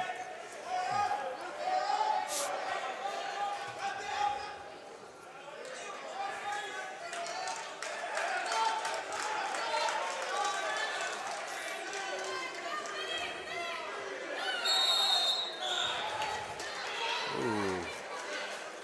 That was almost a takedown right there at the end of the first period for Ross. Indian Hill had the choice. He defers. Ross takes down to start the second period.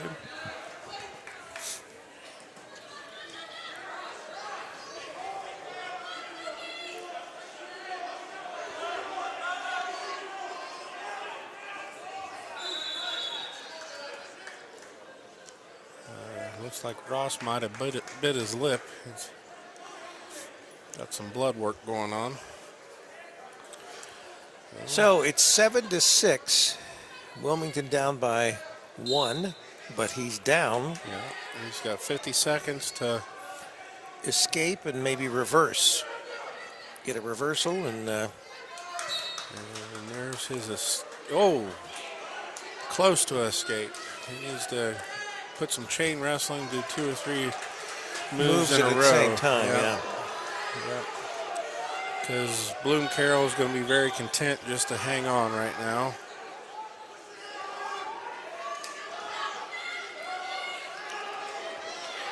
Well, and you definitely don't want to go to your back, so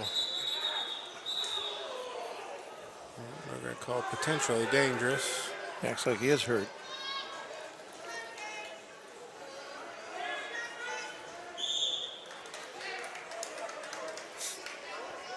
And another Wilmington wrestler on mat number 1, and is that, that's not Massey. Let's figure out the number 264. That's Highland. Highland.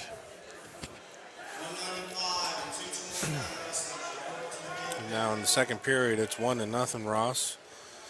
Indian Hill gave him the escape, so go neutral.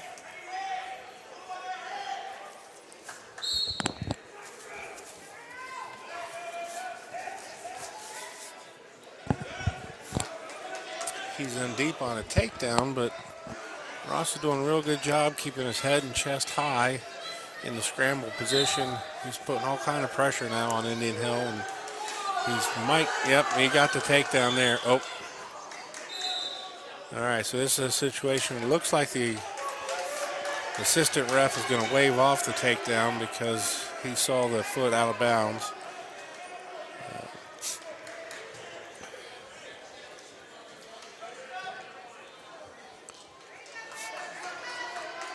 It's like 10 seconds remaining on mat number 2. Wilmington down by 1, trying to at least escape and tie it up. Yeah, and Cannot shake it. And that's it.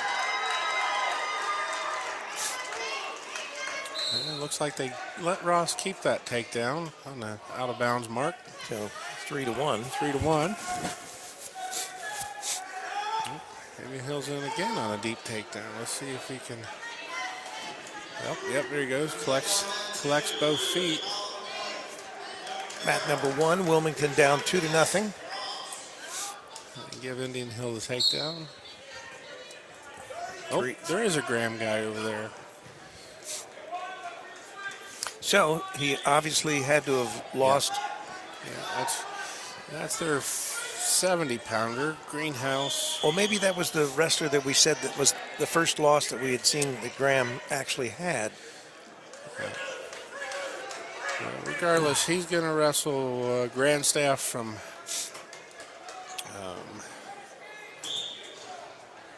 Highland.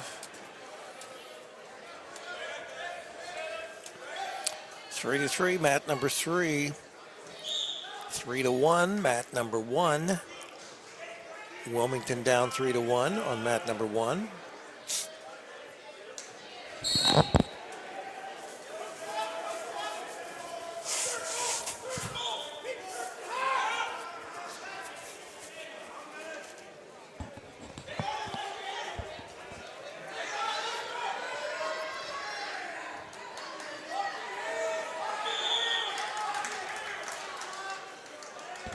All right, so we've got a lot of action. No points being scored on mat number 3.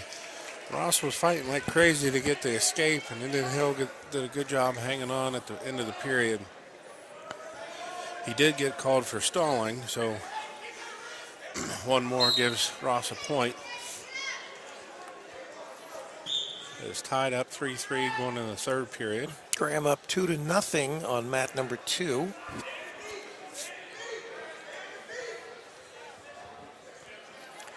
And Wilmington down 5-1 on mat number 1.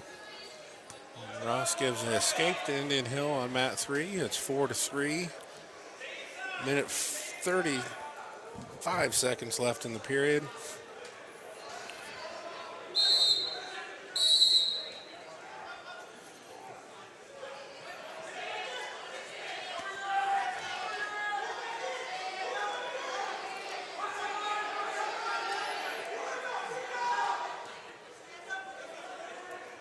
Ross doing a good job defending that on the edge. He needs to keep his left leg back. You don't want to step into him. Indian Hills had some quality leg attacks, but hasn't quite been able to finish. And now we're going to have a little more blood.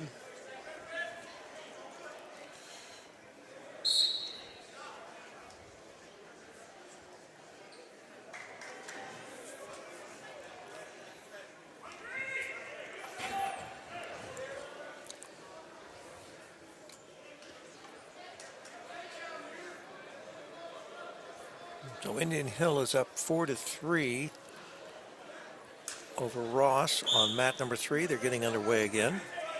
We got a Massey. Is this no? This is Wilmington and On mat 1, on mat 1. it's 264. 6-0. Yeah, that's Davis from Wilmington and Taylor from Highland. Highland up 6-0. Graham up 5-0 now on mat number 2. On mat 3, we got a 4-3 match. Time ticking down, and the officials just letting him sit there on the edge.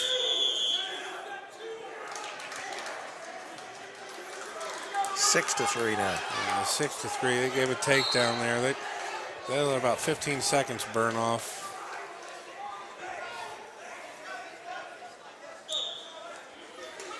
And you got 5-0 or 5-1 Graham on mat 2.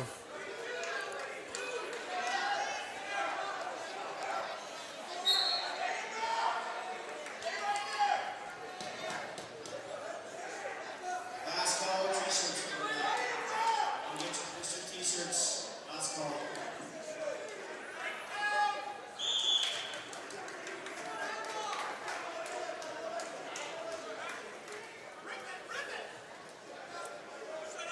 On deck on mat 3, Jonathan Polito, Hayden, Orbit Reach, Valerie, mat 3.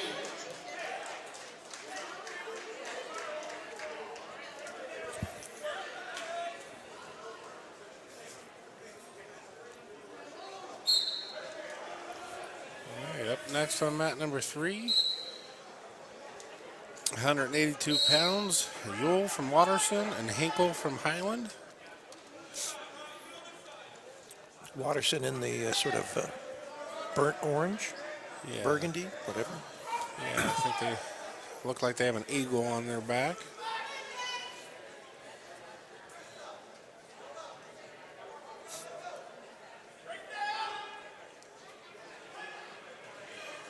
Graham is earning back points on mat 2. That's going to be 8-1 when they're done.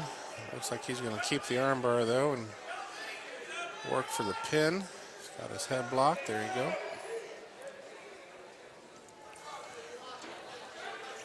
The match on mat 1 seems like it's taking forever. It's over. 8-0.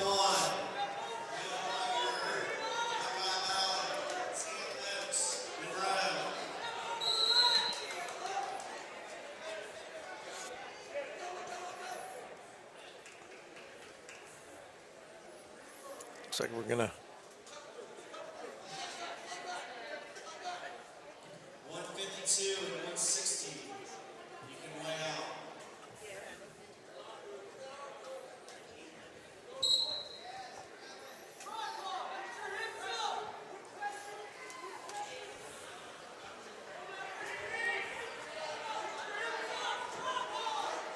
All right, on mat number 1. Blanchester. And Hager from Springfield Northwestern. Jacob Lanham from Blanchester. Hager gets the takedown in the first seconds of the period.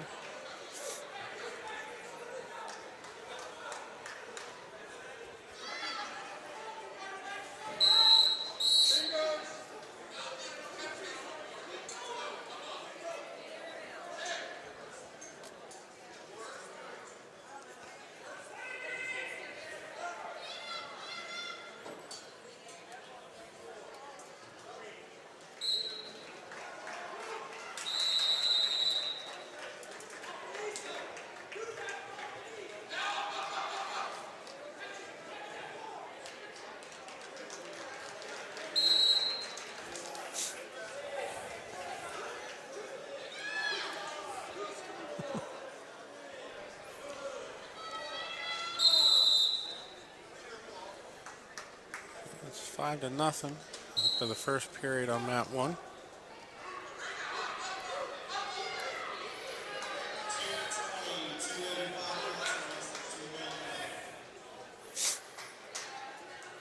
Looks like we've got on mat number 2 Yeah, it's Ross, Hess from Ross, and and Eaton. Willett from Bloom Carroll. Bloom Carroll. Okay, so Eaton is up. I see him over there.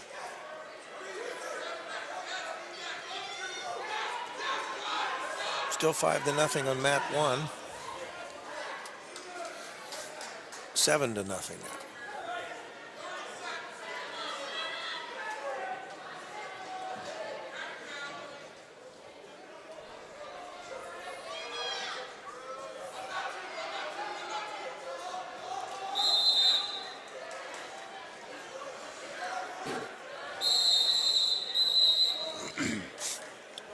Still quite a few people here. Call that potentially dangerous on mat 1.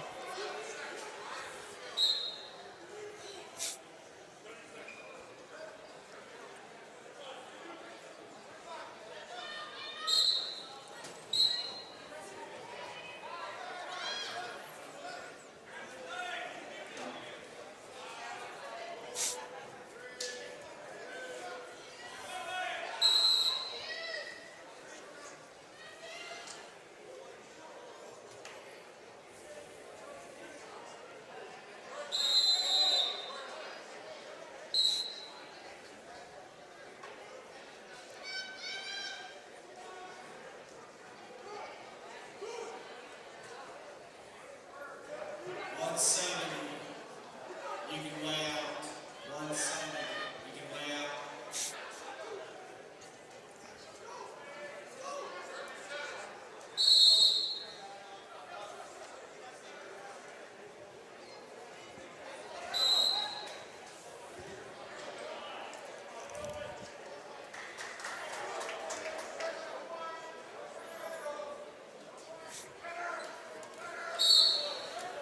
Got a break in the action on on mat 3.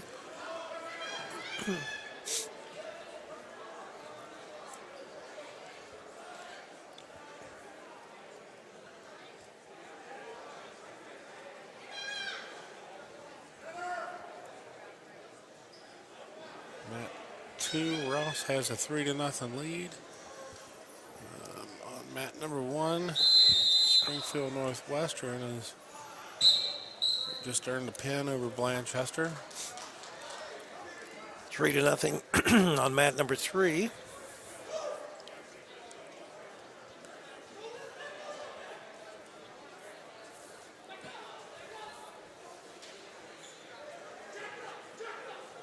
On deck on mat 1, Gavin Templin, Franklin, Bryce Hickson, Wyoming.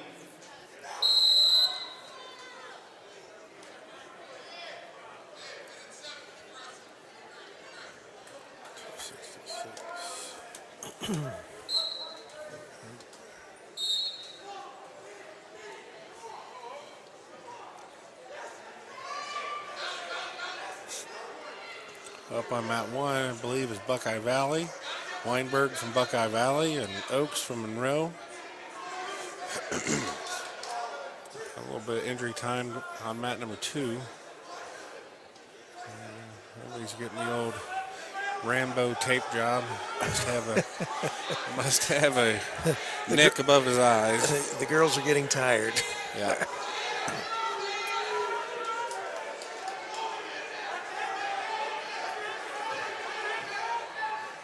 Yeah. I had a wrestler once that had a nosebleed that kept bleeding, and finally they put the nose plugs up and they taped around his head and nose. Looked like a mummy, huh? Yeah. They were done dealing with him.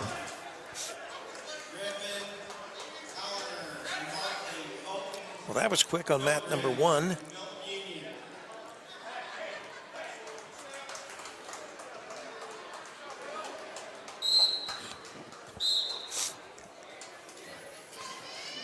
Close match on mat number 2. Ross, well, Good move there. yeah.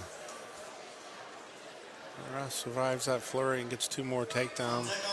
Now he's up 5-1. So it looks like we've got, what is it, on mat number 1. Is that Wyoming? Yeah, that's Wyoming. That's Hickson from Wyoming and Templin from Franklin. Okay. And on mat number 3, we have Polito from Baden and Creech from Valley View.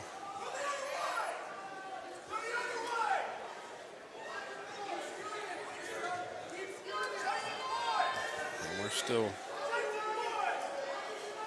right, getting ready to start back the action on mat number 2.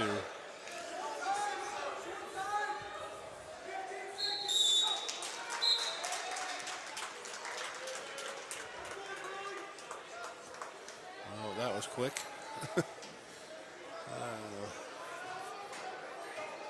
Looks like Wyoming earned the first period pin there. And coming up on mat number 1 is going to be Milton Union and Hartley. So what weight are we in right now? 195 it looks like. Oh, maybe these guys are 220. Let me see, 272. Nope, that's the last match of 195. That's what I thought. Helenar from Hartley and Holtgren from Milton Union. Next on mat 1, Red Foster and Richmond. Zach Hector and Rowe. Mat number 2 is starting to drag behind because they've had some Blood. blood and some longer matches, and mat 1 and 3 have had a couple pins. 2 minutes of tape. Yeah.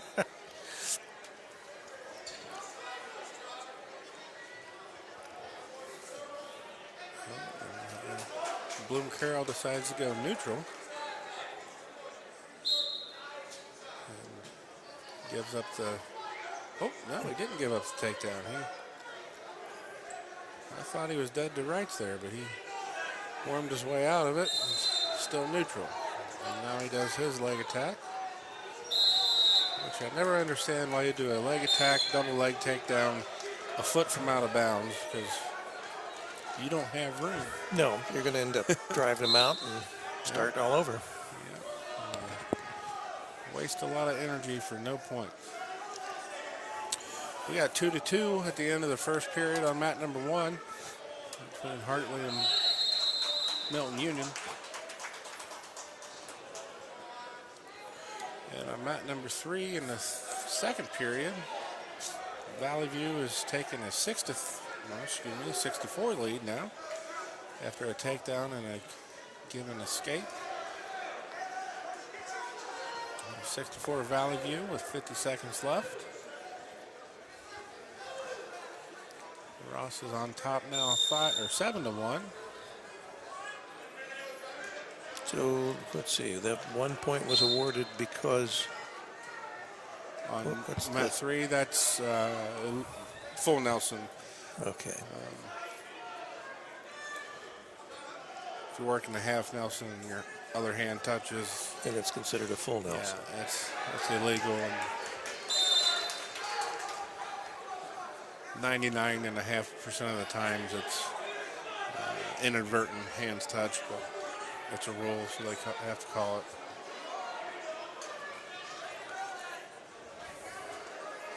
all tonight's action and all tomorrow. Our exclusive sponsor, Sam's Meats.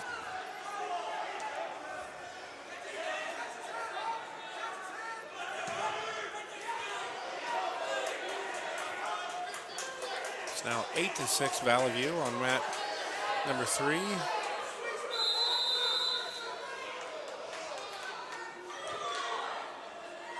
No.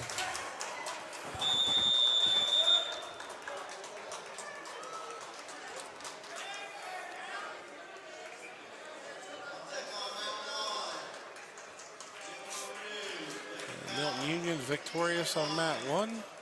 Ross wins on mat 2. We got 2 minutes left on mat 3.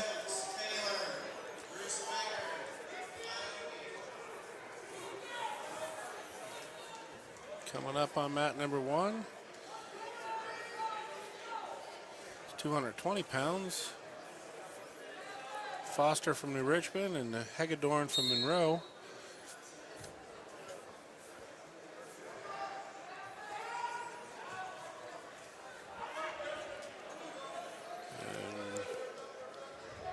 Foster gets a quick takedown about 10 seconds into the period.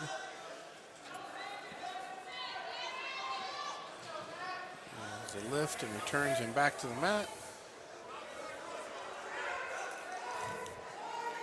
On mat number 2 is Taylor and can't see it go too soon. Taylor and Eaton. Davidson from Taylor once again versus Michael from Eaton.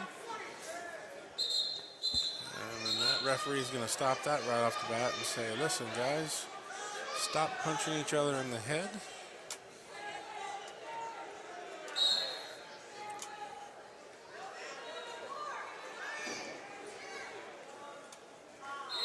New Richmond worked the cradle there. He's up 5-0 now at the end of the first period.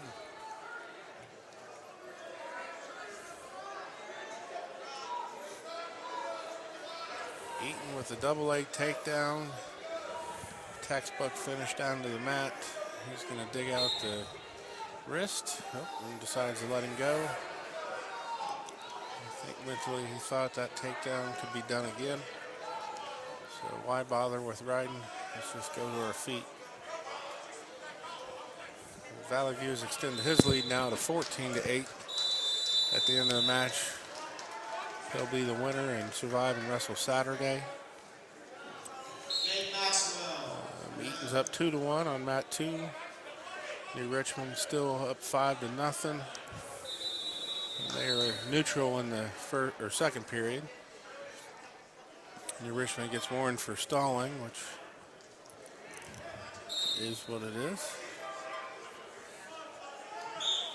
Second period starts on mat number 2. Taylor chooses down. Eaton's going to let him go once again, so he's going to work back on his feet. On mat number 3, we have 220-pound match. Threvener from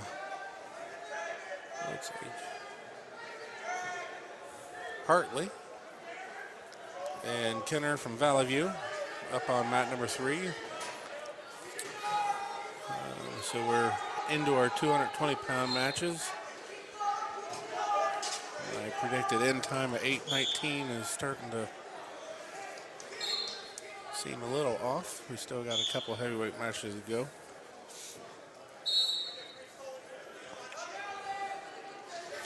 $7.52.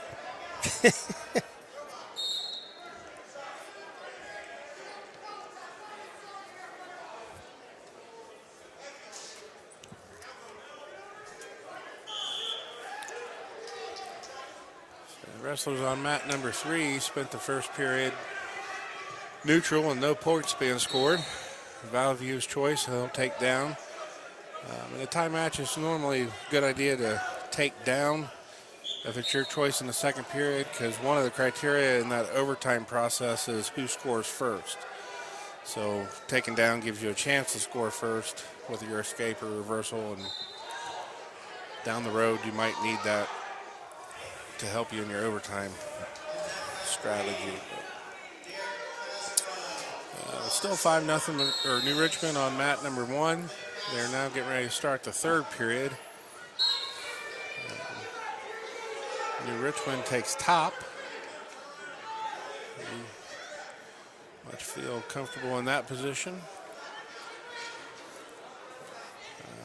On mat number 2, Eaton has scored to make it 4-2. And we have a 3-0 score on mat number 3.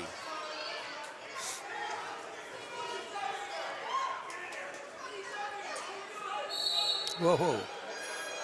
You're almost on the other mat. Yeah, the assistant official is supposed to be protecting them guys, so he was a little tardy getting over there. Of course, he looks like he weighs $150. I don't know if he could have stopped him if he wanted to. Probably not. Probably not, unless he threw his body in the way or something. All right, Valley View gets the pin there on mat number 3. So coming up is Monroe. Maxwell from Monroe. It's going to be Jacks from Highland. And looks like Monroe might get the forfeit. He just raised his hand, and now we're moving on to Massey. Schultz from Clinton Massey and Coswell from Watterson. And Monroe heavyweight must have got the forfeit, so he'll move on. And now we got Schultz and Coswell on mat number 3. Back over to mat number 2. Eaton still up 4-3. It's into the. Now I think we're just ending the second period. Right, in second. It seems like a lot of wrestling. That match, I don't know. Some of these matches seem like they take much. They take longer forever, than others. but they're also standing around like they're Yeah. waiting on something else. Yeah. So Which- I think the Taylor coach is inquiring about the score.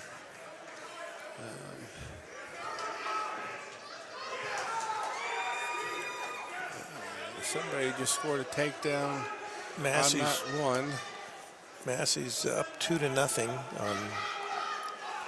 on number 3 on mat 3. All right, it's 6-4 now on mat number 1. Monroe scored, made it 6-4, and let him up. He's hoping to get a takedown now to tie it. I know the Richmond's giving up a penalty point for stalling, so he's got to be careful not to be too complacent here. If he gives up a point, nope, there's another point. So now it's 6-5 and puts Monroe in a spot where if he gets a takedown, he can win. 10 seconds. 10 seconds. So Monroe needs to be forcing the action, and Richmond needs to be maintaining position. He's going to hold on to win there.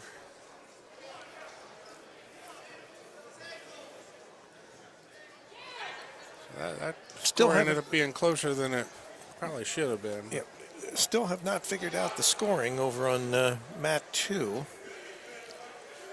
I guess Well- they've agreed now. It's 4-2. Okay, yeah. So Taylor's down. Or no, Taylor's ahead. No, Taylor's down. Taylor's down. I don't know what they've done, but now we got a coach and a scooter out on the middle of mat 3. But we've also got a wrestler down. Yeah, he's favoring his shoulder. He's still in a lot of pain, it looks like. Yeah. It looks like Massey's going to get the win, but I didn't see what happened. I was watching mat 2 trying to figure out that scoring Right. scenario. And it's 6-2 now. Yeah, I think they were neutral, and he must have got a takedown. So that minute and 10 needs to run off so we can move on. It's going to mess up your whole timing. No, I'm good. You're good. It's just almost 8 o'clock. Okay, all right. Well, now, it doesn't count if you're early. Oh, I thought it was closest without going over. Oh, okay. All right, so on mat number 1, we got Clinton Massey and Licking Valley. My internet keeps disappearing on me.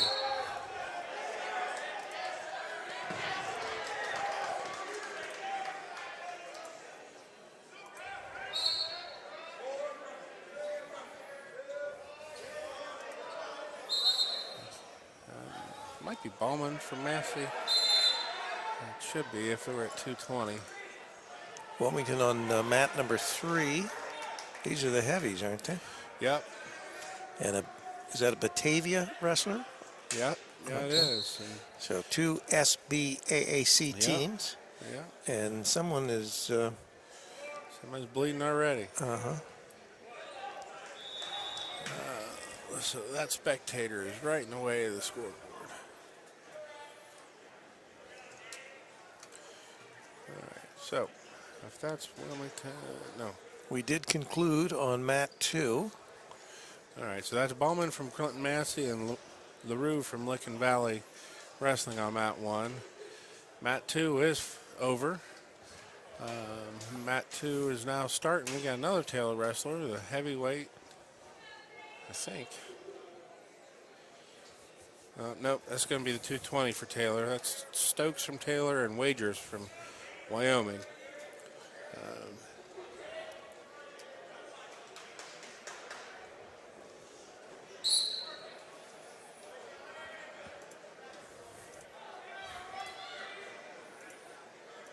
So we're back to wrestling on mat 3. And Massey takes a 2-0 lead in mat 1.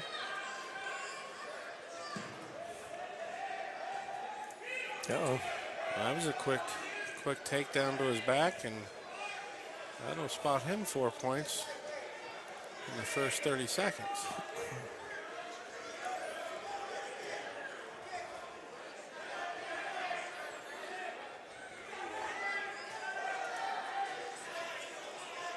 Yep, that was going to work for the cradle.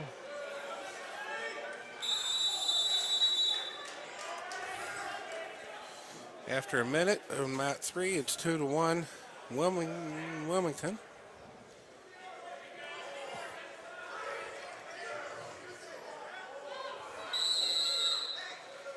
All right, and this is, like you said, on mat 3, that's a SBAAC matchup, and they Right. wrestled in the finals at the league tournament where Wilmington won 3-2. So Interesting. these two have seen each other at least once, Few probably times, more. probably. And as typical heavyweight matches go, it's going to be a close score. 3-2, 4-3 match. Massey on mat number 1 he's grown his lead to 6-0. 10 seconds into the third period, so as the Massey coaches need to be feeling pretty good about that scenario. And we're tied up now on mat 3.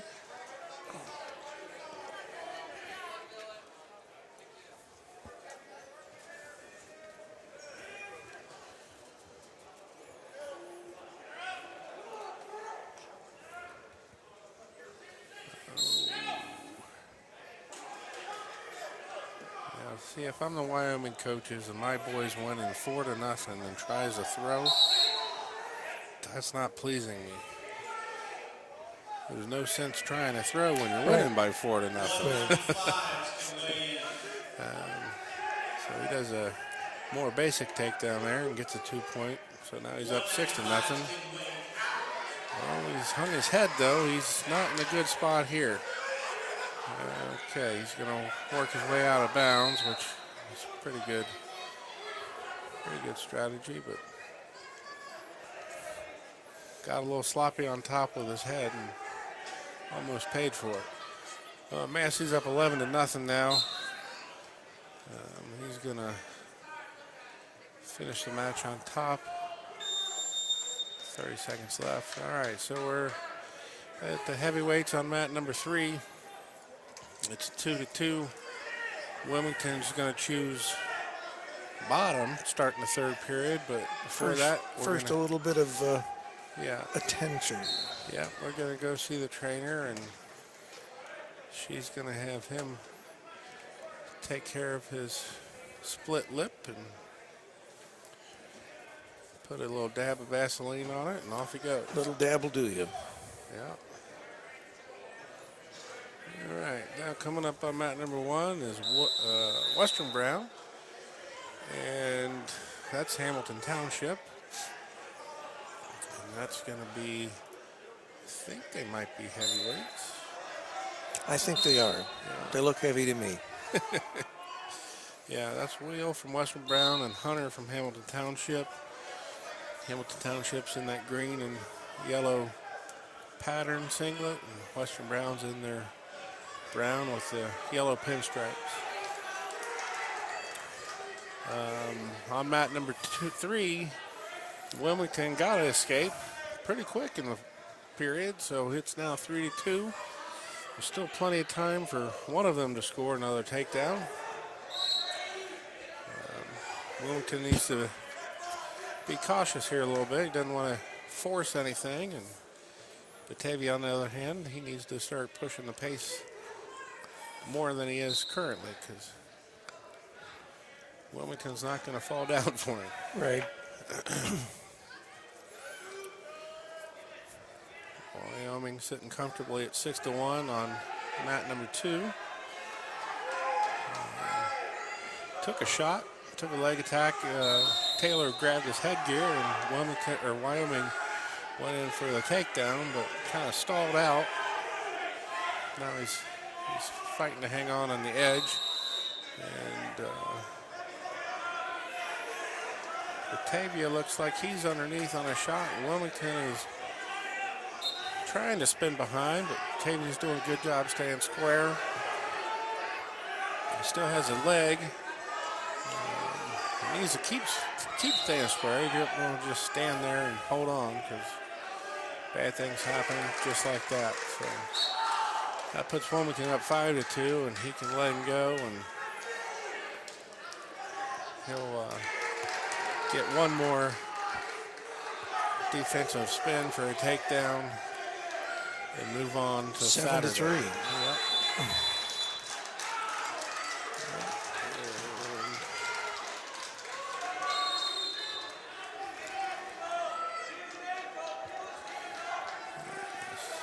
One to nothing on mat 1.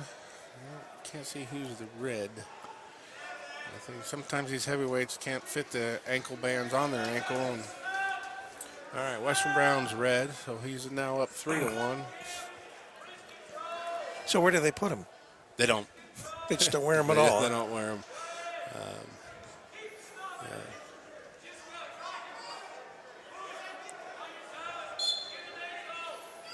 I've seen some officials try to put 2 together and make it bigger, but Right. Velcro, I guess. That doesn't work. Oh, Hamilton Township is grabbing his neck and head area. I don't know if he fell on it, or I didn't see what happened exactly, but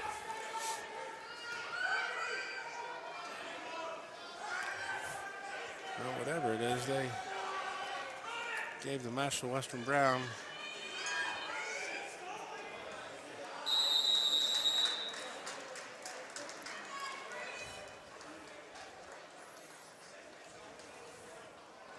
I don't know if he had a pre-existing injury he was trying to work through, or what happened there.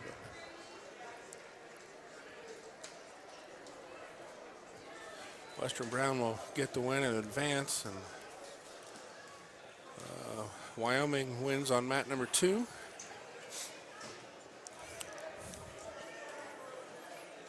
Looks like things are wrapping up at 8:07 in the evening. I guess we'll give you credit. Yeah, that was a little off.